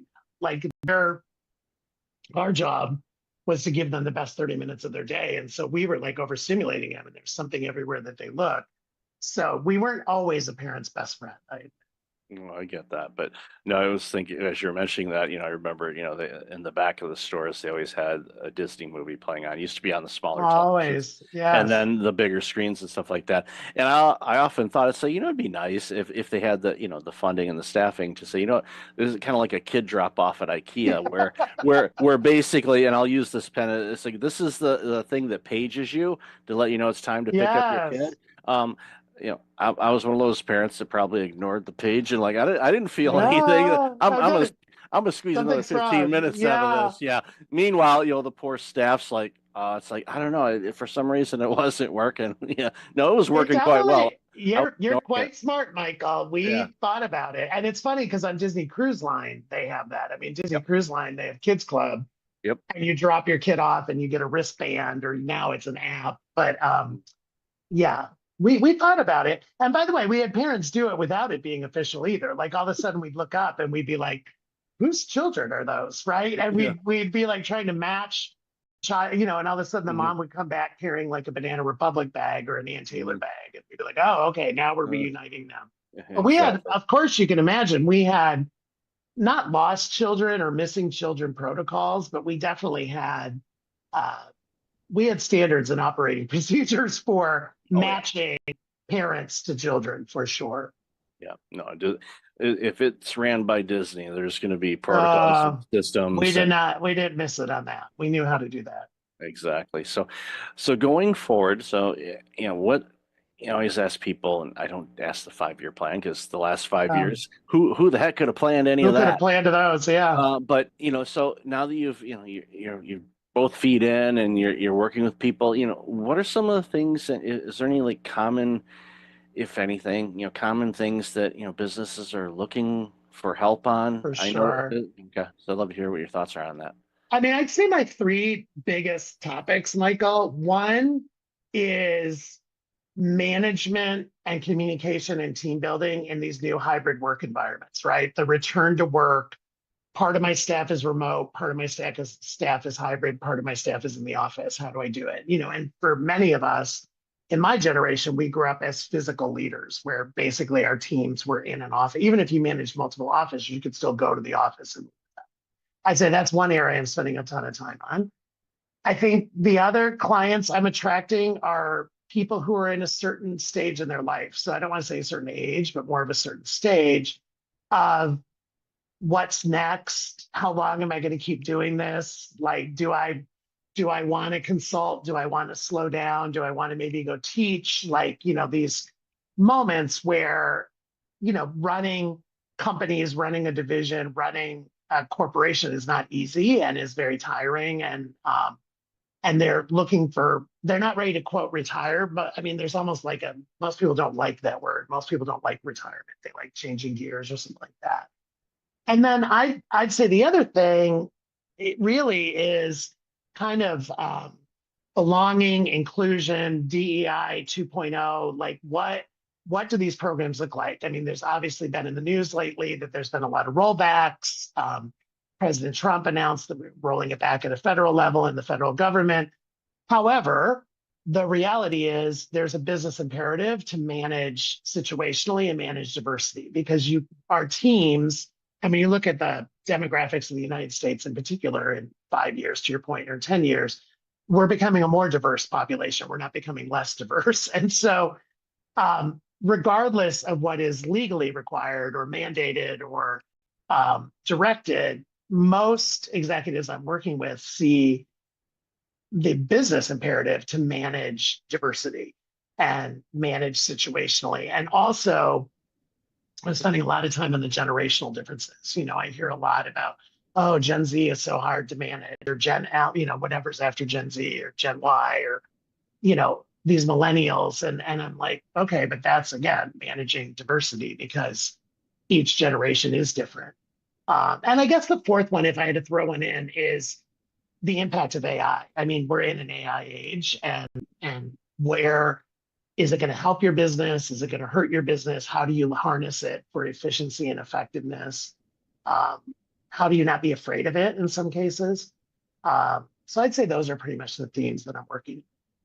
Yeah, and definitely plenty of work in all of those arenas. Yeah. And, I saw the headline this morning. I forgot where it was, what article it was, or what resource it was from, but it touched on DEI and diversity. And to your point, Hmm. yeah, 5 to 10 years, our country will be more diverse, and even to the point where they said it because of the diversity. Everybody thinks, okay, well, you've got, people from this background or this Hmm. faith or Hmm. LGBTQ, Q, whatever. right. Yeah, so any of those things. But the thing that it hammered home, and I hadn't seen this, at least Mm. across to me as before, is in many of these situations, the new immigrants and new citizens to our country and all of that stuff are not coming from Western civilization. Mm-mm. Mm-mm. So what that does, and this is my perspective, and why Hmm. I was such a big fan of the internet when it first showed up, and Hmm. why I'm a fan of AI and everything else, is the world is becoming more global, which means we can look and experience different skill sets, learn Hmm. new things, adapt things in a different way to Mm. see benefits that we wouldn't think of because we've been spending all our time on Comfort Avenue doing the same Hmm. things over and over again, expecting a different Yeah. result. Remember the Yeah, insanity? right. It's insanity. Yeah. Yeah, so I am a huge advocate for new experiences, whether it's coming from Mhm. eating at a different restaurant to working with Mhm. different people. My last Mhm. role for going full in on this one was running a multiple site healthcare clinic. We had Mm. 16 different nations represented in my clinic. Yes. Yes. The potluck lunch was off the Oh, charts yeah. I was gonna because say it's like I'm like, well, I used to what is love the this? holiday celebrations. Yeah, I Oh loved yeah, that. because it's like Where bring everybody me. brought their version of cookies, right? And Yeah, it was like, or it was the oh yeah. different thing. I'm like, what's this? It's like you go in there and your senses are just going crazy. You're smelling all these combinations of foods, and Yeah. you're like, crap. I said, I can eat maybe a plate, and there's like 10 plates worth of food here. It's I like so. know, I Yeah, know. we had to retool it because there was so much leftover food. Thankfully, there was a place, a charity just down the street, so they were able to take all the food, and they were fed Yeah. amazingly, and it was like, so it worked out well. But all of these things Yeah. opens things up, and for those companies that are looking at that going, I know 5 years down the road things may look a little different. It's perfect that they're doing that now instead Oh, of, for sure. I'm a big proactive person. I'd rather be Right. proactive than reactive, because Right. you can plan it. Disaster recovery and emergency stuff. Yeah, that's when you really start using your tools. But I'd rather not. I'd rather use the tools Mhm. in a planning way. So that's great to hear And that. and and I love that you know all that, Michael, because the data and facts are there, right? And so again, regardless of what is legally mandated, it's a business imperative that you do this. And when I was president of Disney Store, I had one direct report. I had two direct reports in Europe, two in North America, one in Japan, and then three who we call global. They were based with me in LA, but they had global responsibility. And so by nature, all of their perspectives were completely different. And I loved back to cooking, I loved the stew that was, because I've always been a two heads are better than one. And I think retail and Disney retail, I didn't ever claim to have all the answers. And I wanted, well, what do you think, Japan? What do you think from a European perspective? And we would try, and we use the word global, that word. There were certain things about Disney Store that were global, that were like the standards and the expectations. But we also enabled local execution and local adaptation. So it made sense for the Japanese guest or the Italian guest or the German guest or the Mexican guest. And I loved that about our team, that we literally embraced the word local. And that was how I led. There were listen, every store was going to have Mickey Mouse. Every store was going to have the princesses. There were certain things that were non-negotiable. But, depending on the market, there was a lot of local execution. Yep, and I Had to be. experienced that. Yeah, I experienced that in the various places that I would visit or live, and going to Mhm. the Disney. We had Disney Store fans that would literally, they were at our peak, we were in 14 countries. I knew of people who were going to visit us in each one of those countries and like buying a plush or buying a pin and or a snow globe. And I'd run into them all the time when I was president, and I loved them. And they would tell me the good, bad, and the ugly of their experiences. But it's kind of the same thing with the Disney parks. Like, there's parks in China, there's parks in Paris, there's parks in Japan, there's parks in Florida, and there's parks in California. And each one is Disney through and through, but they're also localized to that market. Yeah, that's what makes them special from across the board. So for sure. Love this conversation, Jim. Where can people find out more about you? And the easiest is my website, hijimfielding.com, just hijimfielding.com. LinkedIn, I'm Jim Fielding, really easy to find. And it is me, I say, in this land of AI. If you contact me, DM me, it's going to be me. It's not a bot that's answering you. And those are the two best places, LinkedIn and the website. And then the book, All Pride, No Ego.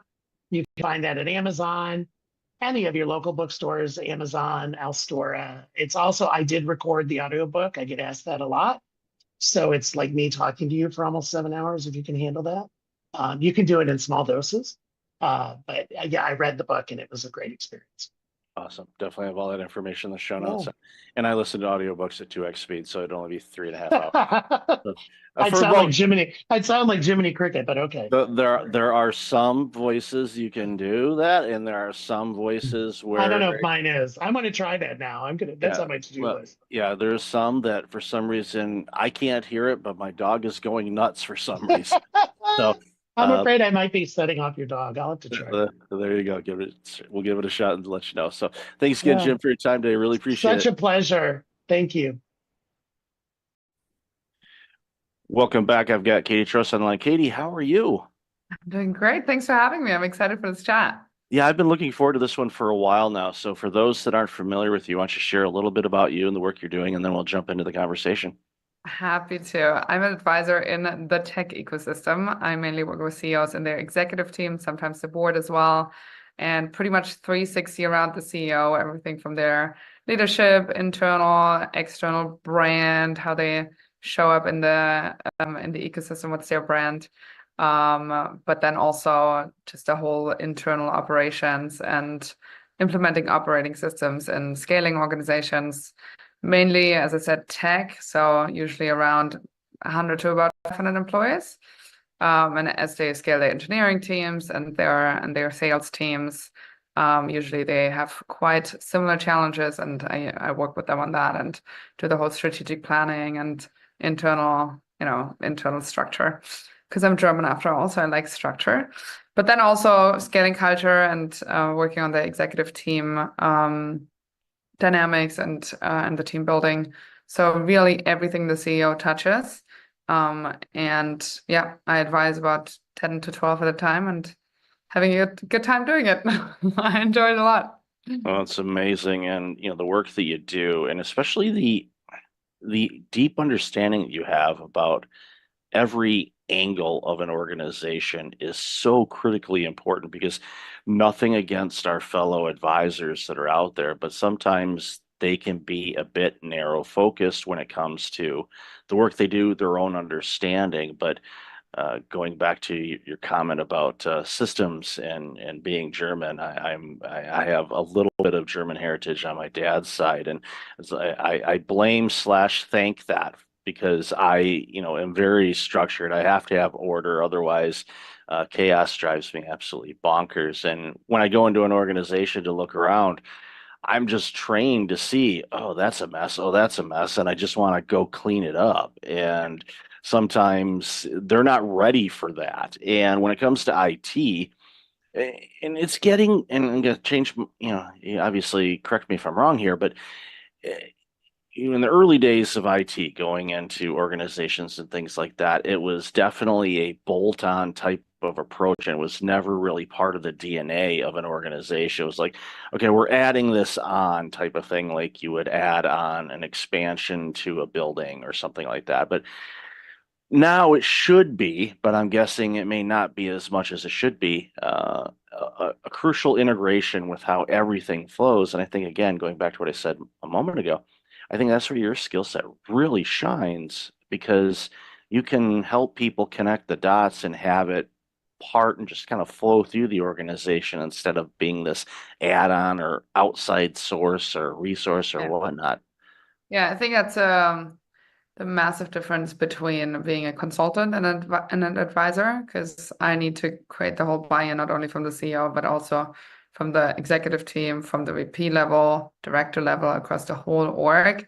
You really need to get the buy-in. They need to see the pain point. They need to see how the solution actually, almost getting them to the solution themselves. And then I'm like, oh, by the way, I have this very convenient tool for you. And they think they basically got there themselves, because then they really push it and they really want to integrate it.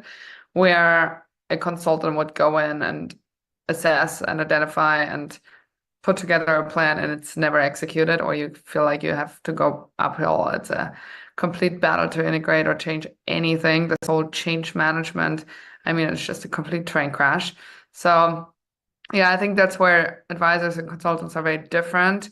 I also have a coaching background. I was an executive coach for a while in corporate America. So lots of my advisory work is based on has, you know, their roots in coaching and in that methodology. And it really works a lot with buy-in, and you just get so much better and faster change accomplished than just going in and pushing things that you think are right. Yeah, I agree. And I think it a lot of times too, you know, the quicker you can convince the client it's their idea, the better. And Yeah. they'll say, look what we came up with. And like, yes, that was great job. Proud of you. Yeah. You know, and it makes such a big difference. But I'd love to hear your thoughts on, and I don't ask too much about this anymore, about what we saw, you know, during the pandemic, because I know there were changes, and we've talked about that on the show quite a bit. But as you and I were chatting in the pre-show a little bit, is, you know, people behave and act the same. Yeah, there might be some differences out in what's going on in the world right now, but when it comes down to it, CEOs and leadership and the challenges they face continue to be the same. And, you know, what are some things that you see just are some tough habits for CEOs to break in the work that you're doing? Interesting question. I think in general, the whole ecosystem behaved very, on one hand, very similarly, where we had the, you know, obviously the big tech spike, and the valuations went through the roof, and, you know, people were just fundraising like crazy and scaling like crazy, and there was not a lot of substance behind it. So a lot of companies then had this empty shell, no revenue, very little revenue, no real product to show, no real product market fit. And then obviously they have to, you know, they have to cut after, and they have to let people go. And I think that is it's something that people and that CEOs deal with on a daily basis and outside of the pandemic as well. But this was just very accelerated and very much, you know, just top of mind. So I think seeing the behavior of, hey, we have some money and we, you know, we put it into marketing and into hiring, and there's what happened in the pandemic. People overhiring, people staffing companies with, you know, products that don't necessarily have product market fit yet. I think is a big lesson that CEOs can take away. And also post-pandemic, and when the ecosystem has now slowed down and there's not that much funding, to just really, really bootstrap as much as you possibly can, and only use money that you really need, and only use marketing channels that really work. Don't scale before you haven't validated marketing channels, before you haven't validated your product market fit, etc. So that's obviously one of the learnings from COVID. I think in general, the whole VC ecosystem and the VC landscape has changed a little bit, where it's just not that attractive of an asset class anymore to LPs. So there's just less money, and therefore there's deals, and therefore lots of companies have to, you know, go towards the profitability route because they just can't really raise. And some still haven't really had that insight. So they're still trying to raise, and they get lower and lower and lower valuations and do down rounds, and they kind of give away the whole value of their companies, right? Lots of CEOs who are stuck in a business that, yes, has good revenues, but the growth rate has slowed down, and they already gave up so much of the business that there's just not much to to take out once they sell, right? So they were kind of stuck in this. And how do you lead through that, right? How do you keep your team motivated who really is just there for the equity? Because otherwise, why wouldn't you work for Google or Facebook where you have like the best benefits you can think of, right? So how do you keep your team motivated? How do you keep yourself motivated if there's not, you know, the big gold bucket at the end of the race? Those are just a few where I think the pandemic and that whole tech spike and tech crash has really challenged CEOs on how they run their business and and the strategy and the you know, the way they motivate the team. I agree with you on that as well, and brings to light a couple things. One, I agree with you wholeheartedly on the bootstrapping side of things. The more you can do that, the better, because we all get married to this idea that our product or service is the greatest thing ever, and maybe it's really, really good, but if the market for it is only at a certain level, that's what it's going to be. And the second thing you said really is an interesting challenge, I think, is as the founder of an organization, you've basically sold off your company before you sold it off with all of the venture capital funds and things like that. And now you've hit this plateau and where you need that additional round. And as you said, it's not easy to find that anymore. So you're kind of capped at where you're at. And you're just, here we are, nice company. We're just doing what we're doing and not able to grow it at the rate that you want to. And that can get you, pretty disgruntled as an executive to the point where you start mailing it in or you don't do the work, and your people are going to pick up on that. And then you're going to start losing those key people to Google and Facebook because they're going to say, you know what, this stock's not going to be worth anything. So I'm getting out before I take too much of a bath. And they leave, and all of a sudden your company starts to sink. And a real life example, this was yesterday.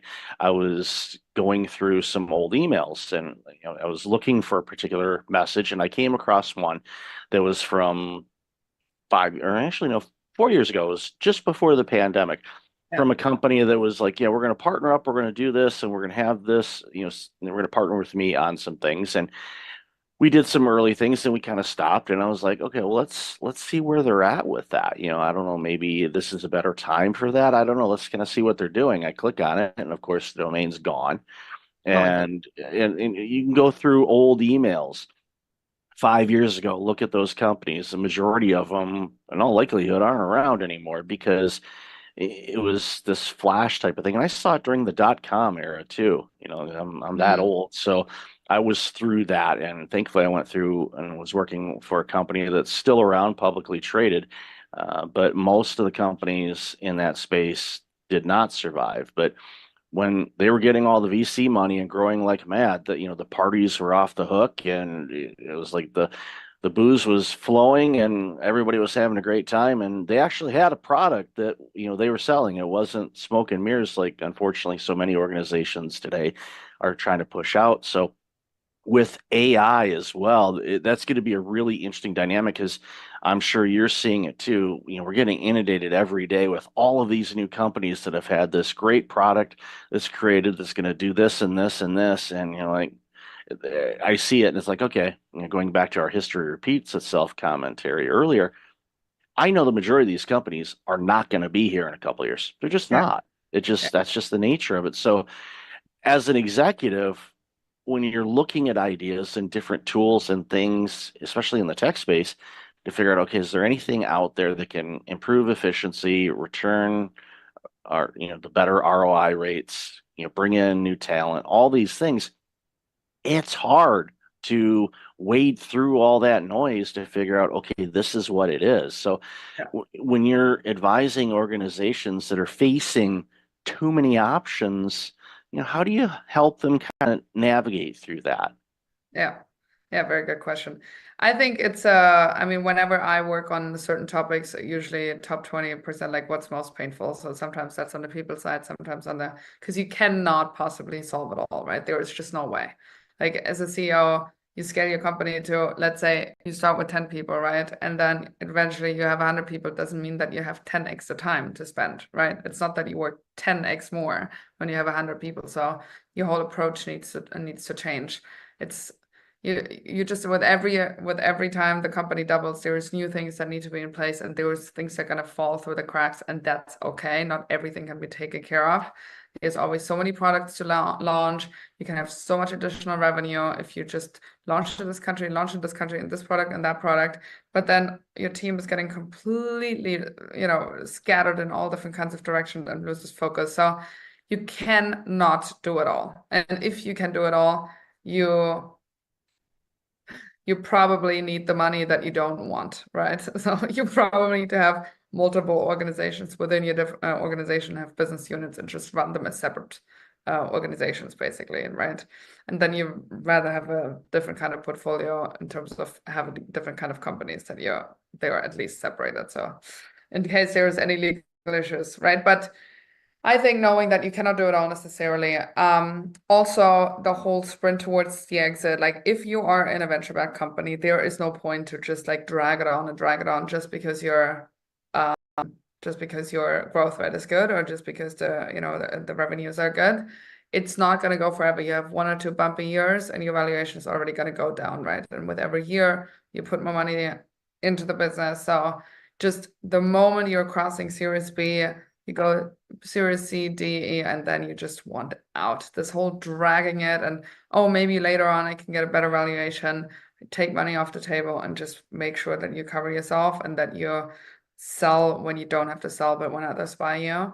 That's the VC game. And I think some founders don't really understand that. They just like keep going and going. And even the best companies that have bad quarters, and that's okay if it was all your company, right? But not if you have to sell it, or if you have investors and they're going to be in your neck. So yeah, interesting lessons from just like very well performing companies, from companies who didn't do so well in the COVID and post pandemic tech crash. And you just have to navigate every single situation a little bit differently.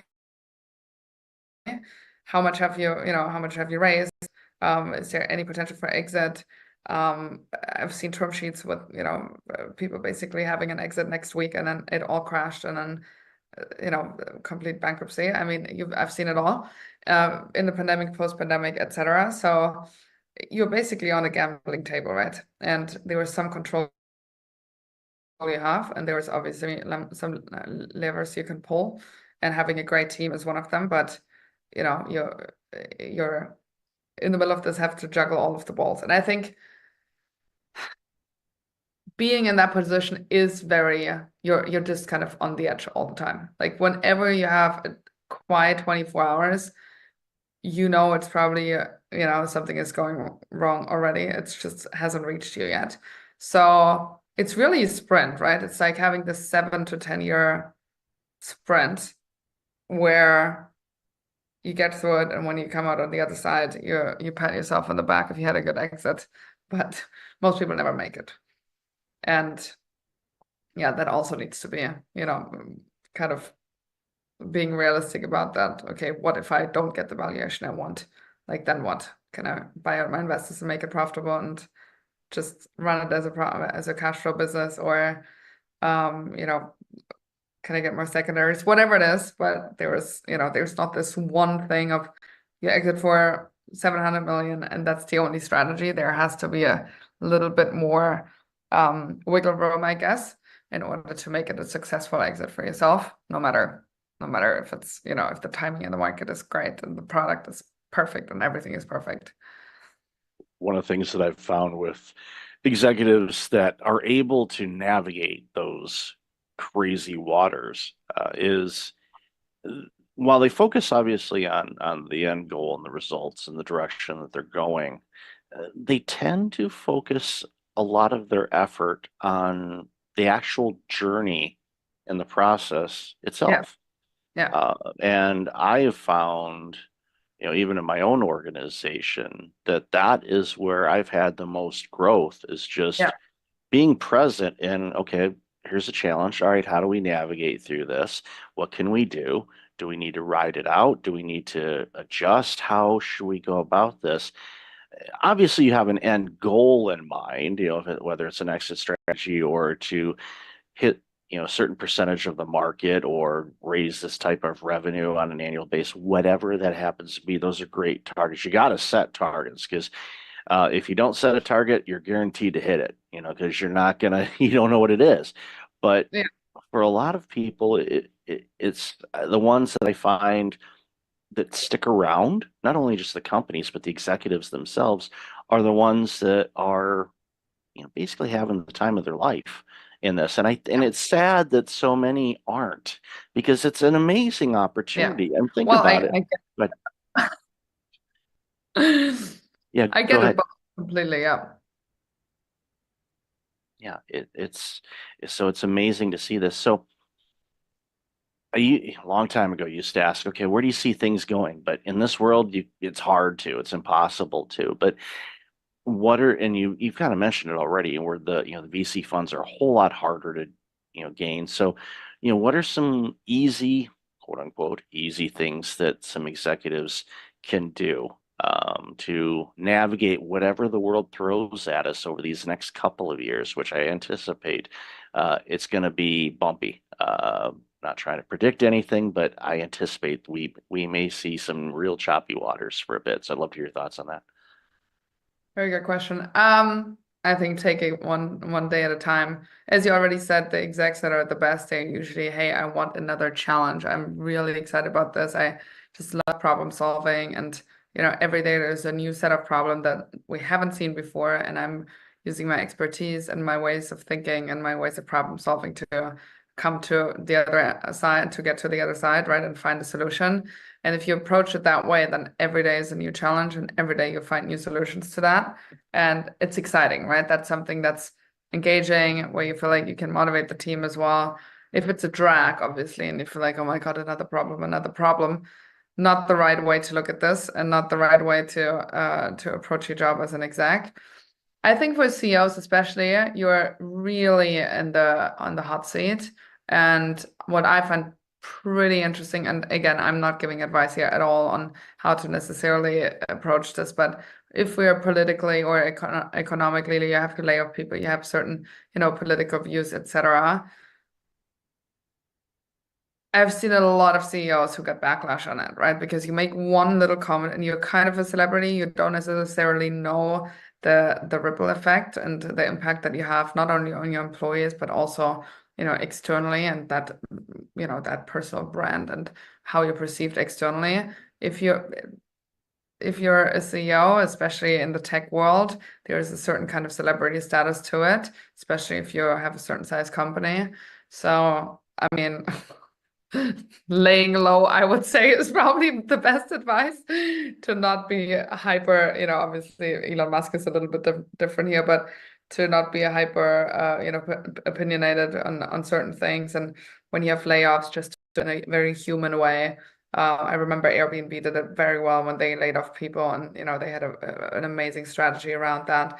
And so nobody walked away with resentment, and they could totally understand why, and they obviously saw reasons, and etc. But yeah, I think a human way to leadership, a very human approach to leadership, and internal and externally building your brand around that, and trying to have people understand your decision-making process and why you came to certain conclusions and why you have certain strategy and why you change certain things in that strategy, and being relatively transparent, not too transparent, but relatively transparent with that.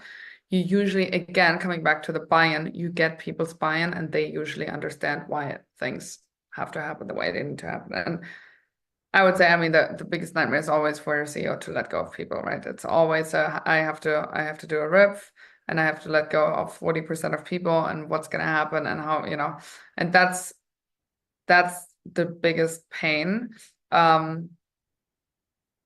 And I think once you do that once, and once you have the skill set to do that, and you have the experience to do that, many people say, well, it wasn't so bad, and actually it was almost good for the people who had to leave, because they were not that was not the right thing for them, right? And they found something that's better than what they had. So yeah, it's not a straightforward answer.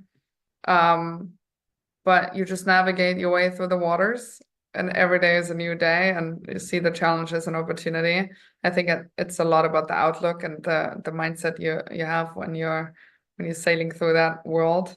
And get yourself the right support, have a good board, have good advisors, and make sure that your executive team is sound, and that you have a good pair of execs around you. That can make a big difference. Otherwise, you kind of carry it all on your two shoulders. Yeah, and that's when you start seeing executives burning out, is if they got to carry all the weight and they don't have the strong board or the strong team.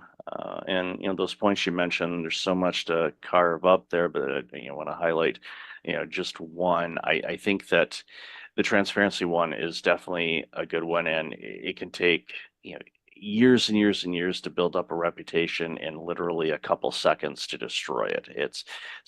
Laying low, especially in a very public type of world that we're in right now with social media and stuff, is not easy, but I highly suggest it. And I love that you mentioned Elon Musk. If he has a filter, it's not installed, which at least if you understand that about him, then you get it. And sometimes you're like, oh, I totally agree with what he said, or it's like, okay, wow, that he needed a little more tact than that. And that's just who he is. And if you understand that, I think that goes a long, long way to figuring all this out. So, Katie, I've loved this conversation. Love the work you're doing. So why don't you share where people can find you and follow what you're doing? Of course. I would say easiest is my LinkedIn, Katie Trost, or my website, katietrost.com. I'm spelled with a Y. And you find all the information there and more about my work, etc. Yeah, it's great stuff on there, and I'll definitely have that in the show notes. So, Katie, thanks so much for taking some time out of your day to have a chat with us. Really appreciate it. Thanks for having me.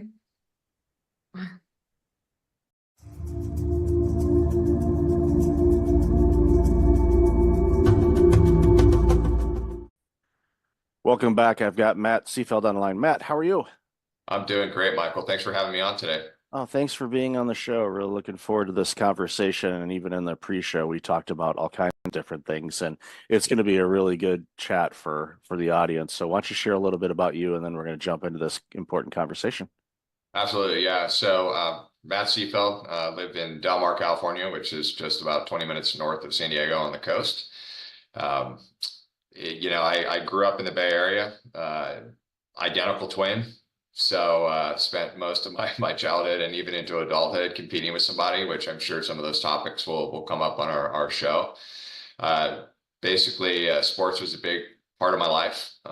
Played sports all through college, and continue to coach, as part of giving back and being of service to others, and help motivating this next generation of athletes to create I call it the callous minds, to be able to take on this world, right? Not let the world take on them. So, a lot of things there. In my career, I've been in healthcare my entire career. After undergrad, went right into working for a couple of the big four consulting firms, PwC, Deloitte, trying to fix health systems problems financially. Fast forward 24 years, I'm still trying to fix health systems and provider group problem. I did start developing software. Early in my career, I left Deloitte in 2007 to start a company, healthcare software company. Eventually sold that to a public company, and pretty much have been an entrepreneur ever since, and really do enjoy it. And again, I think we'll talk a little bit about what it takes to be an entrepreneur, what it takes to lead a team, what it takes when you're trying to recruit people, and the types of personalities and the challenges that come apart with it. I would say the last big thing that's really why I'm here talking to you today is I did get sober almost 7 years ago. I'd struggled for many years with alcohol. I was using that as my coping measure for stress, trying to avoid feeling. And when I got out of treatment, I realized there was no easy community out there, virtual community to connect with. And this was pre-COVID, right? And so I built an app. It's free for the world to use. It's called My Life Link, and it's a place where people have a soft entry into recovery, right? They can go in, they can basically be as open and honest about who they are, and we connect them digitally to people like them and people who have gotten sober and are in recovery that can help them with this journey. So it's an amazing experience. Again, if any of your listeners out there are struggling with substance abuse, behavioral addiction, or emotional addiction, then or know somebody in their family or friends, pass them on. We'd love to have them. We have lots of virtual meetings. We have lots of things that we offer through the app, and it's free. It'll never be charged for. It's my trying to get back to society as another way to get away from the chaos of this world. As if we focus more on others and less on self, right? That's when healing begins. That's when we start to evolve again as a society. That's amazing. I'll definitely have the link to the app in the show notes for sure. And I highly encourage those that are struggling with any type of addiction to check it out for sure. So let's bounce back to the healthcare side of things. I worked in healthcare administration, the primary care setting for almost 15 years. And every year was trying to fix healthcare. And my colleagues that are still in that industry, and I've been out of that for several years now, are still trying to fix it. It's a weird thing. And I have my guesses as to why it's so challenging to quote unquote fix it.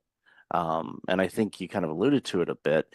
And it just seems like that there is a combination of a reluctance to make adjustments because we've always done it this way, or people are afraid to take risks to say, well, let's try this, because from physicians closing down practices, which is downright scary because we know the population is getting older and we're going to need more healthcare providers, not less. So it's frightening to see that there's so many practitioners that are closing up shop or just saying enough of this. I'm going to go work at Target. Nothing against working at Target, but when you're a medical provider and you've gone to school for as long as you have, and you're able to help humanity with their healthcare challenges and needs, and all of a sudden you just say, well, can't do it anymore, I'm walking away from it. Society loses on that. So I'd love to hear your thoughts on that. Yeah. I mean, you already touched on two of the big ones, right? We've always done this, right? There's an apathy in healthcare, and I see it whether you're a large academic medical center or you're a 3-doc shop, right? It's the physicians have put so much trust in the administration side to just get it done. And that worked well. That worked well years ago when reimbursements were decent, cost of delivering care was less. But today, right, what has inflation done to supply and labor costs to deliver the service? It's skyrocketed. And I don't know of anyone who's getting more money from insurance companies, right? So you have pressure on margin now without you doing anything wrong. It just is simple, right? I was actually got a knee surgery in November of last year, and I'm sitting on the OR table. The anesthesiologist is about to do his thing. And I said, hold on a second. And I said, hey, do you know to the doctor, my orthopedic surgeon, do you know what the allowable is for my meniscus surgery you're about to do? Do you know what you're going to get from Blue Cross? And he's like, I don't know. I said, $1,400. So that's pretty good for a 20-minute procedure, right? And I said, who's after me? What type of patient? He goes, Medicare. I said, what are you going to get from that? It's like, I don't know. I said, probably $800. And then I went one step further and I said, do you know how many people and touches on the administration side it's going to take for you to get paid for my claim? And he's like, no. I said, do you think you should know that as a business owner? It's like, yes. So there's your problem. So the problem that I see now, and I've been pitching this for 20 years, right? And it's always been a kind of a nice to have concept, but now it's a required to have, is the fact that unlike Henry Ford figured this out in the early 1900s, and healthcare still hasn't gotten there, right? It's this principle of people, right? And it's how do you get a workforce in place that will move heaven and earth to do the right things for the jobs that they're in, right? Revenue cycle is a nasty business, right? High turnover, low wages, not a lot of motivation going on there. So when you start to think about touches to get outcomes, I mean, we looked at like our company, we have a services business as one part of our company. And I looked at all of the outstanding account receivable. Those are claims that are just sitting out there waiting to get paid. We had already touched those 27,000 times at $5.27 a touch. Is that a problem? Of course it's a problem. So I really think the only way for healthcare to get back on track, and this is still probably not good enough. I think healthcare is going to have a massive change over the next 5 to 10 years, probably some more government intervention there. We've got to reduce touches and humans to get payment for services that are already much more expensive to deliver, right? It's as simple as that, right? It's getting people in the right organization, and it's measuring them and holding them accountable. So if you think of like, I call it recognize, reward, and retain, right? How do you recognize people for the great work they do? How do you reward them? And there's lots of ways to create reward systems. And then how do you retain them, right? Ritz-Carlton, Walt Disney figured this out decades ago. They call it the internal service quality, right? I love my job. I know where I fit in the organization. I want to be here. I want to brag to everybody, including my family, about what work I do. Right. So I'm not going to leave you and I'm going to perform. Right. Healthcare. What the heck? Like, go into a business office and hey, everybody's motivated or nobody's raising their hands. Right. So you have to get back to it. And the only way you can do that, though, is to be able to give them non-emotional, objective data on how they're doing. Because you're going to see two things. You're going to see the people that rise up and are like, finally, Michael sees what I do. And then you're going to see the people that select out. They're like, I don't want to be held accountable. I'm going to go work at another organization. I'm going to go work down at the Target or Starbucks or whatever. Right? It's that piece. To me, revenue cycle management is you touched on this. Like, I live in a community where if you have Medi-Cal, you will not be getting seen by any surgical specialist in our area. If you have Medicare, good luck. If you have good commercial managed care and you have a net worth that allows you to pay cash for lots of it, I'll see you. So not only these communities are, you're not losing physician groups, but the communities, they're only now taking select patients. So so all of this is hurting our society. We're all being impacted because we can't get our arms around the fact that there's too many people and too many touches to get paid. And we can't hold these payers more accountable. Those payers make billions in profit, right? The supply companies make billions in profit. The drug companies make billions in profit, yet the providers are going out of business.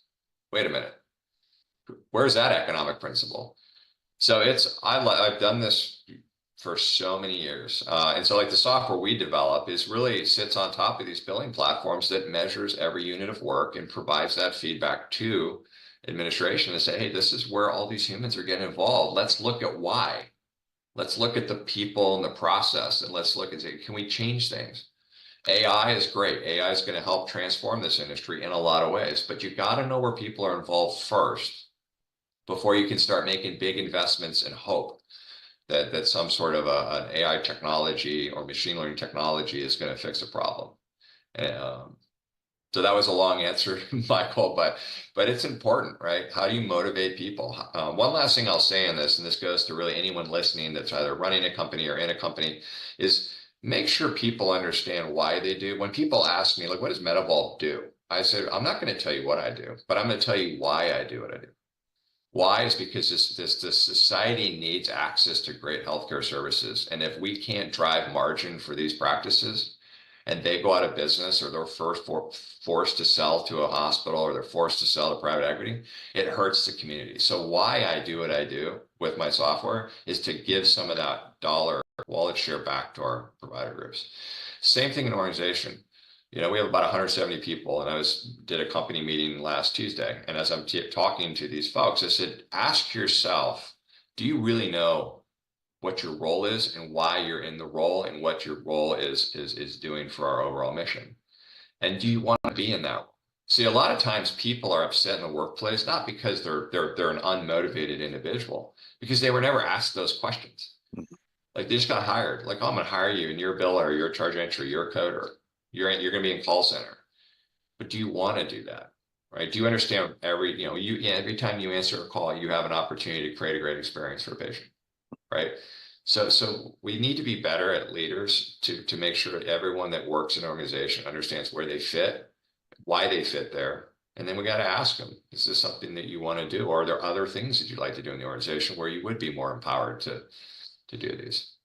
Yeah, it's important to figure out, and for individuals as well, because And there's this theme of blaming the companies for everything, but as employees, we have to take ownership in our own experiences and what we want and get clear as to what we want. And if it's okay if you don't know, but one of the things that I'm thankful that I did at an early age, wherever I worked, was to get as much of an understanding of how the entire operation worked. One, for opportunities, in case I want to get promoted or work in a different division or department or whatnot, but also to what you said, figure out myself, okay, what's my piece of this puzzle? If I don't do my job, what happens? And it was a work ethic that I had, thank my parents and grandparents and great grandparents for that, type of belief in, when you go to work, it doesn't have to be torture. You can have fun with it, but just have an understanding of what your role does for the greater good. And if you see opportunities to make things better, offer them up, or if you have the autonomy to do so, implement it. And all of a sudden, you're making the jobs easier for your colleagues, making a better experience for your customers, and it goes a long way. So don't just depend on the employer to do it, but go to the employer too. This is a two-way street, and you want to make sure that you bring out your best as an individual, because I've said this for years. It's harder to not work than it is to work. And a lot of people are like, what do you mean by that? It's like, if you're not motivated, you're not driven, you're just, punching in and just taking up 8 hours and going out, those are the longest 8 hours of your life. If you're going in and you can gamify what you do, you can have a song bouncing in your head, whatever you need to kind of get you bouncing a little bit and a little bit more motivated and disciplined. You got to be disciplined too. You'll be shocked how quickly that clock goes, because you're in the zone, and you can do that every day. And when you have that mentality about it, I see it time and time again, because I work with people that are burned out, and I'll go into a company and I'll see two people doing the same job, same generation, age, gender, pretty much the same across the board. One of them burned out like you wouldn't believe. The other one is on top of the world and doing the same job, same workload. All the ingredients are the same. And like, okay, what's different here? Well, the individual and how they approach life, their mindset, their energy levels, what they're eating, external factors, and mostly internal factors, their mindset around things. And it impacts so many businesses, because we come to work with a bunch of baggage, and we get mad at our company when it's, in many cases, has nothing to do with the company. But so love your thoughts. Yeah, it's interesting. Yeah, you picked on a couple of themes that I love is and it kind of ties back to Maslow's hierarchy of needs, which I talk a lot about when I speak at healthcare conferences, is that, this, and I don't want to make it about the generational thing, but the newer generations, right? They operate different than the older generations, right? I was born in the 70s, and so kind of my mentality is different than, say, where my sons are, right? I got a 13-year-old and a 9-year-old. But you think about what's being lost, I think, in society is the top of that pyramid, which is self-actualization. I think that we've lost, not everybody, but I think the majority of folks, if you were to ask them, like, do you have a goal that you're willing to become so obsessed with that you'll do everything possible, every action possible to achieve it, knowing that you may not achieve it, but that's a heck of a journey along the way. It's just self-discovery. I think that applies to the workplace, and I think it applies outside of the workplace. Is that if I'm going to invest 8 hours a day going to a job, what do I want to just click a button? I mean, do you really just want to sit there, or do you want to be proud of the work that you do? Again, this goes back to, do I know where I fit in the organization? Is this where I should be? Is this the best use of me? Right? Is that if we can get some more folks back to this principle of self-actualization, and then you hit on discipline. Right? Motivation is great, but motivation without discipline doesn't get you anywhere, right? And I love that you brought that up and made that connection, because I think people miss that. Like, I'm so motivated to lose weight. I'm so motivated to be a pro ball player. I'm so motivated to, really? But are you disciplined, meaning that you're going to do everything? You're going to be hyper obsessed with it. Obsession is often a term that people don't like, right? It's like, well, he's obsessed. But obsession is actually what it takes to be an achiever, right? I see that in sports, right? I have coached baseball, right? All these kids, I want to play in the pros. I want to be Manny Machado. I want to, do these. That's great. That's a great outcome. You don't control outcomes in life. Well, what do you mean? I said, well, you control actions. You never control outcomes. That doesn't make sense. No, it does make sense. You can say you want to be something or you want to achieve something. But again, this goes back to how obsessed are you willing to be? What actions are you willing to take every day? So you want to play pro ball, you come to practice twice a week and that's it. You're probably not playing pro ball. You go to practice twice a week, then you come home and you hit the tee 5-10 minutes a day, right? And you throw pitch 5-10 minutes a day and you compound that every year. You're starting to do the work that gives you the better opportunity to play in high school, play in college, and then potentially pros, right? So it's really important, I think, for society, your listeners, you and me, to just recalibrate that if you want to be something that you're proud of, then you have to take ownership of that goal and you have to do everything you can. And this is workplace and this is outside workplace. I'll tell you, in recovery, it's all I talk about because it's like I hear this story every day. Oh, I can't stop drinking. I can't stop taking drugs. I can't stop watching porn. I can't stop having sex. I can't stop, this anxiety that I feel every day. All right. I can't stop this feeling of lack of self-worth, right? I'm not good enough. I don't feel good. Michael doesn't like me, right? All of those things come to me all the time. And I stop for a second and say, well, hold on a minute. Why are you trying to escape from that feeling? What's wrong with it? If Michael doesn't like me, that's on me. That's not on Michael. Michael says something to me, right? Sticks and stones break your bone. I say this to my kids all the time. Somebody says something to you and you let them, if you take that as truth, then you've lost, right? The only truth comes from within. That's your only truth. It doesn't come from what people say about you or act about you or how things happen. But we as humans, we take that and we create truth out of it. Right. And when we create truth, then we want to disassociate from that feeling. That where the maladaptive behavior comes in, right? It's like, well, Michael doesn't like me. It's making me feel bad about myself. So instead of addressing it, I just want to pick up a drink and numb myself to it. So again, this goes back to the principles of, are you willing to set goals that you really, truly want to achieve? You can't be everything, right? And I talk about when I do career coaching all the time, especially with my high school kids I coach, like, I don't know what college I'm going to go to, what job I'm going to have. I'm like, calm down. It's easier to figure out what you don't want to do first. Start there, right? I went into corporate America, full transparency. I love my dad to death, but I did it because that's what dad was. Dad was a successful businessman. He flew every week. We fly first class. We stay in nice hotels. And so I get out of college, all American athlete. And I'm like, I don't know what I'm going to do. I go into consulting because, now I can fly. And honestly, what I probably should have done is followed my instincts. Firefighter, something out the military, something out there that's more in tune with my personality of hyperactive, aggressive personality, but I didn't, and so I spent all of those years and I built a life around it. I built a career around it, so I'm not disassociating the outcomes that I've achieved because of it, but it makes you wonder, what if I had gone down the path of where my instincts would have taken me, right? If we can get these younger generations to think like that more, and not try to be something else or something that they think somebody wants them to be, no matter what it is, I think it's healing for them, and I think people in this world, they build their lives to a point where they have to have certain income levels and things like that, and they're not happy, right? Whereas I think if folks could actually say, this is really what I want to be, this is the lifestyle that I want to have, and then you work from there. Instead, it's like you build a lifestyle that's so high value that it's like, well, if I don't make this, then you can't do that. And therefore, I'm going to stress myself out. I don't like my job. I'll stay in my job. I mean, my younger brother, maybe he'll be listening. He'll laugh about this. I mean, that's where he is. I was talking to my mom the other day. I'm like 7 years younger than me, and he's never happy with his job. But he's built such a life for him up in the Bay Area that he can't. The fear of leaving, it's too much.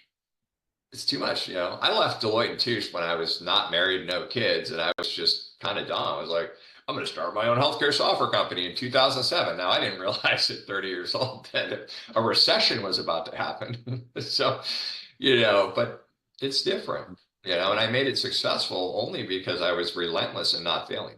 I actually hate losing more than I like winning. That's just my personality type.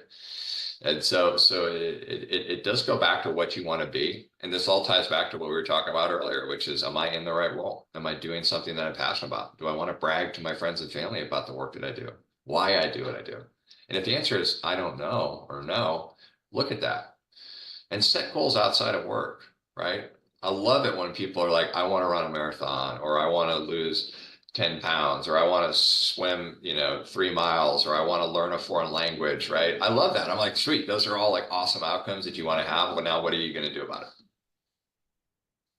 Yeah, it's easy to write down the goals, but you have to live them. They have to be a living, breathing document. Like Brian Tracy says, write down your goals every day. Every day. And, Yeah, and I love that guy. look, and Yeah. I know he's amazing. And you Love it. look at them and you look at the goals and you just, and over time, you say, okay, if I had to pick one or two things today that I know if I stick to it, motivation there or not, but the discipline to do them, that will move things forward quicker, then what are those things? And sometimes those things are going to change. And, going back to what you said earlier too, and this is something that I picked up a while ago, was, when we have negative thoughts or we're feeling bad and we want to mask them or, go run away from them, like so many of us do. The approach that, I was taught to take was welcome those feelings. They're there anyway. You can just welcome, like, hey, how are you? Glad to see you. Not really, but I'm glad to see you. Have a seat. Why are you here? Why is this thought coming across my mind right now? What triggered it? What did I see that reminded me of it? It could be something that has a direct correlation with it, or it could be something completely off base where you see a yellow lid for a container, and for some reason it reminds you of going to a restaurant and having a fight with a friend of yours or something. It's like, well, was the restaurant name Yellow? No. Right. I'm not sure where the correlation is, but there's something there that you subconsciously picked up on, and it brought it to light. It's like, then welcome and say, okay, what do you want me to learn from this feeling? What are you trying to teach me? And if it's not clear, then you just say, journal it and say, okay, this came to mind. I'm not sure why. Maybe it will come to me, but I'm not going to let it, interrupt me too long. I'm going to give it its moment and say, okay, thank you so much. I'm focusing on this now and go that. And again, these techniques vary for people, whatever helps that you can, change your mindset or your thought pattern, your focus back to, what you were working on, even if it's simple breathing exercises, just to kind of center yourself. Sometimes that's all it takes. But to run away with it, like my wife says, it's like, yeah, try running away from your skeletons. You can move states, you can move countries. Guess what? You open up the closet, ta-da, hi. Yeah. So they're always going to be there. I love that you brought that up. Yeah, in recovery, they always say, if you can move, but if nothing changes, nothing's going to change, right? It's still there. I think that one point on is that we as humans take our thoughts as reality, and there is no reality. There's no truth to thought. Thought is a thought, right? Yellow, restaurant, right? Whatever, it's a thought, right? But when we create that and say that's true, the only truth right now is you and me having this conversation at this exact moment. That is present moment. And that's what we're trying to do, right? We're trying to bring ourselves to present as often as we can. And the amount of time it takes you to bring yourself back to present when you have the thought about the yellow restaurant, that's where you start to be successful, right? Can I just flip that switch in a second and laugh it off? Right. We talk about, this too shall pass, right? How does somebody stay sober 30 days, 45 days, 60 days? It's like, oh my God, I'm having triggers. I got to drink. Give it 2 minutes and see what happens. 2 minutes. Think about your consequences if you do pick up, right? So how quickly can we center ourselves back to reality is really important. I think the other thing is that and I do this a lot, right? I grew up with anxiety. I could play for anxiety every day. I wake up at 6 a.m. in the morning. If you want me to just be like, let's just be anxious today, that's me. Right? I had the nervous tics as a kid. I was very unsettled as a kid.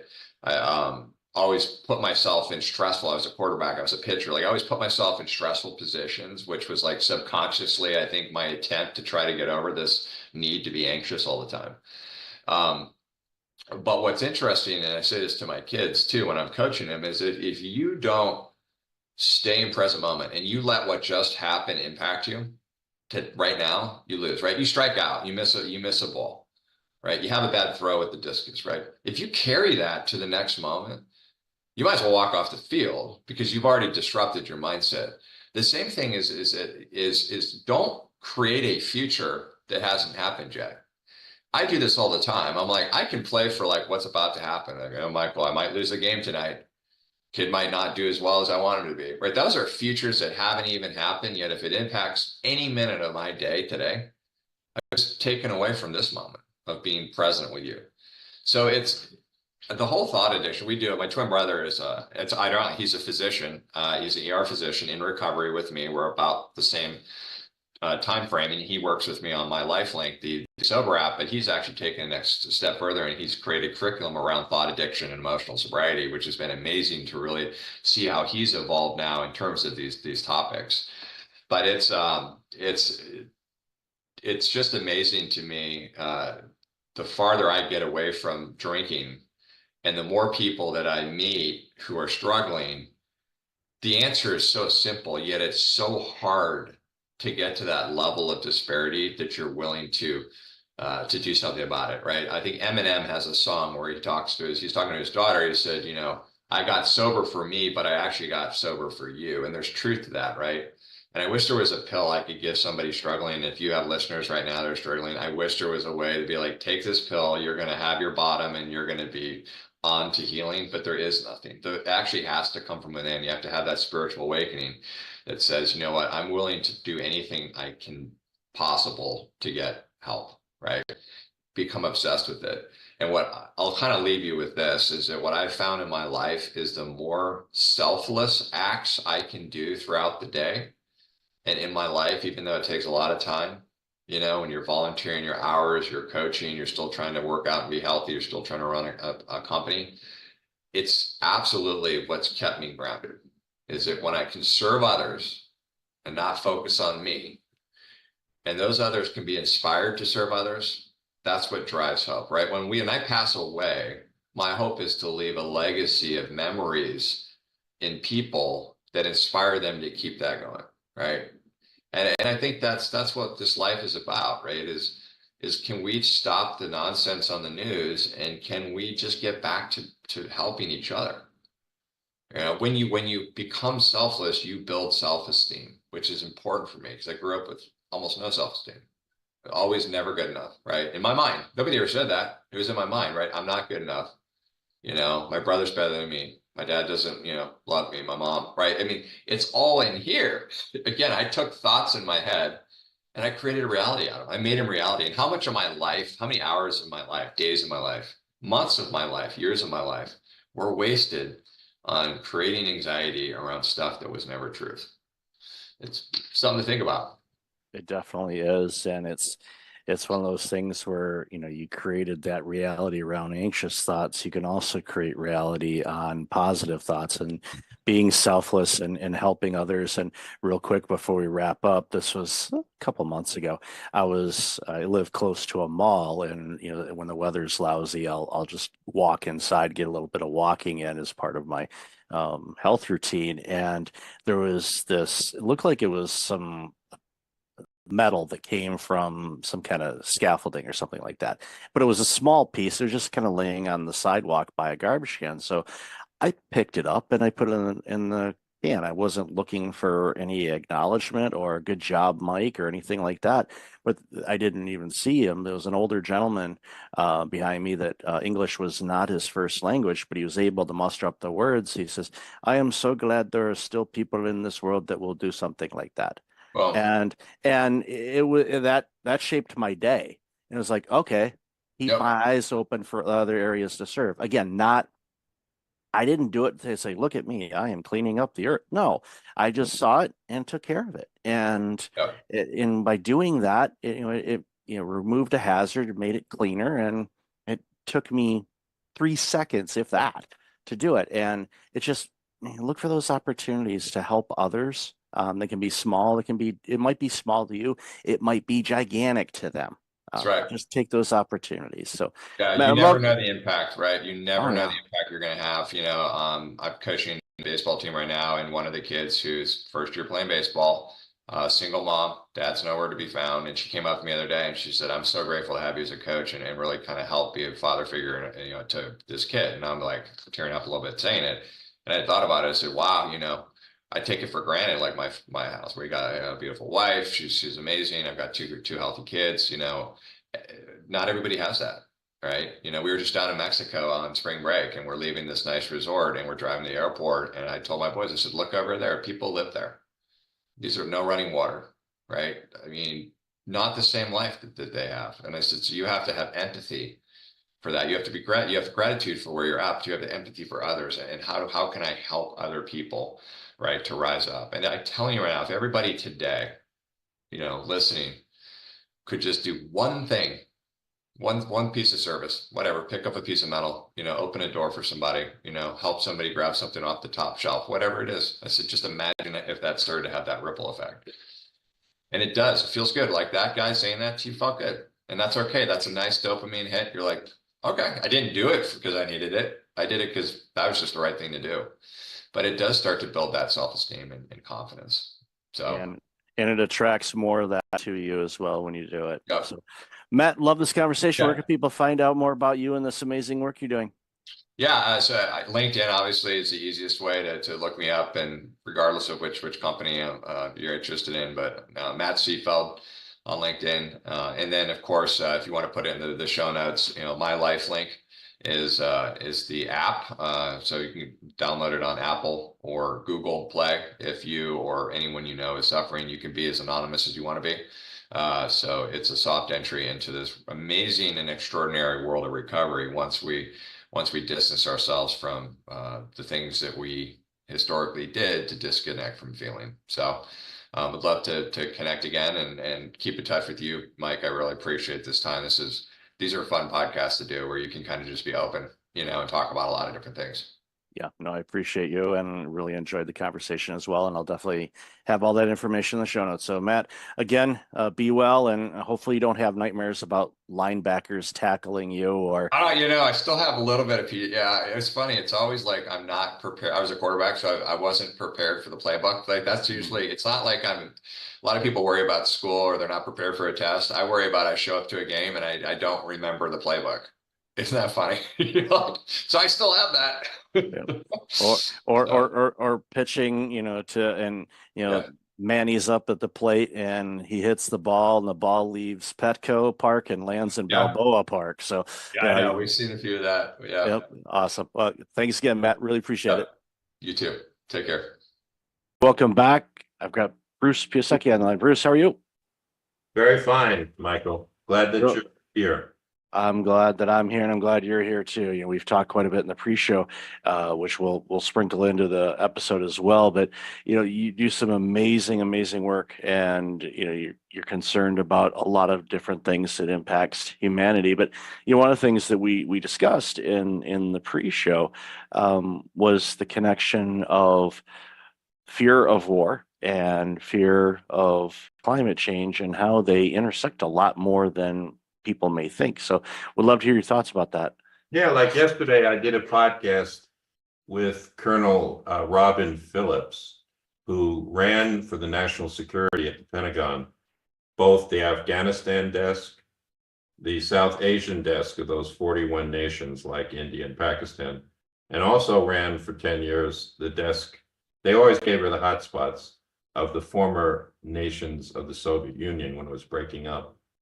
And what Colonel Robbins says, because she's honored me with a great review of my book, Wealth and Climate Competitiveness on Amazon, she's noticed as well that there's this coincidence between the new concerns about war and military resource conflict and climate change.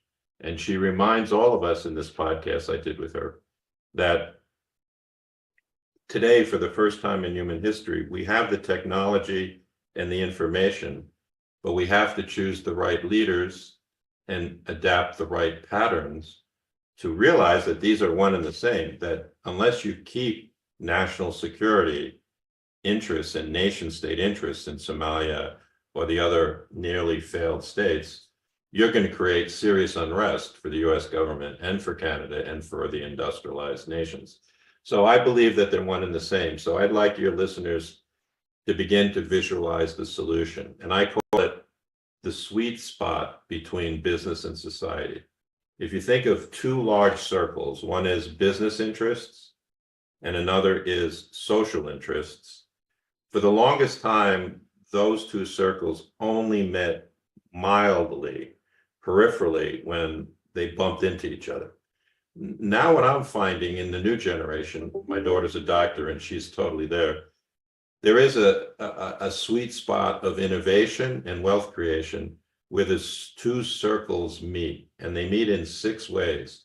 First, they cut costs. When Walmart hired my firm, it was always the low price. They wanted to bring food into Africa with less cost, but it really is a sustainability and climate solution if you can give people nutrition in Africa in 22 nations without or over reliance on yams, right? Because it's not diverse enough.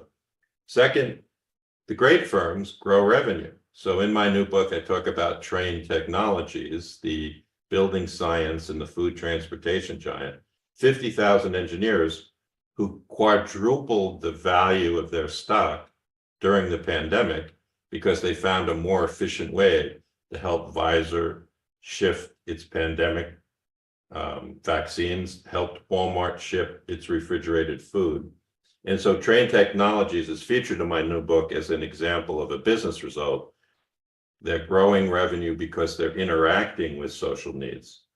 I think the third thing that happens is we begin to improve our relationships against the common prejudices. So many corporate leaders that I worked for, say 20 years ago, in their high rises where we take the private elevator up to the top of the firm, they had prejudices about social movements. They had prejudices against government, right? And I think that when you begin to think of the sweet spot that's shared between business interests and social interests, you get firms like Toyota, Patagonia, Unilever that operate. Unilever operates in 120 to 140 of the 190 nations in the world. And they see that in the attitude of most people that buy their products, there is this sharing of the sweet spot.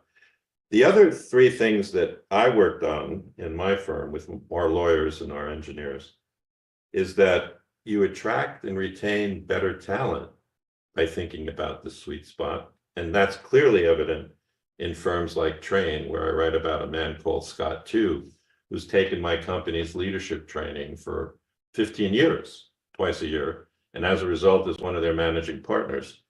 I also think that you strengthen the brand, and too often the environmental movement is distracted by that. There's only saying it's greenwash, right? But it does actually, when a Toyota makes a hybrid powertrain car that goes twice as far at the same cost, you're improving the brand of Toyota in contrast to the gas guzzlers. Now, I'm not willing to say that we won the battle at Toyota because it was at the same time trucks were very dominant. So although we launched 8 million hybrid powertrain cars, the Prius and onward, we didn't change the entire market. But the sixth and last thing it does is it reduces risk, right? So all those financial concerns about capital exposure. So cut costs, grow revenue, reduce risk, strengthen brand, improve social relationships, and attract talent. That's what we've focused our company on for 40 years. And you recognized early on, how intertwined everything is. And when you get all of those pillars, as I like to look at them, working together, you create this system and this organization that is doing amazing work. It's addressing needs. It's fulfilling. It's an organization. You go in there and like, okay, what you have this opportunity to be creative because you're bringing in the best talent because you're doing creative things to make a positive impact on the world, improving profitability. You can have both worlds or all worlds. I think you made a key point, Mike, so I'd like to build on it. I was trained as a classical financial literacy person, but you're talking about how today's generation and most people find satisfaction in purpose. And purpose at a firm is doing what you exactly described. So I go back in my work, my New York Times bestseller is called Doing More with Less, where I discovered this by writing about Ben Franklin. If you think about that American guy 300 years ago, he's neither Republican nor Democrat. He is creative in his force, and he thinks about social capital, not just financial literacy like I did. So, for example, he thinks about the bifocal because he notices he needs a bifocal to read better. It's self-interest, but he made it available to the people of Philadelphia. He's tired of moving his cart to the print shop through mud, so he helps the Public Works Department invent sidewalks. Once again, self-interest, but Philly becomes a mega place in America, early days, because of that. He's curious about lightning because he loves to swim and he's afraid, is this thing going to come down? So he thinks of the lightning rod. He's curious about efficiency, so he invents the Franklin stove, right? So in my work, I'm looking to liberate social capital in these firms, not just financial capital. And it benefits both. And we know when we analyze, and I've talked with people that do this for a living, the different generations and their motivators and what they want to bring to the table. And Gen Z, and we'll see what Gen Alpha comes up with, and the millennials. There's variances, but they want to do amazing work, but they want it to have a meaning to it because they get fulfilled from it. And not, obviously, the financial aspect of being compensated is a component of it. But I learned a long, long time ago, you can give your team raises, but they'll forget about it in a short They want order. purpose. Yeah. Yeah. They view so this is really where these new books of mine go. We want to create a competitive spirit in people in their relationship to their family and their friends and their firms, but that it be based on creative force rather than destructive, litigious force. So let me say this. I've come to conclude after running a capitalist organization for 40 years. Now, I'm happy to say, Michael, I can speak more freely about it because after having worked for a fifth of the Fortune 500, I haven't worked for these giants for the last 2 years. It was 41 years and now I'm retired. I do run a leadership workshop that's financed by some of these firms.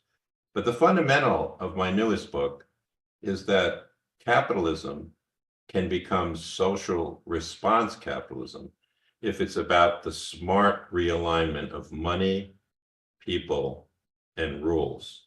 Without a doubt, you made reference just now to how the people in a firm you learned want to be purposeful. So you have to realign for that, right?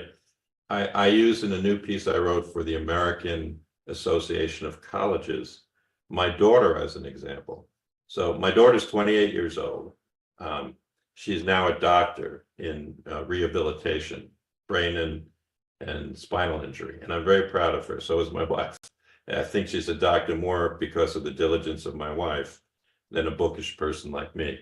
But to make a long story short, when I observed Colette and all of her doctor friends at Upstate Medical and all of the places in the hospitals she's now working at, it's almost they learned about the relationship to business and society osmotically. They didn't have to be told about it in graduate school, or they didn't have to be forced into it by policy. They live in a world in where there's so many people in the population, and they already are discerning that they have to play a role in reducing climate and pollution and making machines more efficient. To them, so I wrote about this in a piece about the beauty of global education. because she learned it osmotically. She didn't learn it by becoming a master's of environmental management. She learned it through medical school by bouncing across other intelligent, service-oriented people from around the world. So I've come to conclude that we are in a race to save the environment and save the planet, but I'm of the school that we're getting there. After 41 years of practice, I feel, Michael, we're getting there. Yeah, and I think, the competitive spirit of, we'll use racing, for example, but yes, we're all competing, but we're all competing together because we have a same goal.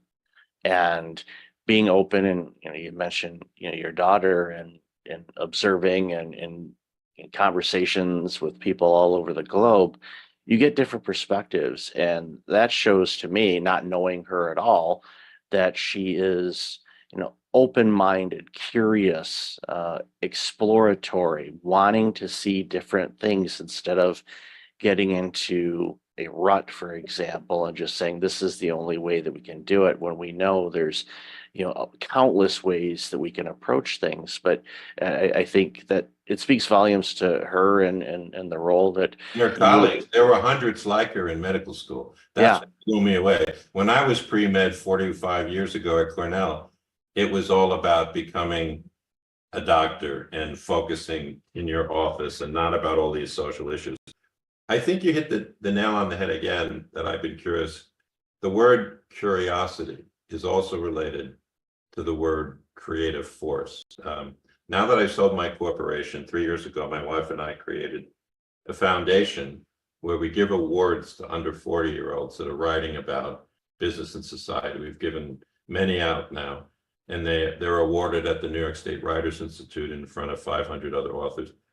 And we decided to call it Creative Force Foundation, because there is a difference between selfish, self-aggrandizing, competitive force, where you always feel like you have to win, and creative force, where you're watching the currents move in the direction of social needs. And so I don't believe that there will always be, Michael, speculative capitalists who are trying to get the 40% yield in two years, right? But my work is about the giants and the mid-sized firms and the leaders that are advancing history. They're almost like surfing at the top of the wave, as opposed to falling into the wave. So I do think that my new book, Wealth and Climate Competitiveness, constructs a new narrative. So I want to talk about one of the concepts in the book as well. I've already mentioned to you, Michael, that money, people, and rules is the way we capitalists organize our staffs and the way we compete, often in a cooperative way, right, through partnerships, right?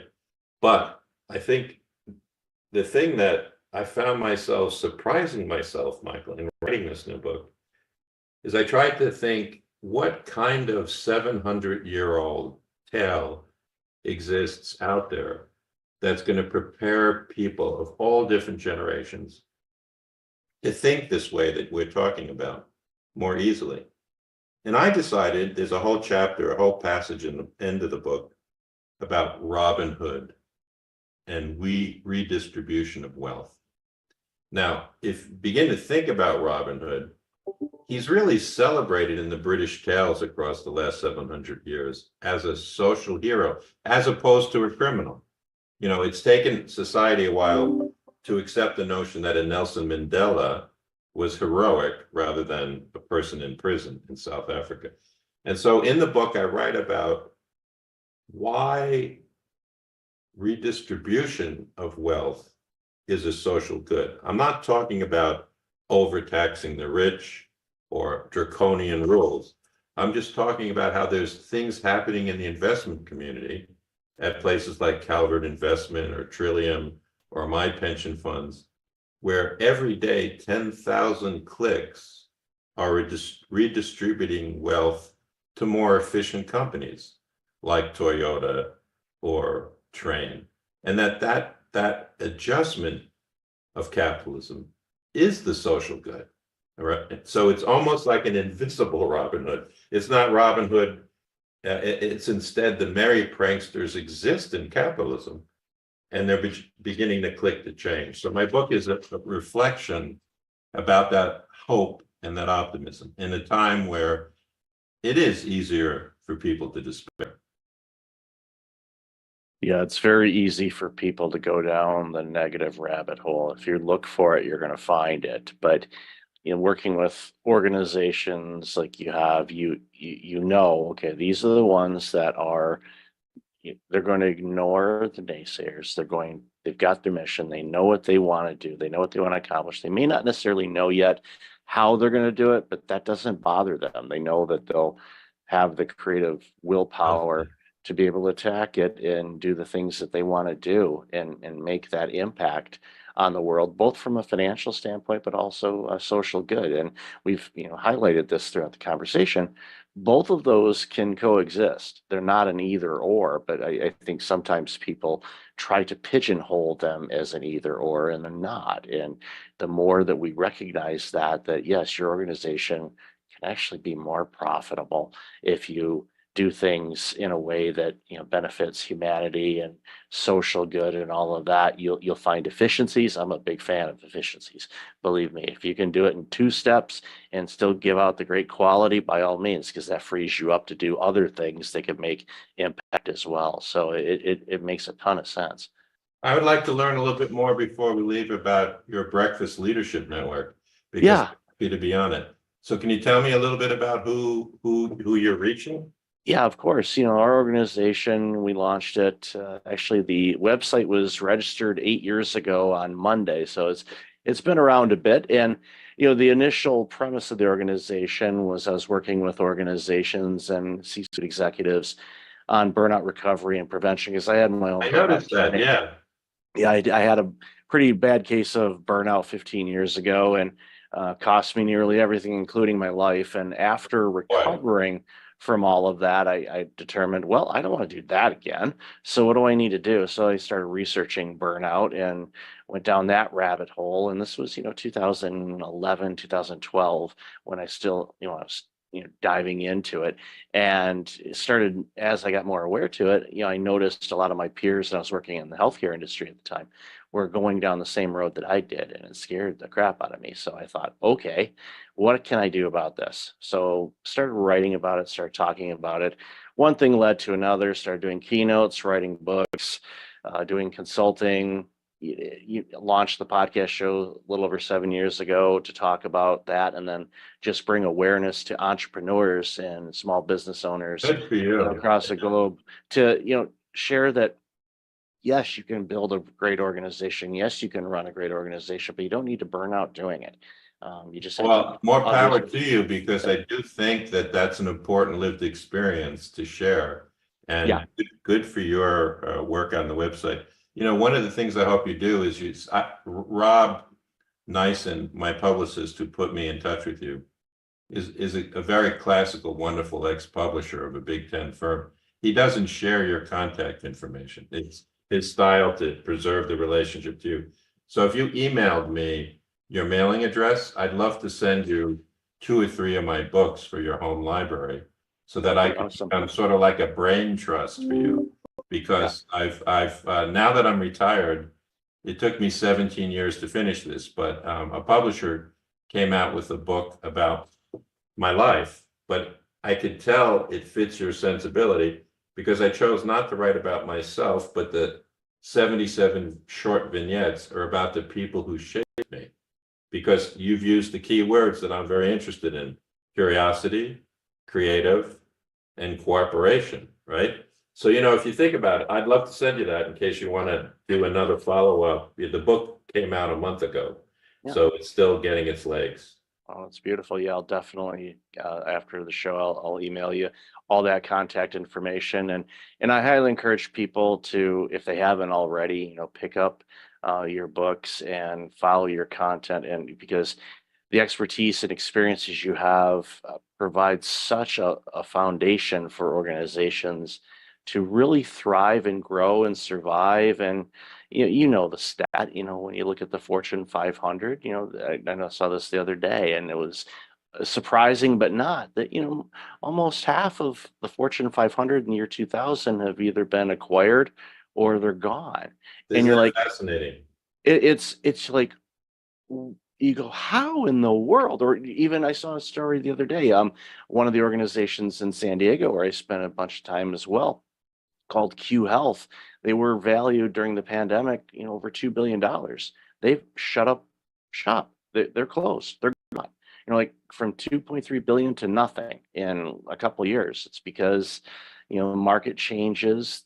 There was all kinds of other things that fell into place that created the situations that they were facing. But you can be top of the world and you can be underwater in a blink of an eye. And it's take for example, Enron in our own lifetime. I remember I used to go down to Enron because there were utilities that my firm was working for that wanted to use them as a model.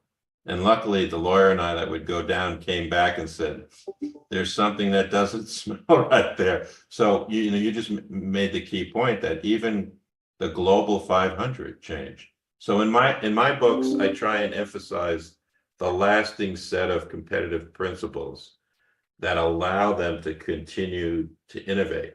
Take, for example, Unilever. There are really 300 different small railroad trains on the same road.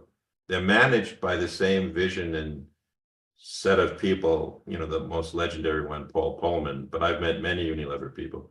But each car is given a huge amount of innovative, creative freedom. So they buy Ben & Jerry's ice cream, but they have the capability of bringing it to Africa and Australia.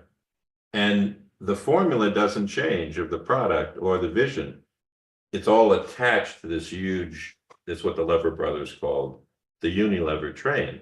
And I think there's a real genius to that, allowing innovation within the small units as opposed to homogenizing it all at the top. There's many different models of management success. And as you just mentioned, many examples of management failure, which is what kept my life so interesting, Michael. I bet. So I'll definitely have all your contact information in the show notes. So Bruce, really, really appreciate your time today and love this conversation. We could probably talk for 10 hours straight on this stuff because it's one of the things that, drives it home for me is I want organizations to just crush it and be really well because it benefits all of us when they do.